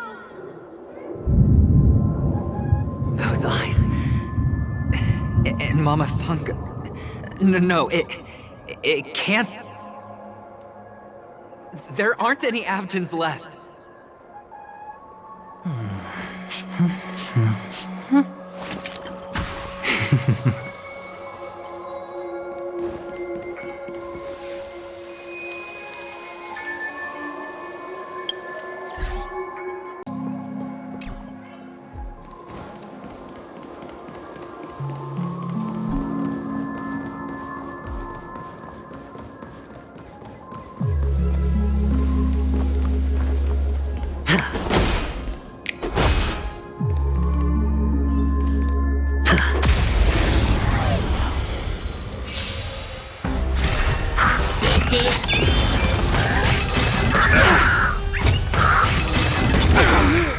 Watch your head. Time for a buzz. Feeling spiffy?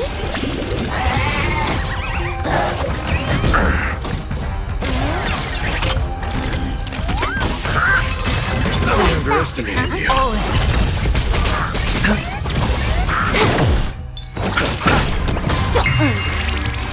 Spend freely. Bust. Or maybe I'll take it all. Watch your head. Bad news. Time for a buzz.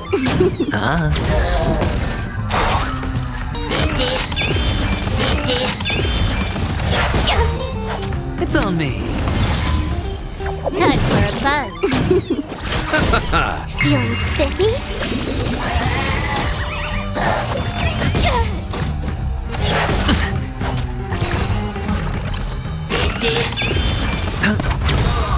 Bust.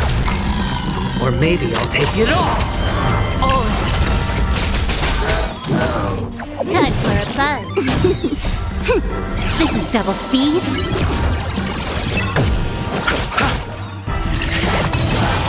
The dead return! Can you find the answer? Spend freely. Feeling spiffy? It's on me.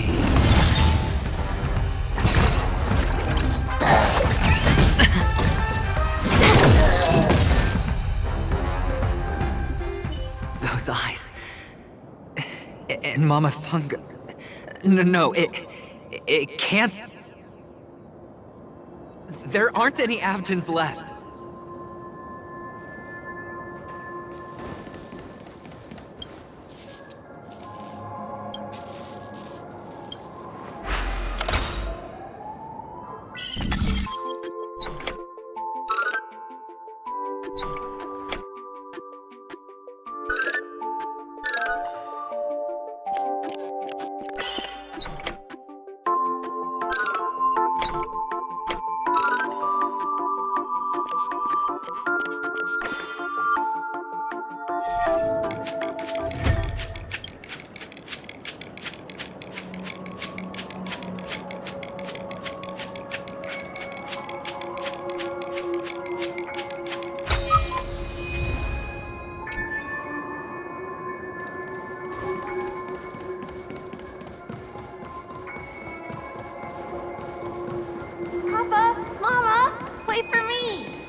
Only on Penacony, am I right? What are you still doing here? Well, you've known all along. The family truly showed leniency to everyone who came seeking help. Why would there be a need for such high walls and deep moats? However, people don't see it like that. Especially since the flavor of the dream syrup is so alluring. You will receive no charity on Penacony, and relying on your own strength alone to topple high walls? Not a likely fate. Which is why, once you step into the hotel, you remove your high hat and beg everyone you come across for help. Like a hyena scavenging for scraps in the desert. Because you know that opportunities are fleeting. Well, when you put it like that, even Ratio's a teeny peacock analogy sounds pleasant. Well, you know how rare it is for me to give you the straight dope, so listen while you can.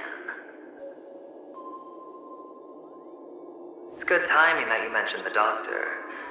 I'm especially fond of what you and he have in common. The conspiracies, calculations. Especially the part about the finale, a magnificent act of betrayal.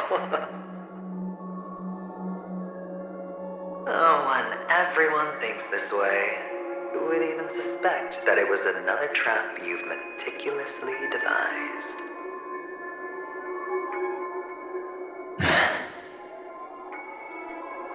Go on. Tell me I'm right. You know who you really are, Mr. Cavalier Gambler. Uptight, overcautious, massive inferiority complex. You've won so much, you're still so afraid of losing. They only see your big bets, your bravado, the full house, the straight flush. They don't know the other hand is below the table, clutching your chips for dear life. It's a heck of an act. No wonder the tavern sent you an invite. You're a natural kid. You don't stop at fooling the audience, you fool yourself too. Well, the best way to prevent others from seeing your true colors is first being able to fool yourself. Of course. I know you all too well. But it's strange. Why did you decline that invitation? You had the chance to embrace elation. Was that not what you most wanted? But you chose the IPC instead. For the preservation? I doubt it. Do you even have anything in common with the preservation? Oh, I thought you knew. Didn't you say you had me pegged? We're done. Either stop talking or disappear from my sight. That's fine. But who exactly is about to disappear here? Well, it's not going to be me, anyway.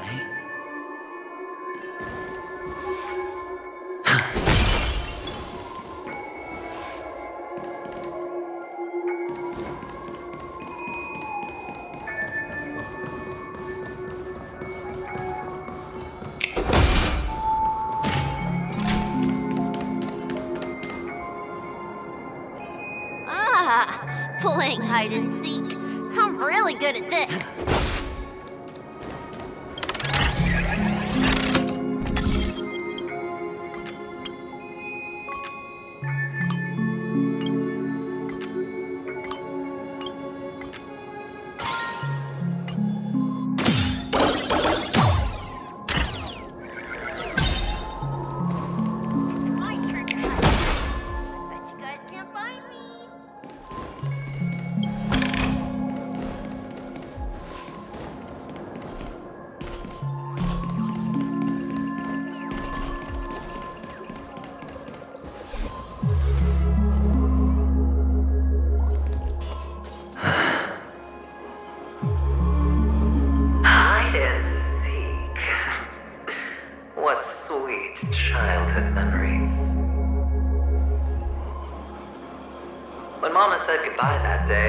Catechins were like jackals hot on your heels. know you won't forget that sound anytime soon. Those shrill cackles. You had to hide right under the noses of those savages. You and Big Sis, playing dead, drifting in all that bloody water. Completely ruined that shirt. Shame. Wasn't that the last one Dad left behind? It wasn't ruined. I've always kept it. Come on. It's a rag. It's not like you can ever wear it.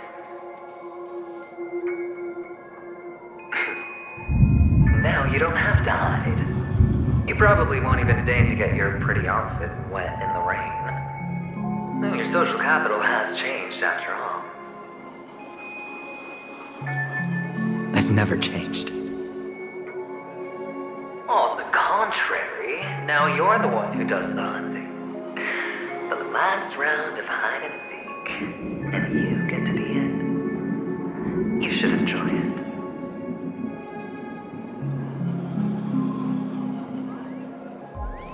That child.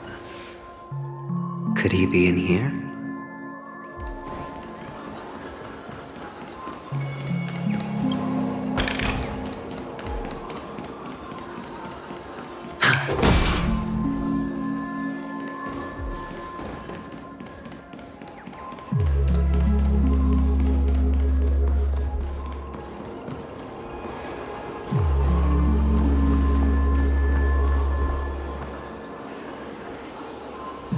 Is this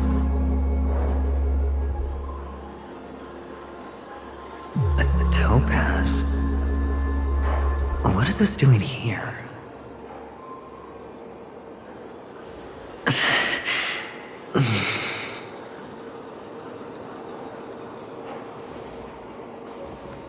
What? Does your cornerstone wrench out of your heart, son?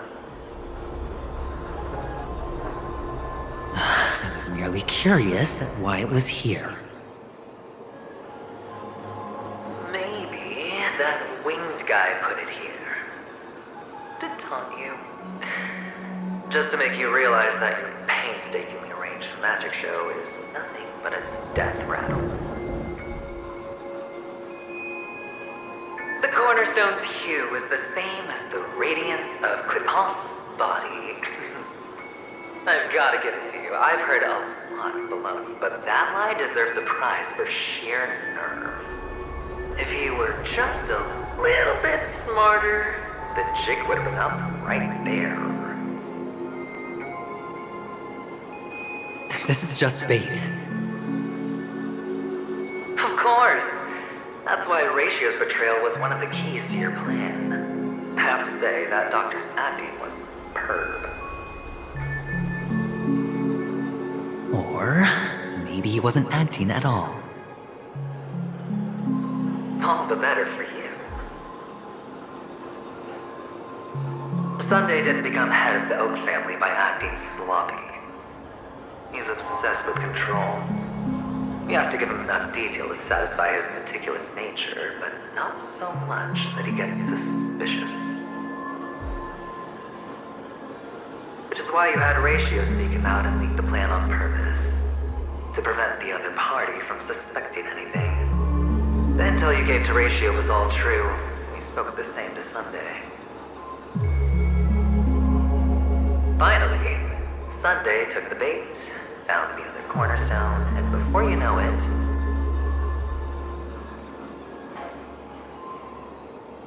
everyone's distracted enough for you to steal the third stone right out from under them.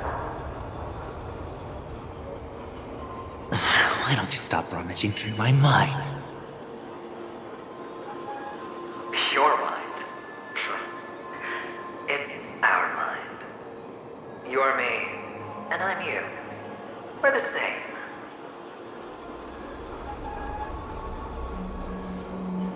The best way to prevent others from seeing your true colors is to first be able to fool yourself.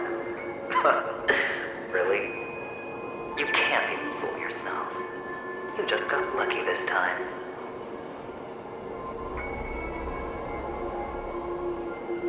This is the other cornerstone in Sunday's hands. Rather beautiful green. Just like you. Smooth. Cunning. Tell me, what's its name?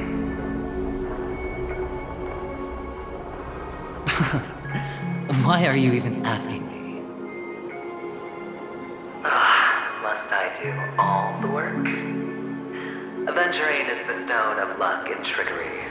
That's what she said when you received the stone, wasn't it? This type of stone isn't rare, but its hue is very similar to a certain gem. In fact, it's often used as a substitute. And that more precious gem is...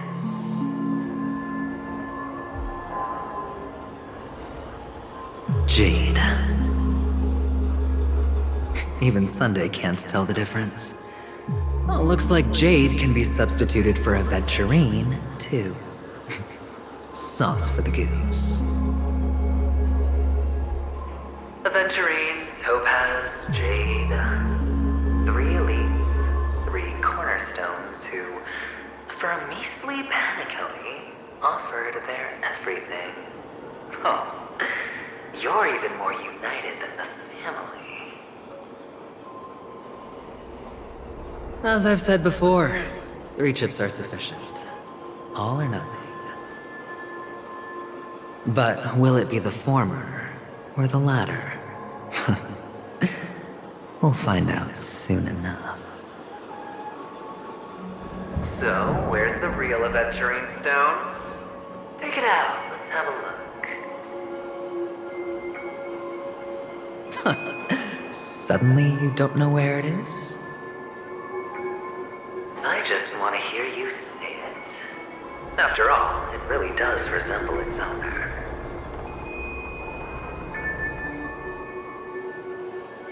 As you wish, then. They never went anywhere. They're right where they belong. Piled up with these cheap baubles. You smashed the aventurine stone before you left? Oh, just look at it. Shattered. Just like your life. Poor thing. A humble pebble coated in the most lustrous sheen. I take it back. This thing is far more precious than your life. You're absolutely clear about the consequences of doing this. Blasphemy against Nippon's body. You think the IPC will let you get off scot-free?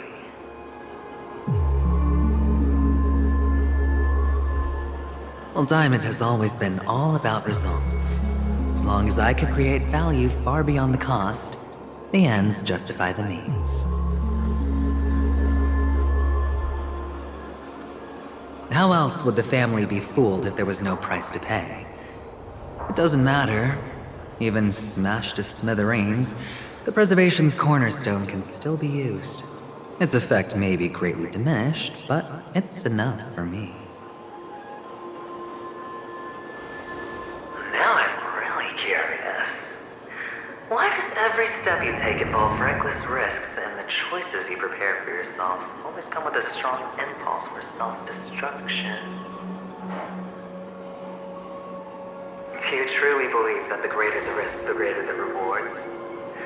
I wouldn't have guessed you'd be so loyal to the IPC. There is so much you don't see. Which is also why you'll never see how I'll win it all.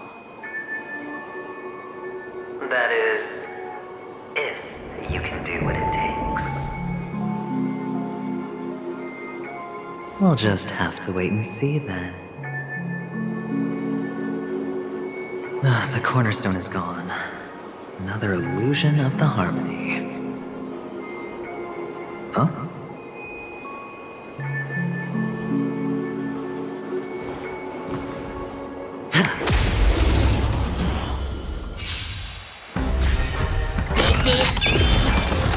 No dirty tricks.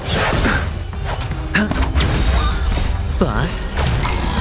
Or maybe I'll take it all! Watch your head! Time for a buzz. Feeling spiffy? Oh!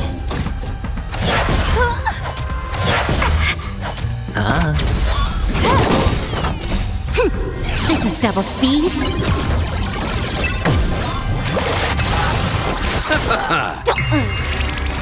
It's on me. The dead return! Time for a buzz. Feeling spiffy? Can you find the answer? Spend freely. Bust. Or maybe I'll take it all!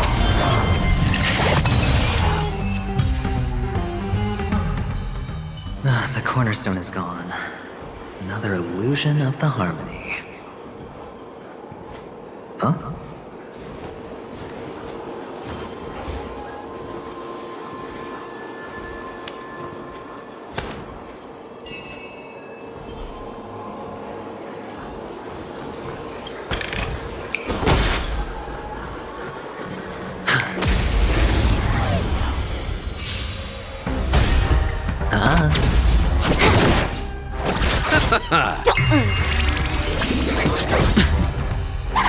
Ouch, ouch, ouch! It's on me. The dead return! Feeling spiffy? Spend freely.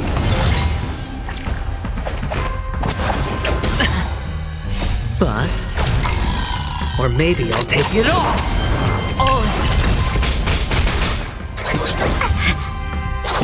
Ouch, ouch, ouch!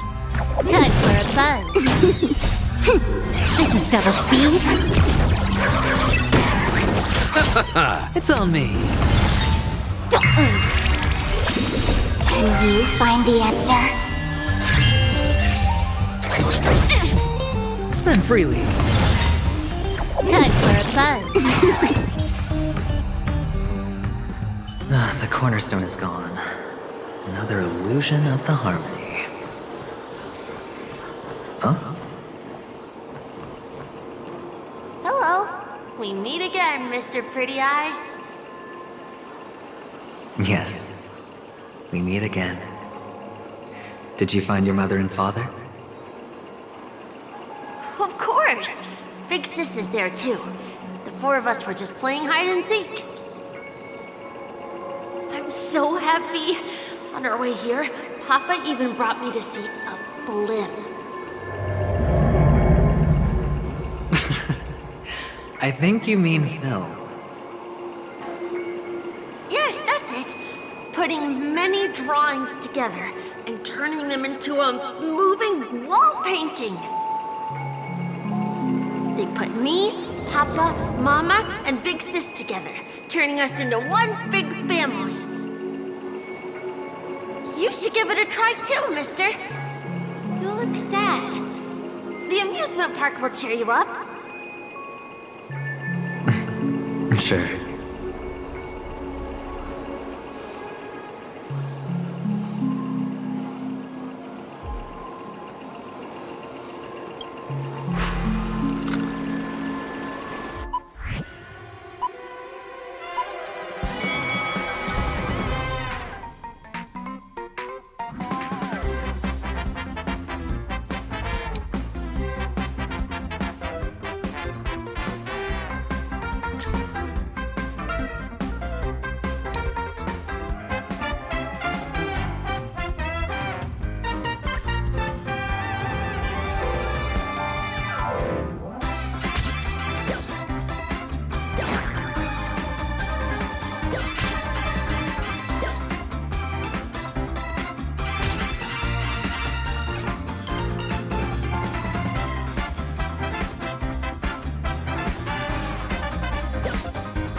How's that?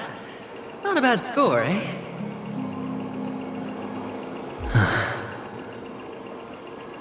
Boring.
Why aren't you talking? You've piqued my interest. I'll admit that there are still aspects of you that I don't completely understand. Well, you sound sincere this time, at least. Well, sincerity is one of my traits that everybody likes. And I have precious few of those. Moving on. See that maze over there? I'll know everything about you before you reach the exit. Our quaint journey through this amusement park still isn't over, and I wouldn't mind stretching this out at all.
This one's for you.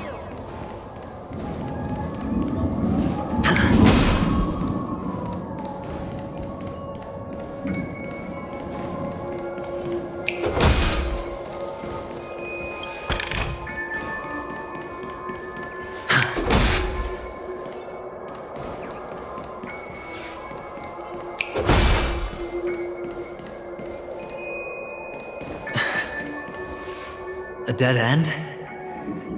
Oh, is this the wrong way?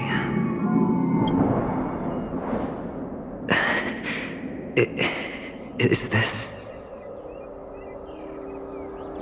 Oh, what's on your mind? It's got nothing to do with you. Do you need a hint? These are manacles on you. That man gave you your first job. You made your first pot of gold.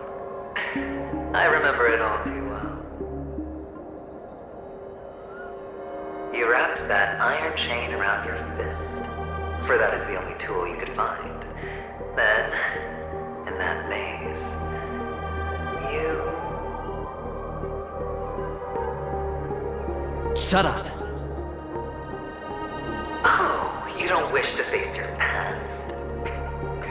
Unwilling to admit that your life is worth at least 60 tamas. Well, from what I see, you refuse to confront it, because it only proves your weakness. How could a weak person take such daring risks? Oh, that's right. You love the thrill of danger. But you refuse to let go of meaningless sentiments. Even in this beautiful dream, the only thing you dare allow yourself is death. In your hands, those who follow you could have become Joker cards. They're far more useful that way. It's not like this is the only place the family ever cut corners. You could have had tons of action if you weren't so all or nothing. All it takes is a meager sacrifice. I bet Opal would have resolved this without a fuss. A pity you're not him. Well, you wouldn't be in this state if you could just get with the program. And why couldn't you? Out of professional integrity. Those techniques you mentioned are highly efficient, but it's not that I don't know about them. It's more like I couldn't care less. Get it? What fun is it if the fight isn't fair? Fair? You assume your opponents would fight fair in the first place. The odds are obviously not in your favor, so how are you just breezing by? Did that masked fool's words awaken something in you? Well, she gave me an answer that could turn everything upside down. Everything? You mean it could make all the cards on the table just disappear?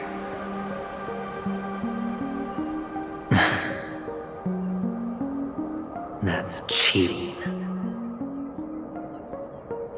If these leaves could be brought back, would they bloom into new flowers?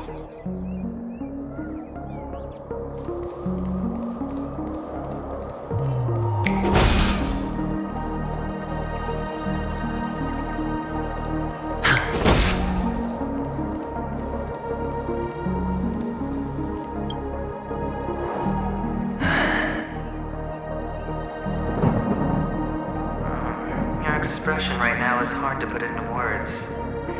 The lucky charm Mama left you is made from gold. Why did you never consider selling it? You obviously could have lived a normal life like Big Sis that way. Looking back, that was the better choice. Mama only left us with 2 pieces of jewelry. A necklace and a lucky charm. There won't ever be a 3rd piece. That's what you always say, but you actually regret it, don't you? That you didn't sell them. You can zip it if there's nothing to talk about. I know. You must remember what Big Sis told you. You are a child blessed by Gayathra Triclops, and can lead the clan to happiness. So always remember to protect yourself and never resent the pain and poverty you're going through. The words still ring in your ears, don't they? You're a good kid, so you definitely won't have forgotten. So, you surely won't forget how tragic her last moments of life were. How the piercing laughter behind you felt like it was drilling into your heart. You ran away without looking back, just as she told you to. Tisk, tisk. A lifelong regret indeed. Enough! Do you not have anything better to talk about? Oh, shut me down like a champ! Well, I guess when it comes to mind games, this isn't exactly your first rodeo.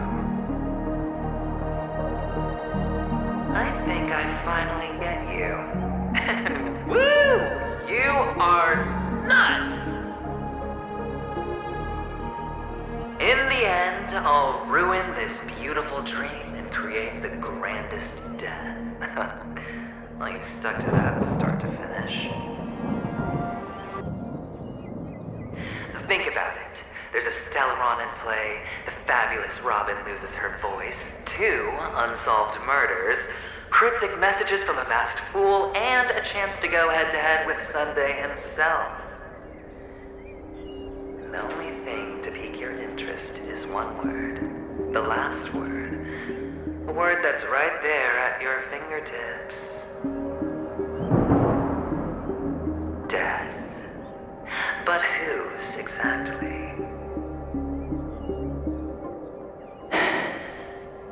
We'll know when the dice falls. All right then. Reserve a seat for me in the audience. I'm curious to see just how capable you are. Still, you never answered my question. If you could start over, would you still want to be the child who received Gaiathra's blessing?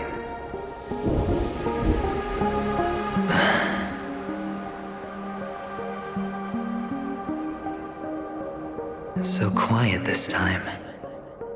Is he finally gone? Or am I the one about to disappear?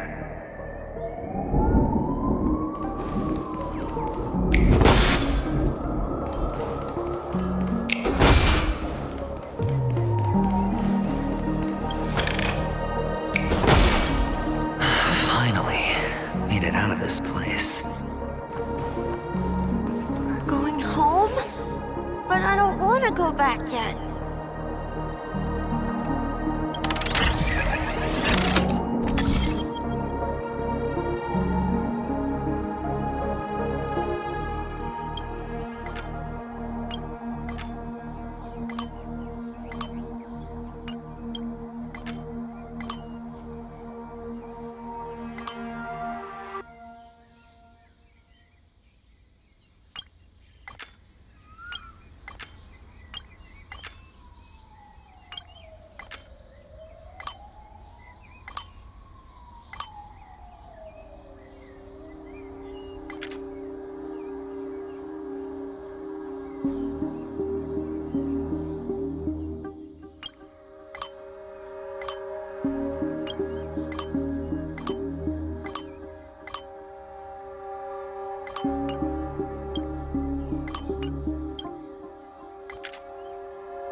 stay here forever.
One place he can be going, whether it's in the past, present, or future.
Mister, is that you? I hear the sound of leather shoes.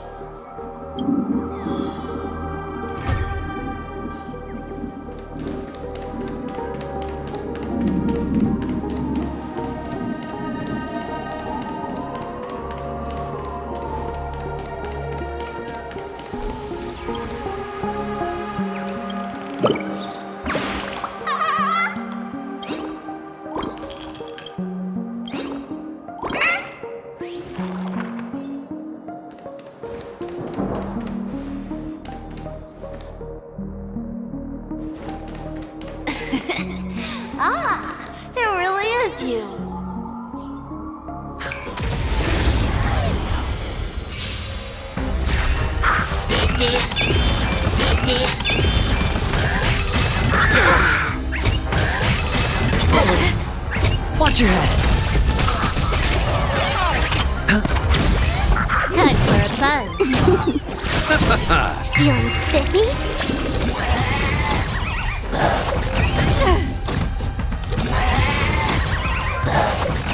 Like that, huh? Bust. Or maybe I'll take it all.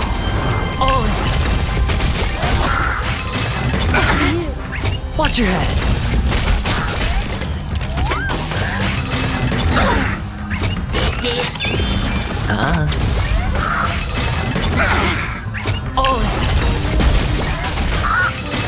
I underestimated you. Watch your head.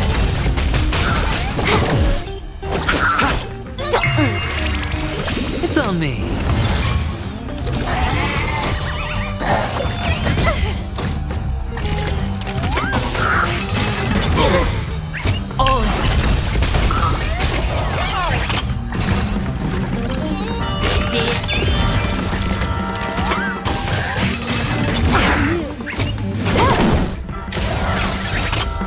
Bust.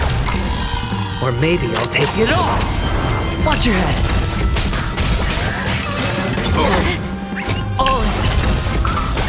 Spend freely. Feeling spiffy? It's on me. Bust. Or maybe I'll take it all.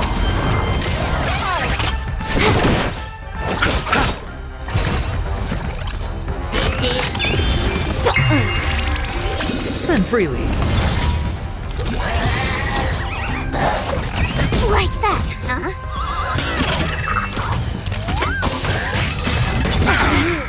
Watch your head.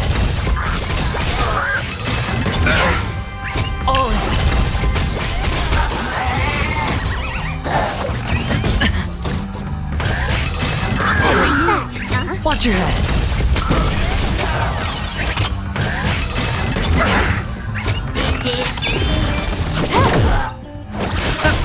It's on me. Feeling spiffy?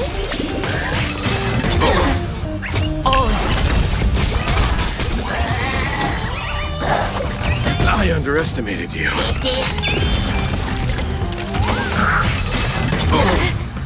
Watch your head.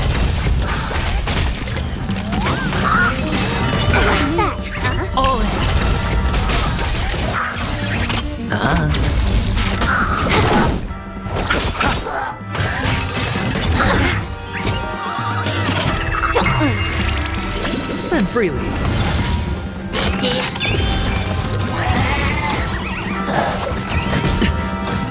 Watch your head. Bust. Or maybe I'll take it all.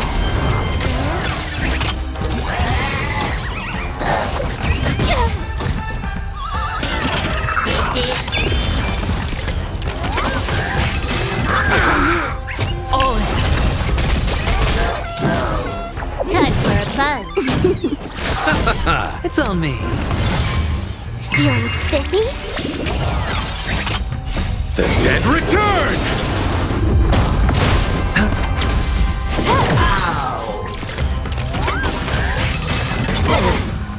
Watch your head.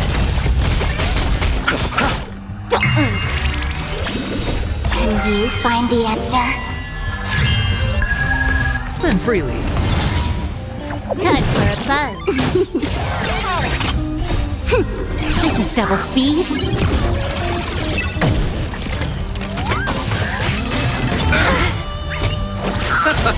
Feeling spiffy? It's on me.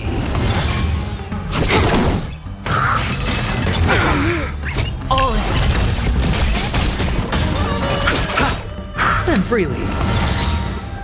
Bust. Or maybe I'll take it all.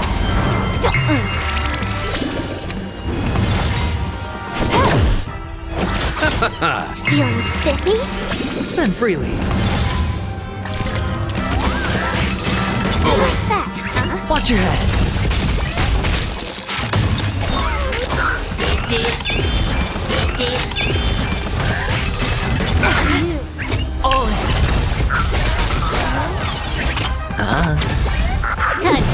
fun.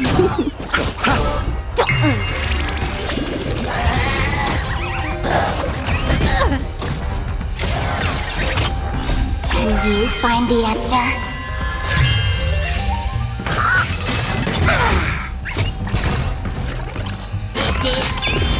It's on me.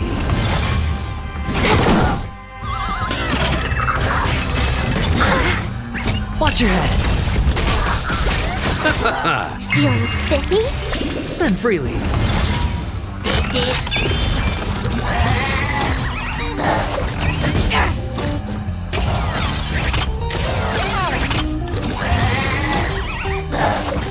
Like that, huh? Time for a buzz. It's on me. Bust. Or maybe I'll take it all.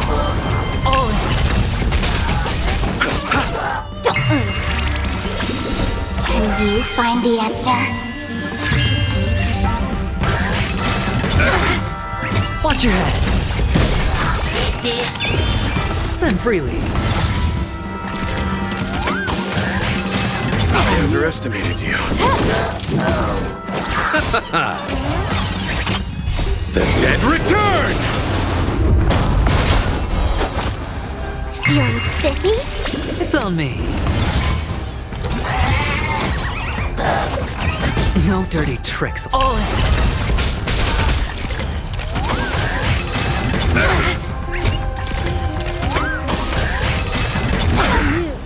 Watch your head. Time for a buzz. Spend freely.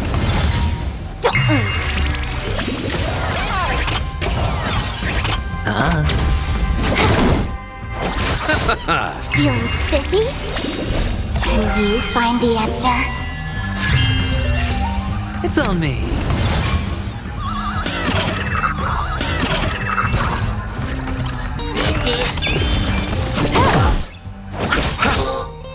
The dead return!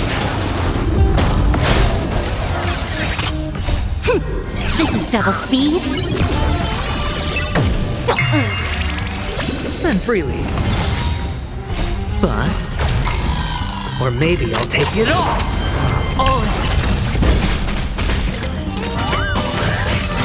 I underestimated you. It's on me. Feeling spiffy? Spend freely. Watch your head.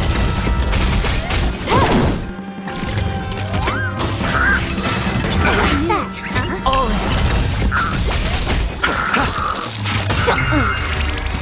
It's on me. Time for a buzz. Spend freely. Feeling spiffy?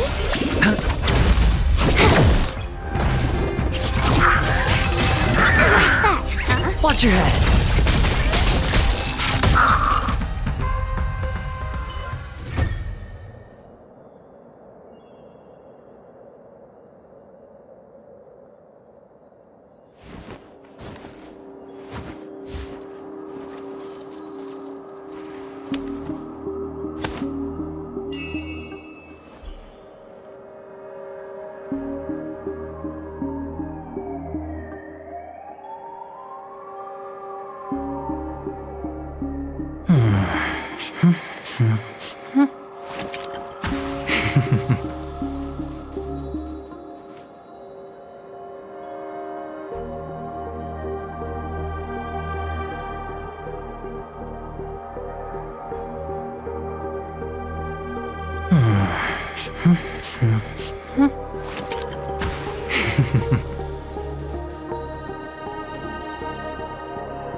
This is hardly enough for a seat at the table. I don't know why, mister, but you always give me a special feeling that makes me more curious about you. It's sad that I can't get to know you more. We have to say goodbye. Did you have fun? You're going back? Yes, I should go home. The day's getting dark, and it's going to rain. I don't want to worry the others. You're home. Where is it? What a strange question. It's where Papa, Mama, and Big Sis are. In this dream.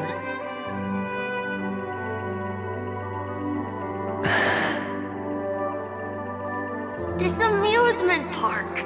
This beautiful dream. They really are peaceful. Everyone loves it. But, mister, why don't you like it?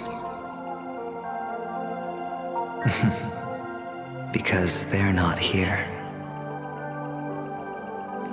Where are they then?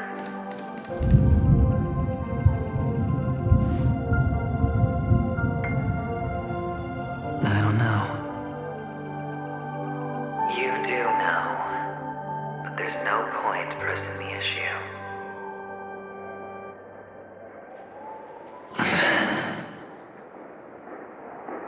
Admit it. You're tired.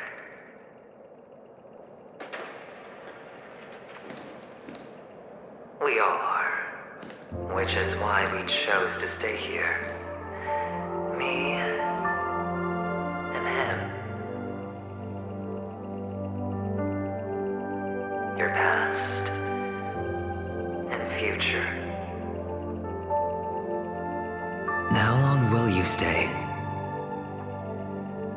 Forever. We'll be with you forever in this dream. This is the greatest honor that we can offer to those who hurtle towards death.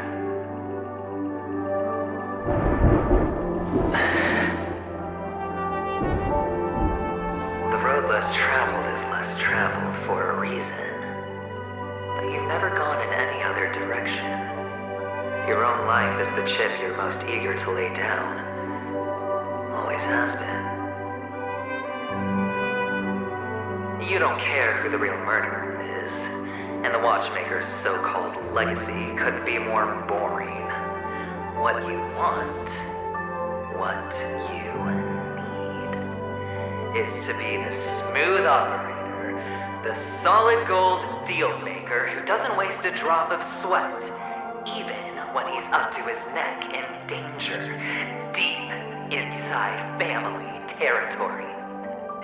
You want to be polished up, cuffed with red-hot chains, and spotlit center stage.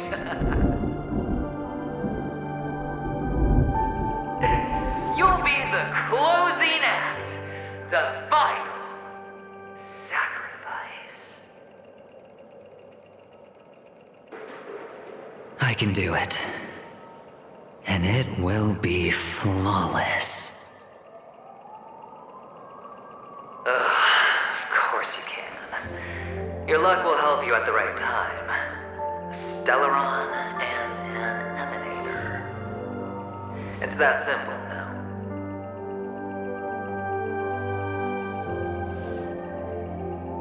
That way, the IBC will earn a place at the table. And as for you, you'll just happen to slip the leash, sweep the rat race, extract yourself from this endless debacle. You'll have the freedom you've always dreamed of.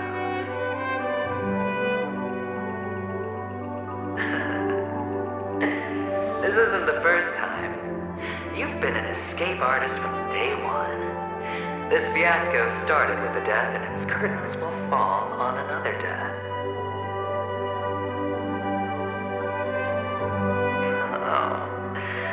So that's why Diamond chose you. He's just after Penacony. No matter the means, no matter the price. It's not personal.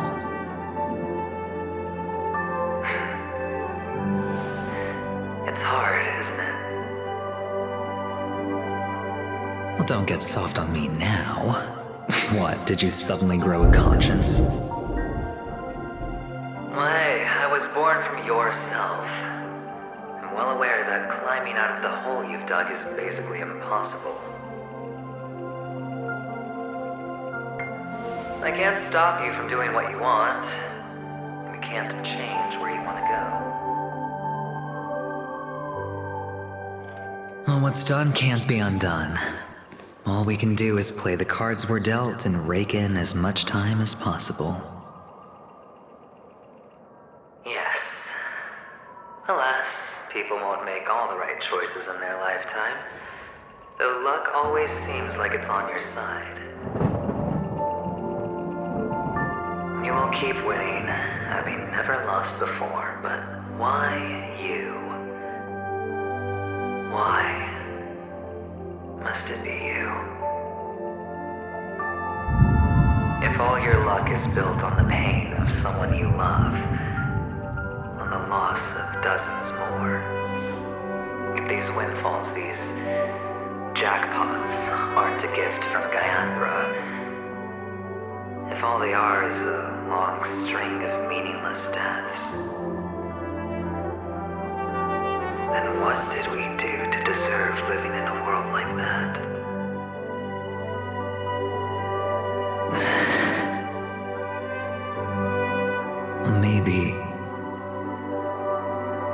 Maybe when I get to where I'm going and look back, I'll know what the trip was all about. Fine. Time to make a move, my friend. I'll be waiting up ahead. Say goodbye to the kid before you shuffle off.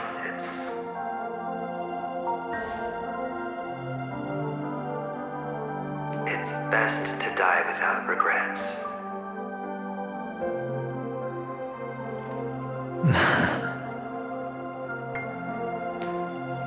And now, only we are left. Can you take a photo for me? I want a memento. Sure. Come on.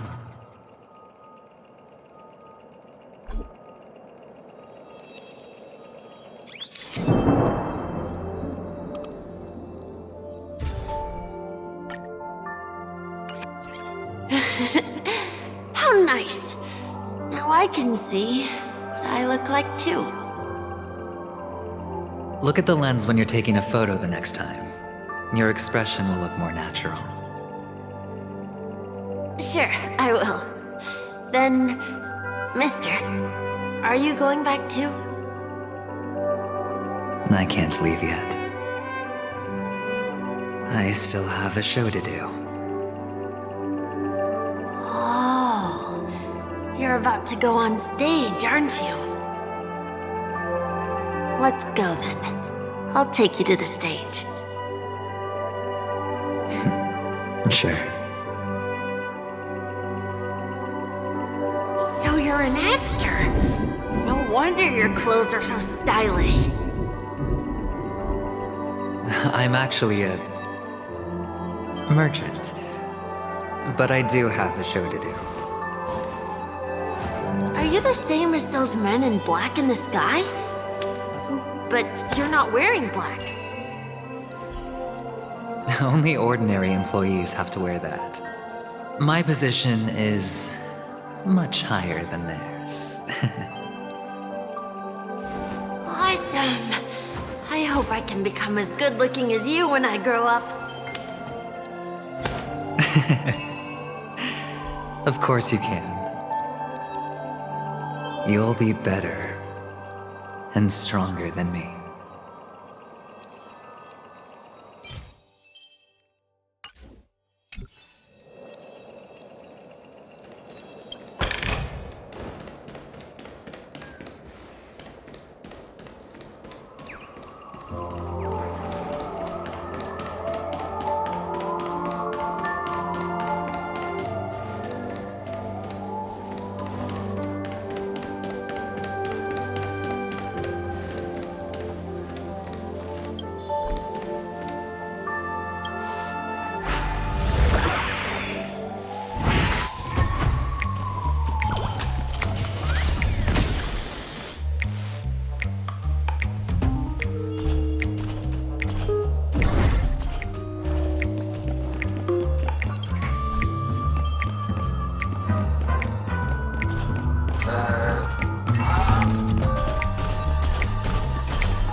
Watch your head! Time for a buzz. Feeling spiffy? Ouch, ouch, ouch!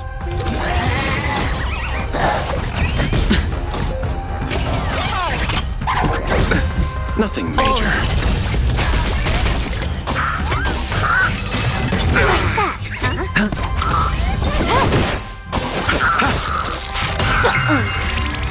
Spend freely. Bust. Or maybe I'll take it off! Watch your head!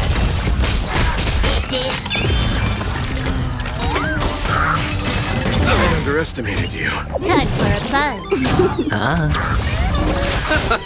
Feeling spiffy? Can you find the answer? Oh! It's on me!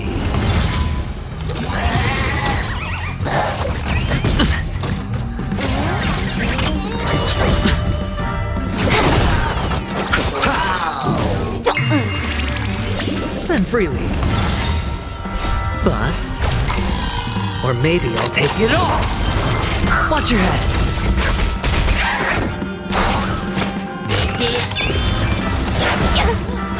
It's on me!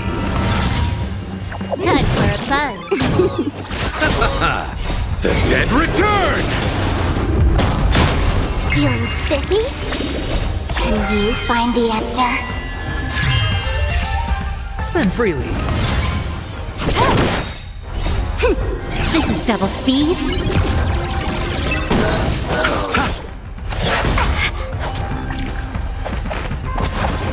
No dirty tricks, alright? It's on me. Bust. Or maybe I'll take it off! Oh!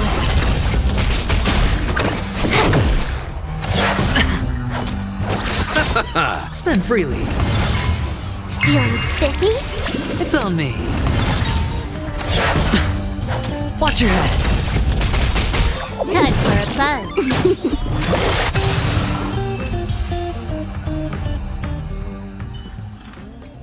So you're an actor. No wonder your clothes are so stylish. I'm actually a merchant. But I do have a show to do.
Behind this curtain is the grand stage. It's almost time to go on stage.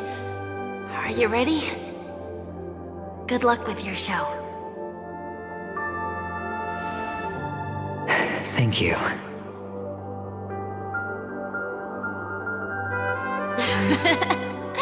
You still seem pretty nervous. Let's put our palms together. If you receive Gayathra's blessing, you'll feel more relaxed. Putting our palms together is a simple ritual. By putting our palms together and reciting the prayer to Mama Funga, she will bless us.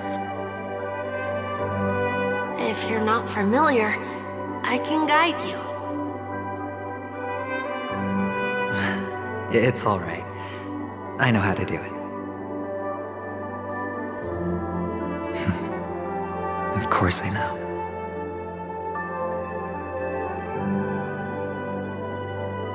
This is where we go our own way, Kakavasha. The catechins are coming.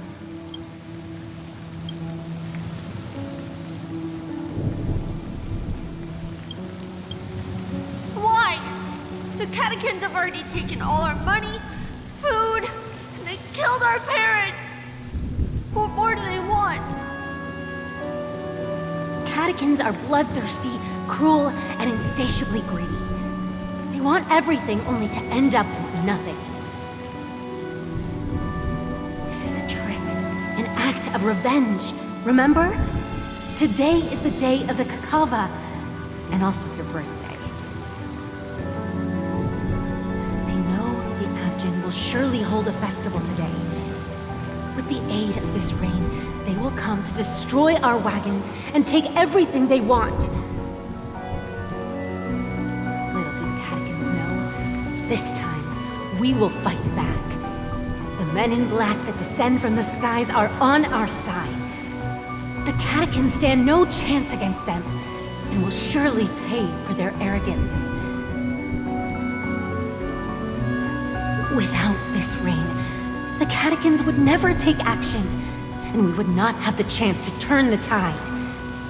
This is a gift from Gayathra, and you are Kakavasha, whose good fortune will bless your sister with success. But people will die, and you will be in danger. How is that good fortune? Why are you all doing this? The Avgin always return their blood debts. Gayathra calls for me, while Papa and Mama are waiting for me. I must answer the call. She will bless you with good fortune and help you survive. As long as you are alive, the blood of the Avgin will never run dry. So run, Kakavasha. Do not be afraid. And do not look back. Go to the other side of the mountain. The rain will accompany you, and the rain will bless you. As for us, we will reunite in Kakava's next aurora. May the goddess Gayathra close her eyes 3 times.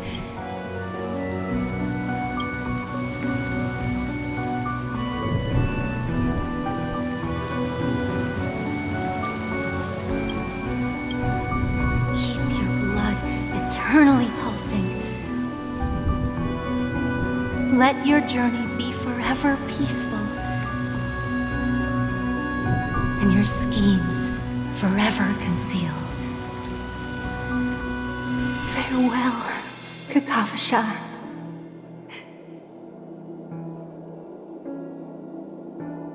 Newsflash from the Inter-Astral Peace broadcast.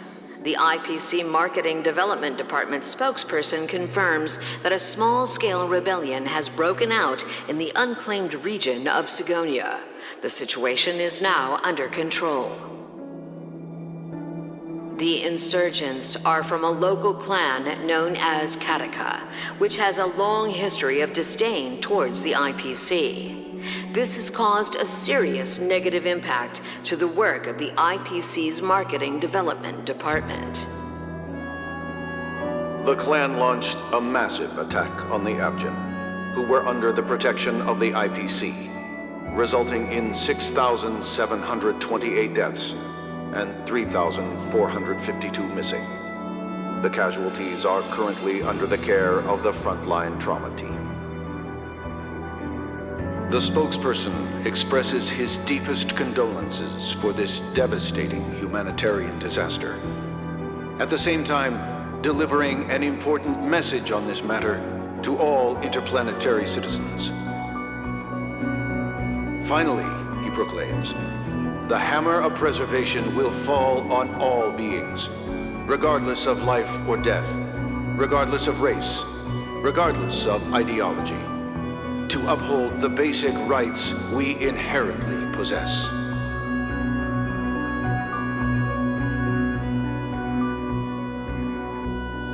Kakavasha?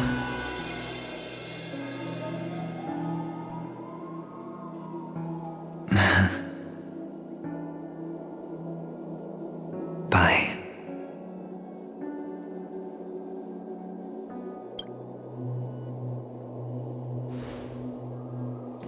Okay.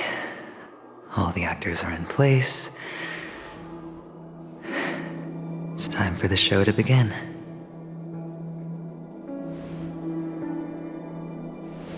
This act is dedicated to you. I hope it'll be an unforgettable memory for you.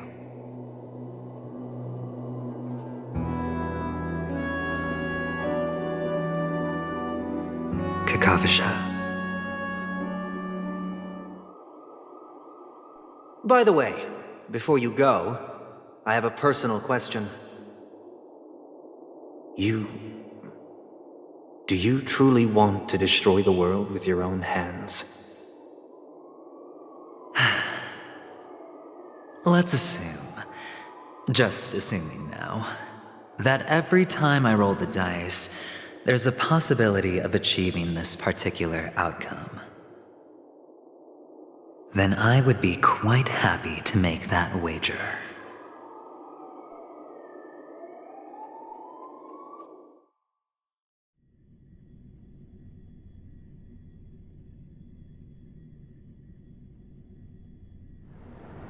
Is this Miss Acheron?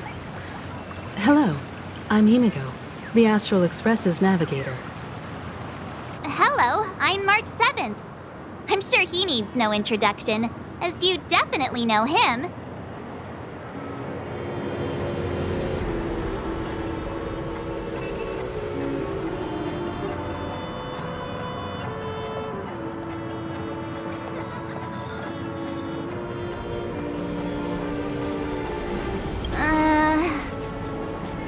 Hello? None of you seem surprised by my arrival. Since Welt has decided to travel with you, it means that he trusts you. And we trust his judgment. I envy your close friendships. Miss Acheron here doesn't present a danger, and she's of no threat to the Astral Express. Aventurine's prior accusation was based on nothing more than his own subjectivity. Which is why, before we continue working together, he has a duty to explain himself. You want to create a situation where all three parties are present? There must be some deeper meaning behind Aventurine's actions. I suspect he's been aware of Penacony's secret from the beginning and has been continuously strategizing to unveil it. In that sense, the Astral Express's role in his plans would be imperative. In the worst-case scenario, he may use us to do something unexpected. Assuming things do escalate to that stage, having an extra ally is a good insurance policy. Penacony has numerous factions, and the state of affairs is significantly more intricate than that of Belobog and the Xīngqióng.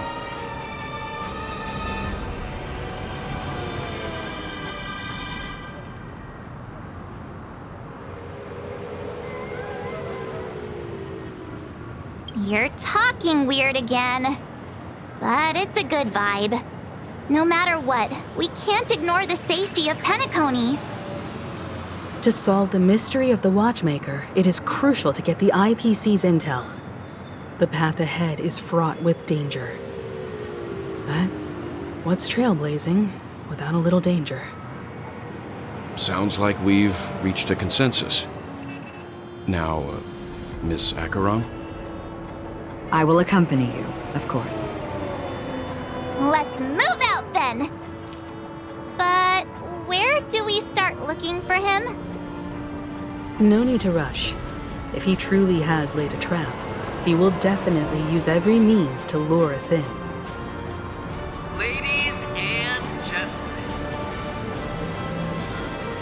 the most wondrous, most magnificent show in Penacony's history is about to begin. The IPC cordially invites everyone to Club Studios Theme Park. Look. Should both the performers and spectators fail to arrive, won't all of Aventurine's plans be for nothing?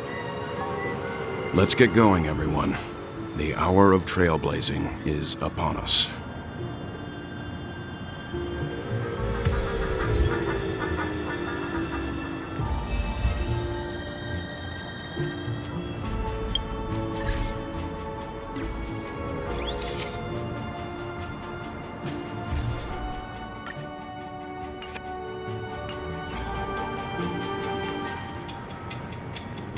To solve the mystery of the Watchmaker, it is crucial to get the IPC's intel. The path ahead is fraught with danger. But what's trailblazing without a little danger? Let's get going, everyone. The hour of trailblazing is upon us. I envy your close friendships. I have a bad feeling that something big's gonna go down. Are you ready? Let's waste no time and head to the theme park then.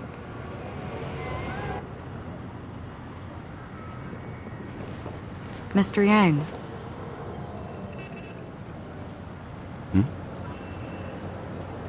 Why did you not tell your companions about my true identity?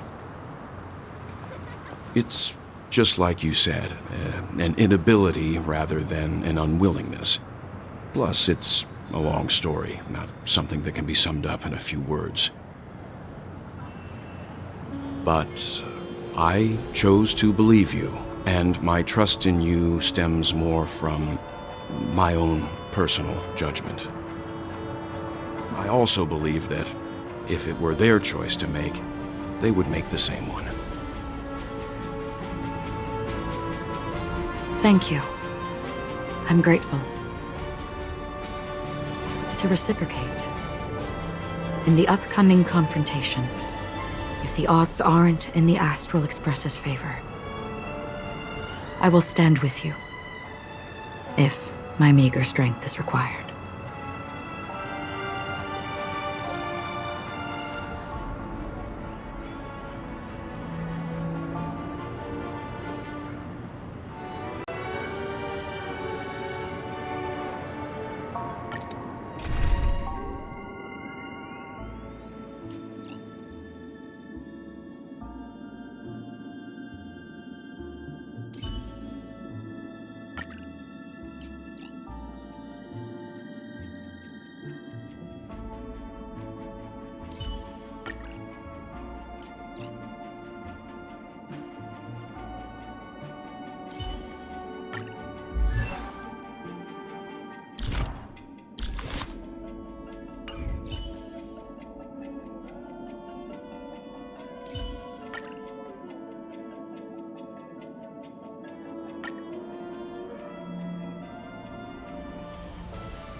We're back here again. Aventurine actually chose a really conspicuous location. That guy's really taking it to a whole new level. Does he really think he's a superstar or something? Not a soul in sight. The hounds drove out the visitors, and now their whereabouts are unknown too. Everyone, pay attention. The other party has obviously come prepared.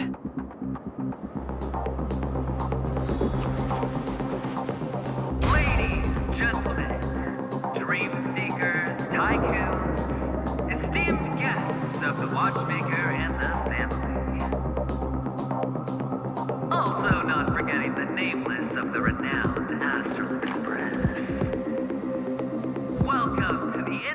Inter-Astral Peace Corporation live show!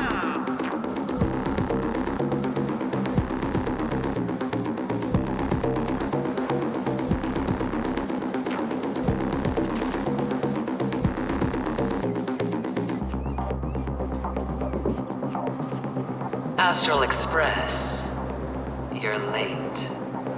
And this, unsought guest. We've kept your appointment, Mr. Aventurine. It is customary to show yourself as well. I will, naturally. But before that, I've got to introduce our guest of honor. Everyone, give it up for Mr. Stellaron!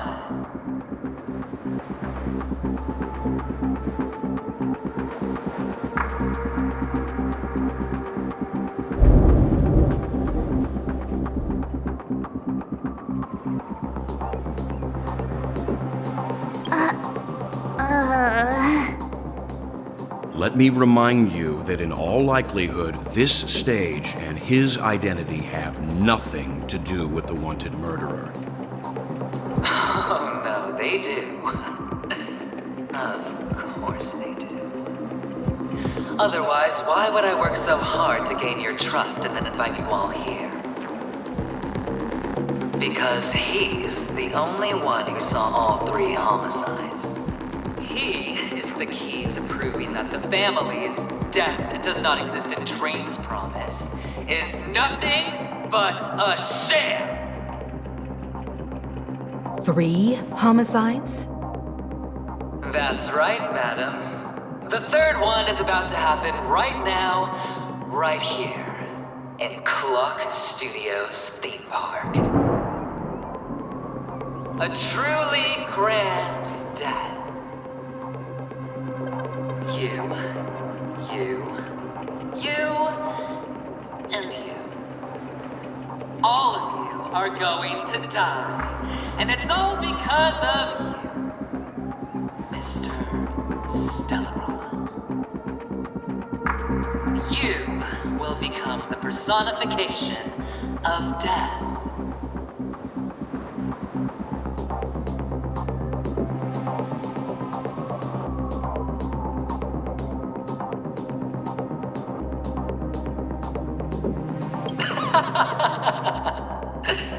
I thought my intent was crystal clear.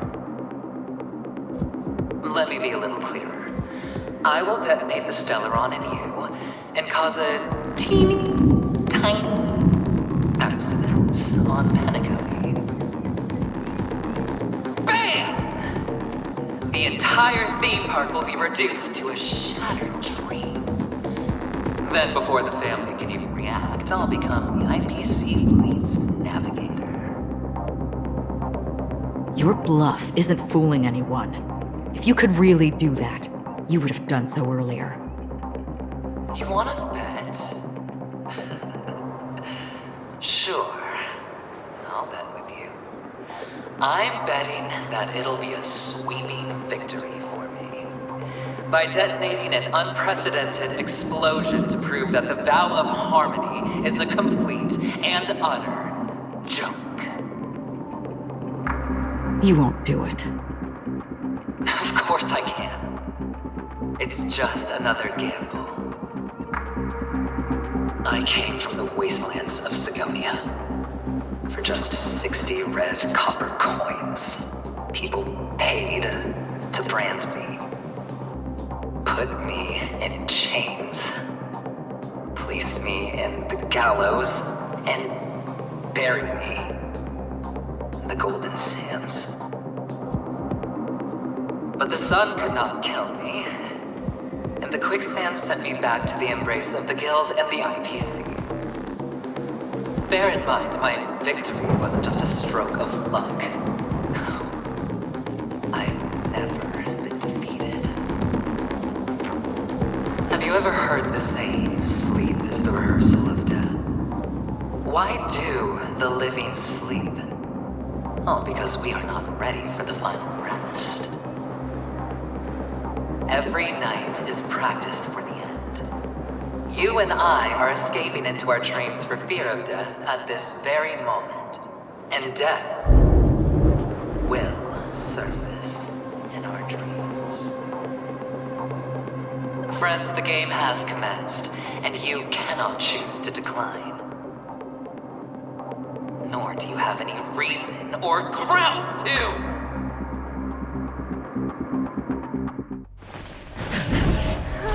The dice are cast.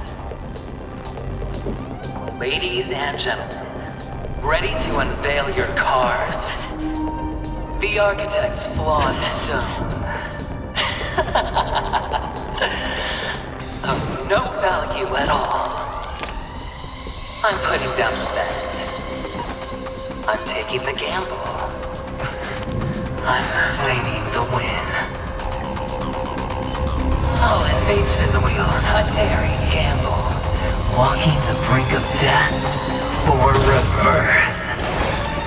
Oh, for the Ember Lord! Alright. Let's see who has the last laugh. Let the game begin! Stand still. Fleeting light, roaring flood. Abyss flower, bloom. Thanks. You're too good to me.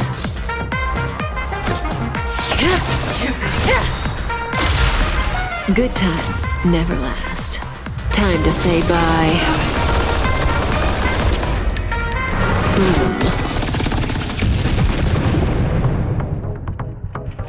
Going all in. Try harder. Everything I I owe this to a solitary rose. The beauty is eternal!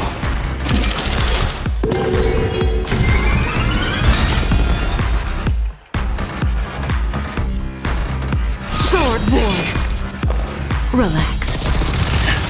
That breathing sensation. Remember it.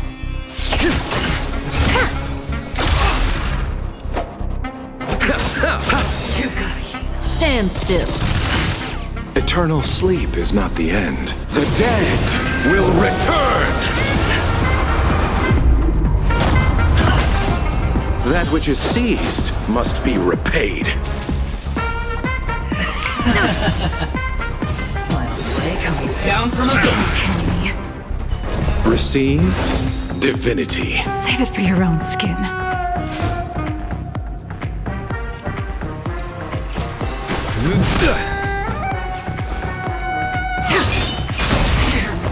Caught in the net. Until I see that light once more, I will protect all beauty in the universe!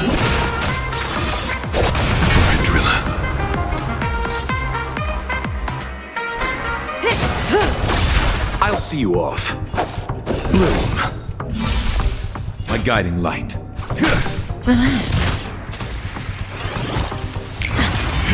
Prepare for storm. Stand down. Later. I owe this to a solid. Stand still. Nothing major. May as well kill them all.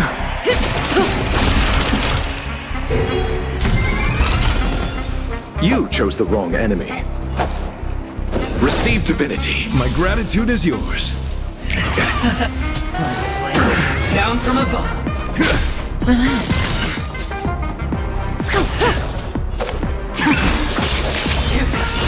Bloom. My gratitude is yours. I'll see you off. Receive divinity. Repay.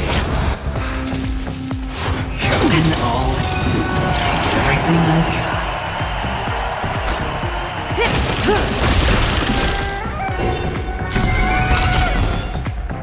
My guiding light. Beauty is eternal. Tedious. Stand still. Let's settle this. Till I see that light once more. I will protect all beauty. All will be revealed. In lunar flame. Good times never last. Time to say bye. Boom. Eternal sleep is not the end. The Dead return! May as well kill them all. Prepare for something. Underestimated you. Relax. Blade of moonlight.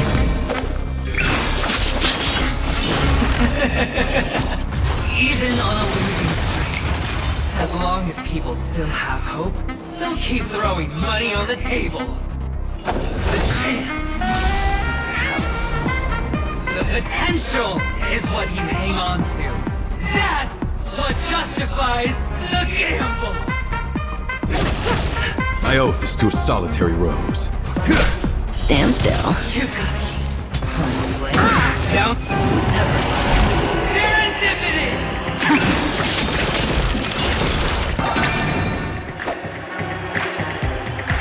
Receive divinity. Wicked and pleasing.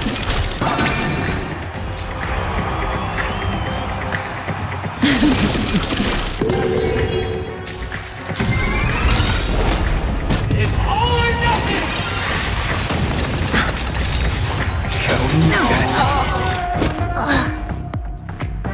Until I see that light once more, I will protect all beauty.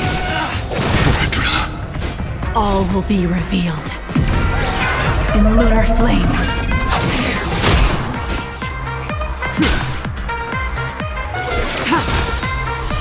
Blade of moonlight.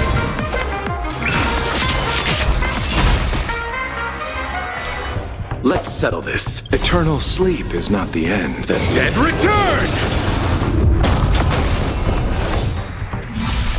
repay.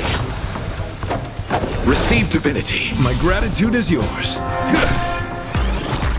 Prepare for something.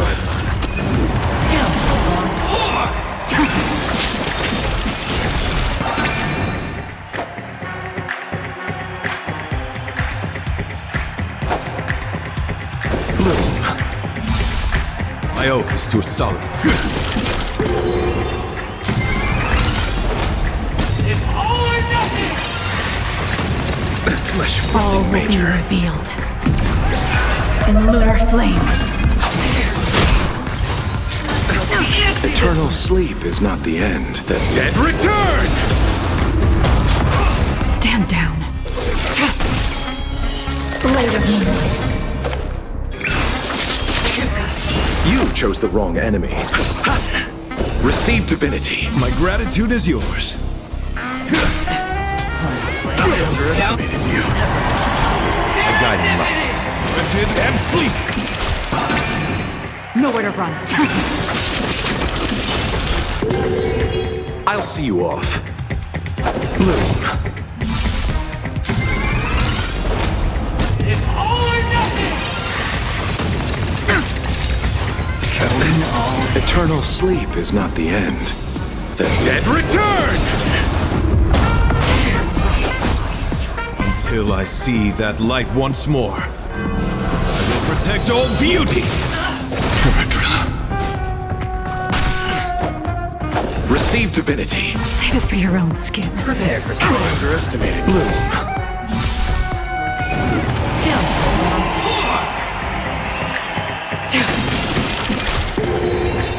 My guiding light. Beauty is eternal.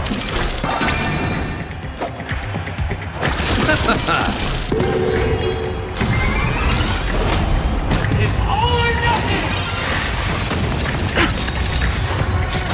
Double down! Until I see that light once more, I will protect all beauty. Eternal sleep is not the end. The Dead return! Let's settle this. Receive divinity. Save it for your own Repay. skin. Tedious. All will be revealed in lunar flame. Bloom. Blade of moonlight.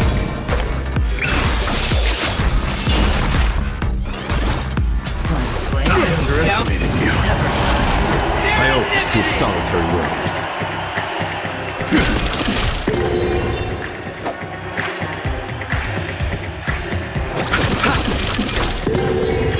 Nowhere to run.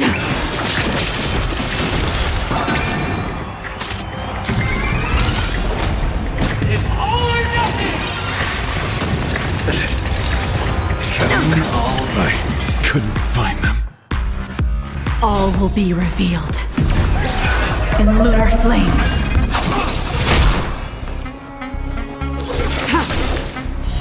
Blade of moonlight. Everybody's like that, down to the last player. So why can't I be happy too? Why can't I feel that free?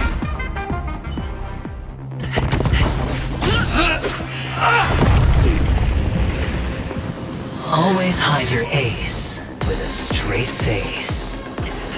I'm starting to get a little impatient with you all.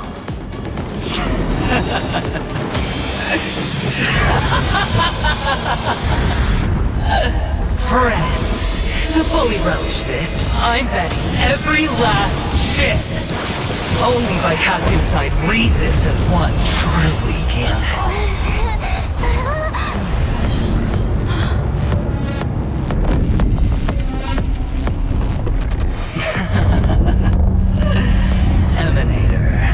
I know you'll match my wager, right? You're leaving?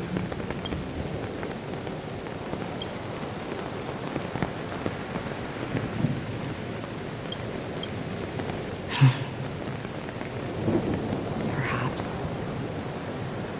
I might pass through the place you mentioned. Penacony.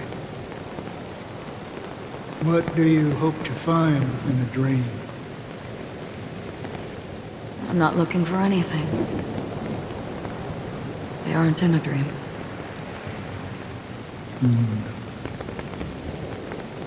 I'm afraid the family will not open the doors for you. Why? Because the path you walk is not accepted by the Harmony. Even if that's not what I want. Precisely because it's not what you want. Because they are not like other eons. They have never glanced at anyone, and they never need to. They leave woven strands of fate for humans to walk, and together, they weave a great shadow. And this shadow silently envelops them. There are always those who rise from the shadows. They mostly become a part of the shadow. In your eyes, am I the same? You still have a strand of color. But not much.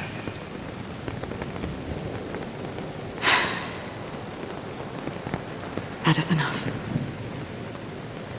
Before they vanish completely,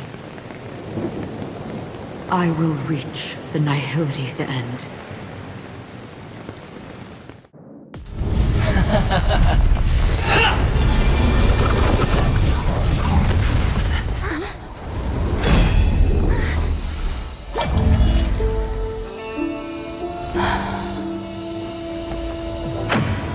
I wish to mourn the departed, weeping like rain, to swell the crossing stream.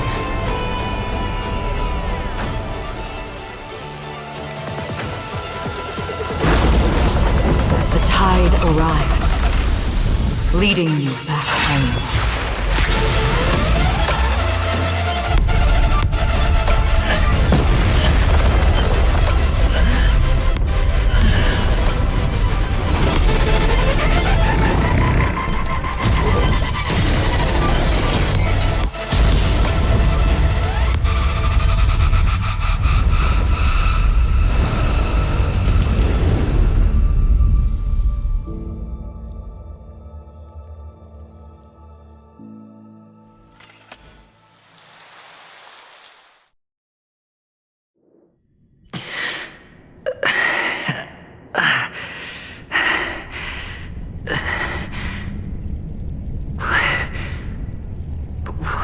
this place?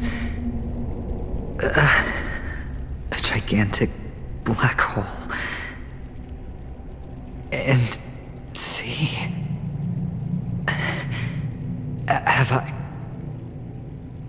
I succeeded?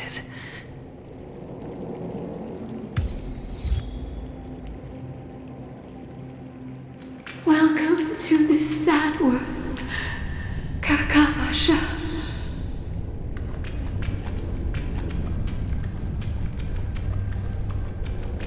Your good luck is the most precious wealth we, all Avgin, have.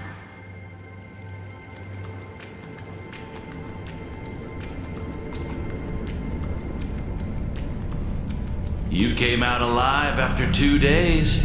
It proves that you are the real deal.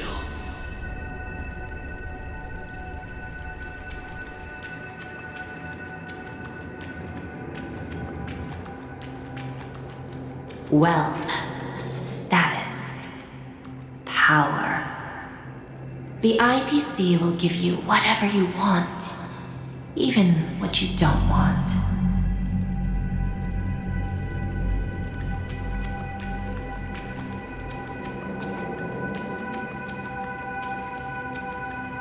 As for us, we will reunite in Kakava's next aurora.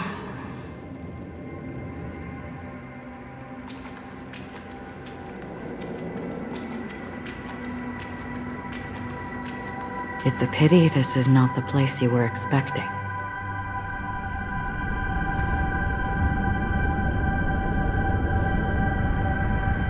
Melody. Is it? Perhaps to you, I am just an emanator who's hiding her identity. But the sleeping and shapeless never glance at anyone. They have no face, no form, and even less of a will to speak. The nihility envelops everyone equally. Only some who have gone under their shadow can go farther, tainting themselves with more nihility. That's all. That's all. My friend, you really leave me at a loss for words. So, is this my final destination? The land of the dead? This is all but a fleeting dream. One of the thousands of manifestations of IX. Under the watchful eye of nihility, we momentarily linger here before moving on to our own paths. It seems that my death has already been determined. Even if you wish for it, I can't promise you anything. Now that you've accomplished your goal, I think you can be a little more forthcoming. What do you mean? Your performance at the theme park was wonderful and grandiose. A simple yet practical technique that fooled almost everyone.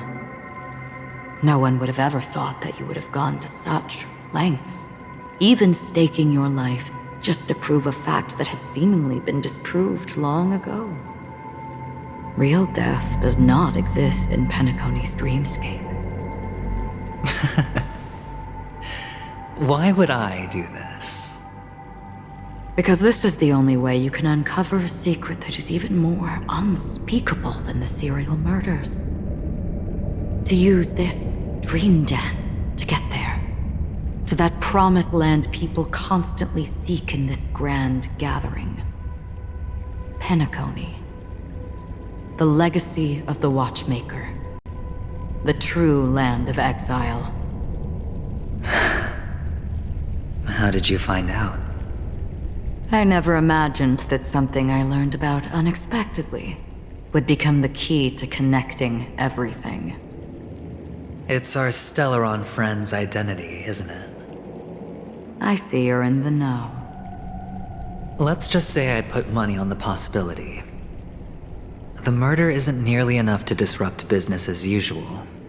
Even if there were 1 or 2 murders on Penacony, most people wouldn't be personally affected.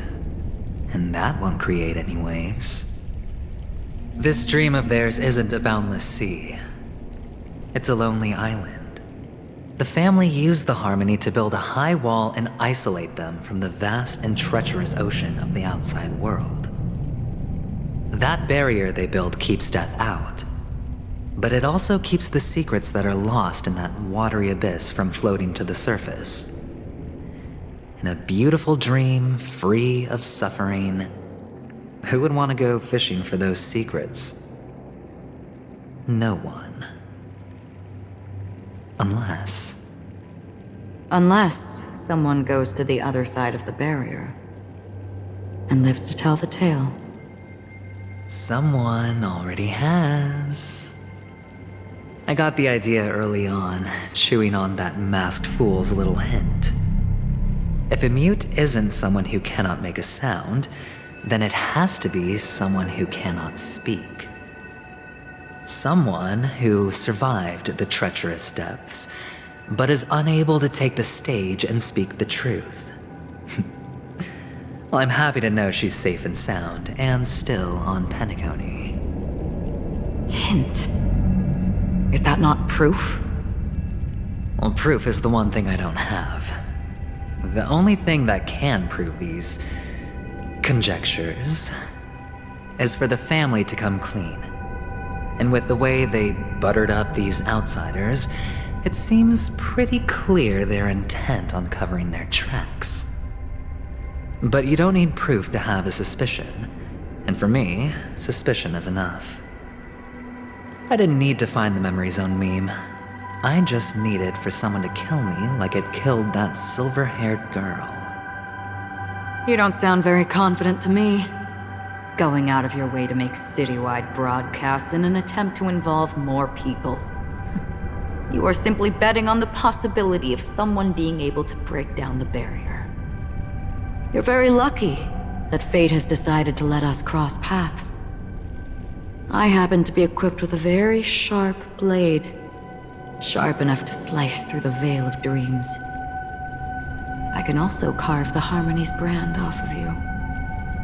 You possess great cunning, deliberately setting us up to be on opposing sides, constantly repeating the words of the Emanator in front of others, leaving me no choice but to draw my blade against you. And that's how you win. Opportunity and strategy, both are essential. And in your plans, the IPC always wins. Even if you lose the bet.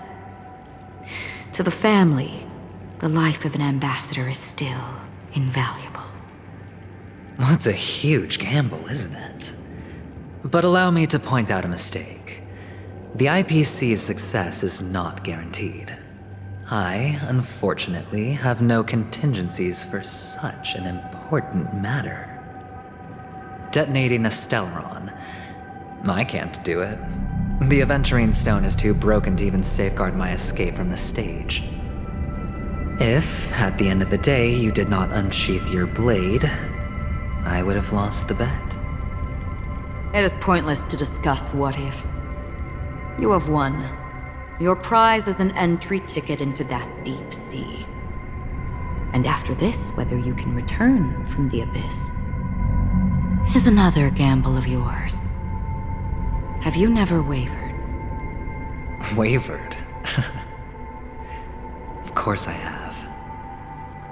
But I can only bank on my own good fortune. Because other than that, I have nothing. Wake up from this dream and go to where you should be. Your gamble is not over yet.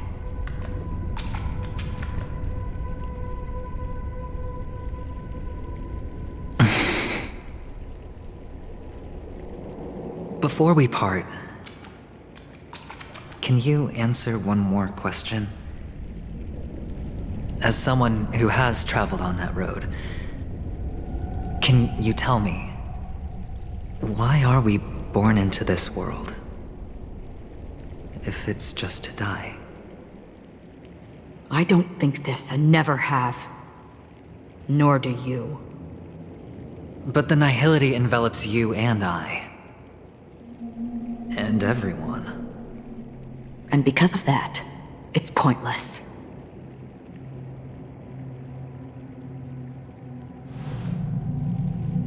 But it is still there.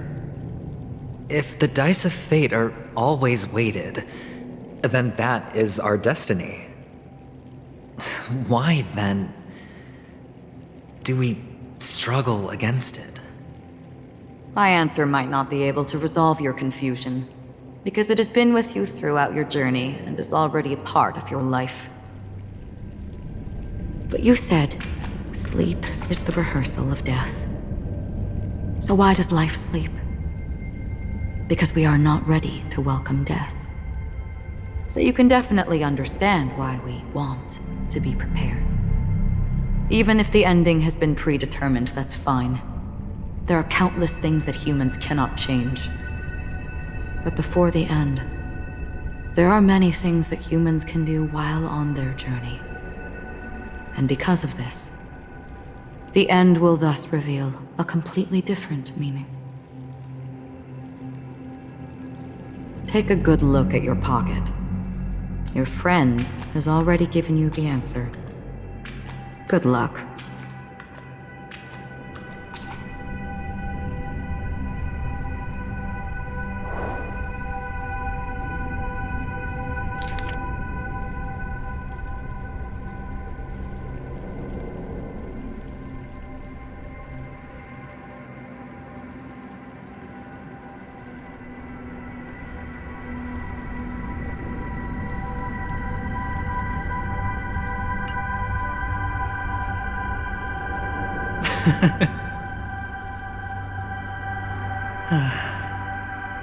Then I shall get going.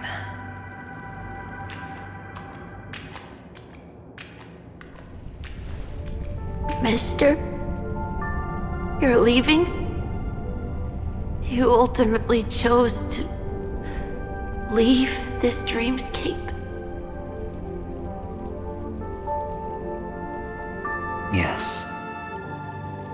Because they are not here. My papa, mama, and big sis. Then where are they? They are in a place where everyone will go. A very, very distant place. Then are you going too? I'll get there one day. But not now. There will come a day when the sky will drizzle, and I will hear the call of Gaiathra Triclops, and know that it is time for me to go, and be reunited with my family. So, until that time comes, I should be preparing. Preparing? For what? Well, preparing to face them, Kakavasha, and to make them proud.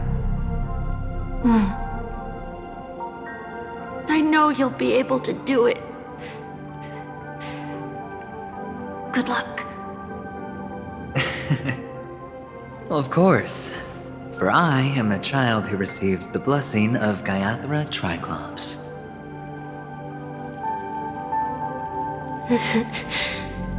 But you still seem nervous. Well, I seem that way because I am nervous. You know what? Maybe you can help. What do you say? One last time? Put our palms together?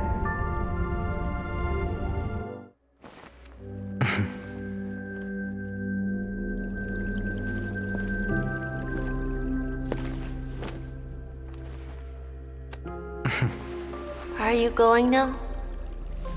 Yes.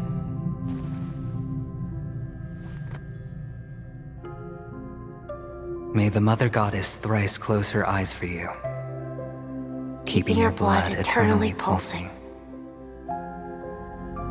May your journey be forever peaceful, and your schemes forever concealed. Our paths will cross again beneath Kakava's shimmering auroras. Farewell. Kakavasha.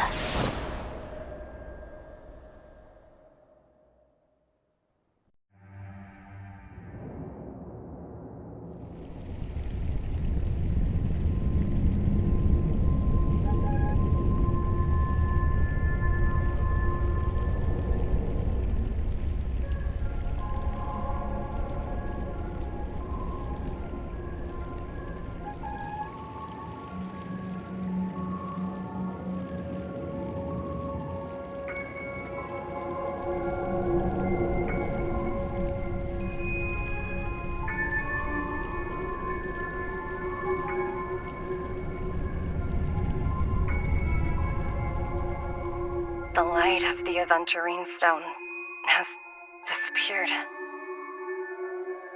This only represents one outcome.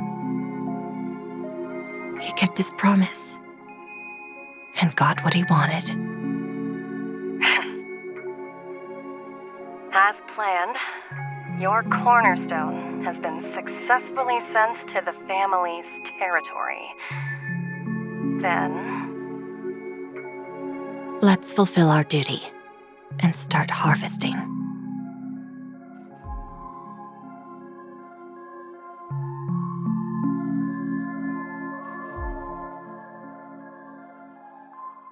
I come for an audience. I come to fill wine, and I come to claim. I bestow poison in the guise of sweet dew. Come the toil of spring and yield a fall. I patiently wait for the branches to be heavy with withered fruits. All for the Amber Lord.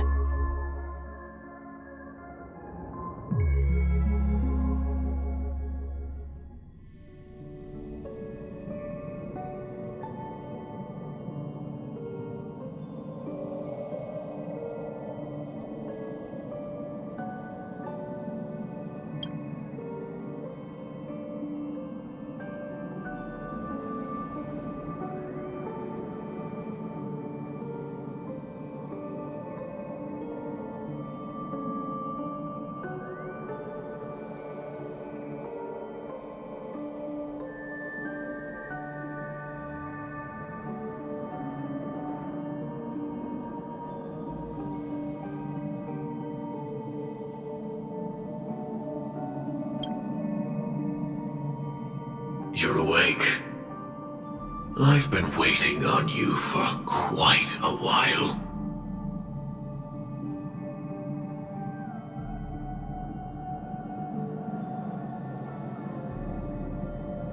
A crevice between dreams. You've met me before. I'm Sam, a Stellaron hunter. I originally planned on showing up earlier to reveal some truths to you. But I encountered more roadblocks than expected. 11 times I've tried, but ended in failure. Before I knew it, this world and I became too intertwined, and it became too difficult to escape the constraints of the script. Elio is right. In this land of the dreams, you and I will reap unforgettable gains. I don't know people's hearts as well as he and Kafka do. Nor do I have a specialty like Silverwolf and Blade. Most of the things that I'm good at only apply to villains who need no mercy.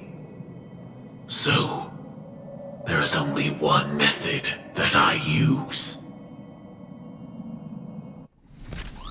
This is to show you.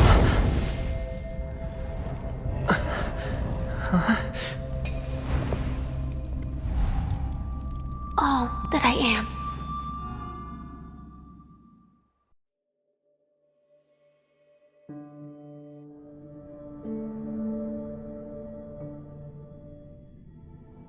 Labyrinth-like corridors and halls? Traps everywhere? The owner of this mansion must be a bit paranoid.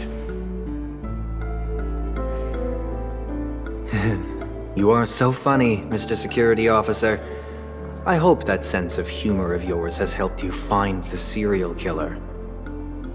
Just expressing a personal opinion. Why? Did I hit a nerve? Mr. Gallagher, my patience is wearing thin. Neglecting duties will only make me more suspicious that you and the real serial killer are connected.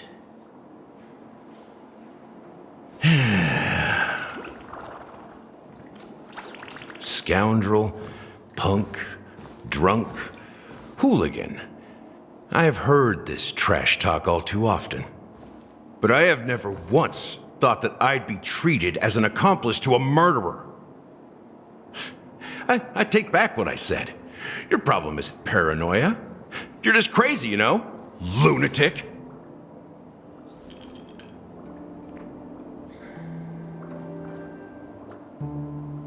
You, the family, you broke my spine and pulled out my fangs, and now you want to accuse me of murder? Ridiculous. Only idiots who've drunk too much Soul Glad will berate a stray dog in the streets.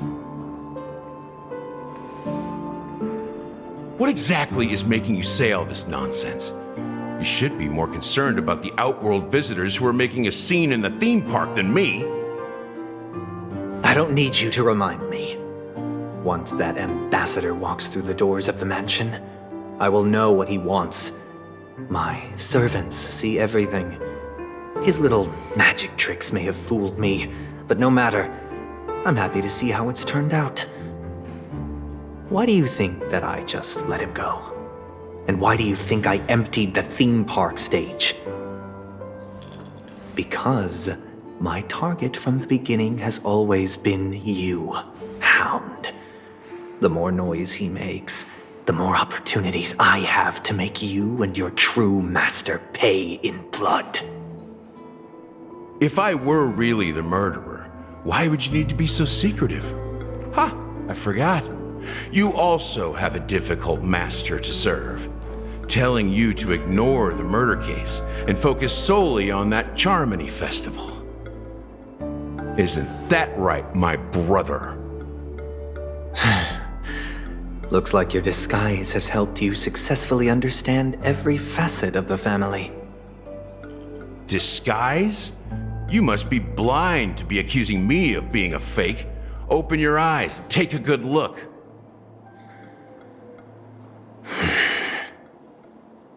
Indeed, every part of you is real. The brown hair, soft and curly like Benny's. The orange eyes, which make me miss the gaze of Sir Whitaker. That odd scar, the mark of Wolsey. And the gray vest, tie, hound emblem, bottle, the bartending, and your role as a security officer. These are all true traits. From all 52 loyal family members. When they are gathered, countless tiny truths are woven together into a lie. You collected a small piece of each of them and claimed them for yourself. Then you invented this facade, a complete Gallagher. Tell me I'm wrong.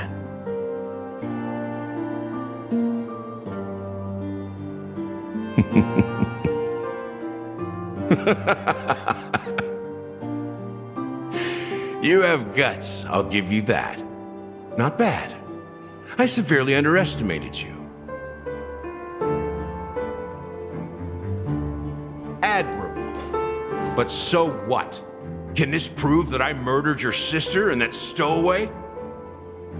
This proves that you and the Memory Zone Mean Death are linked. And that's enough. Listen up. I don't care how you did it. I only care about one thing. The answer to a question. You devil. You wretched, despicable dog. Why did you kill her?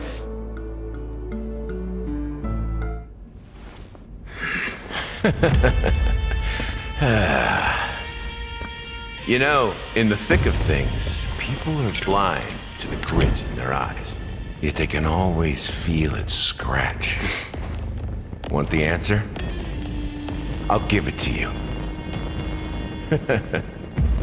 The whole thing is just fate playing a cruel joke on us.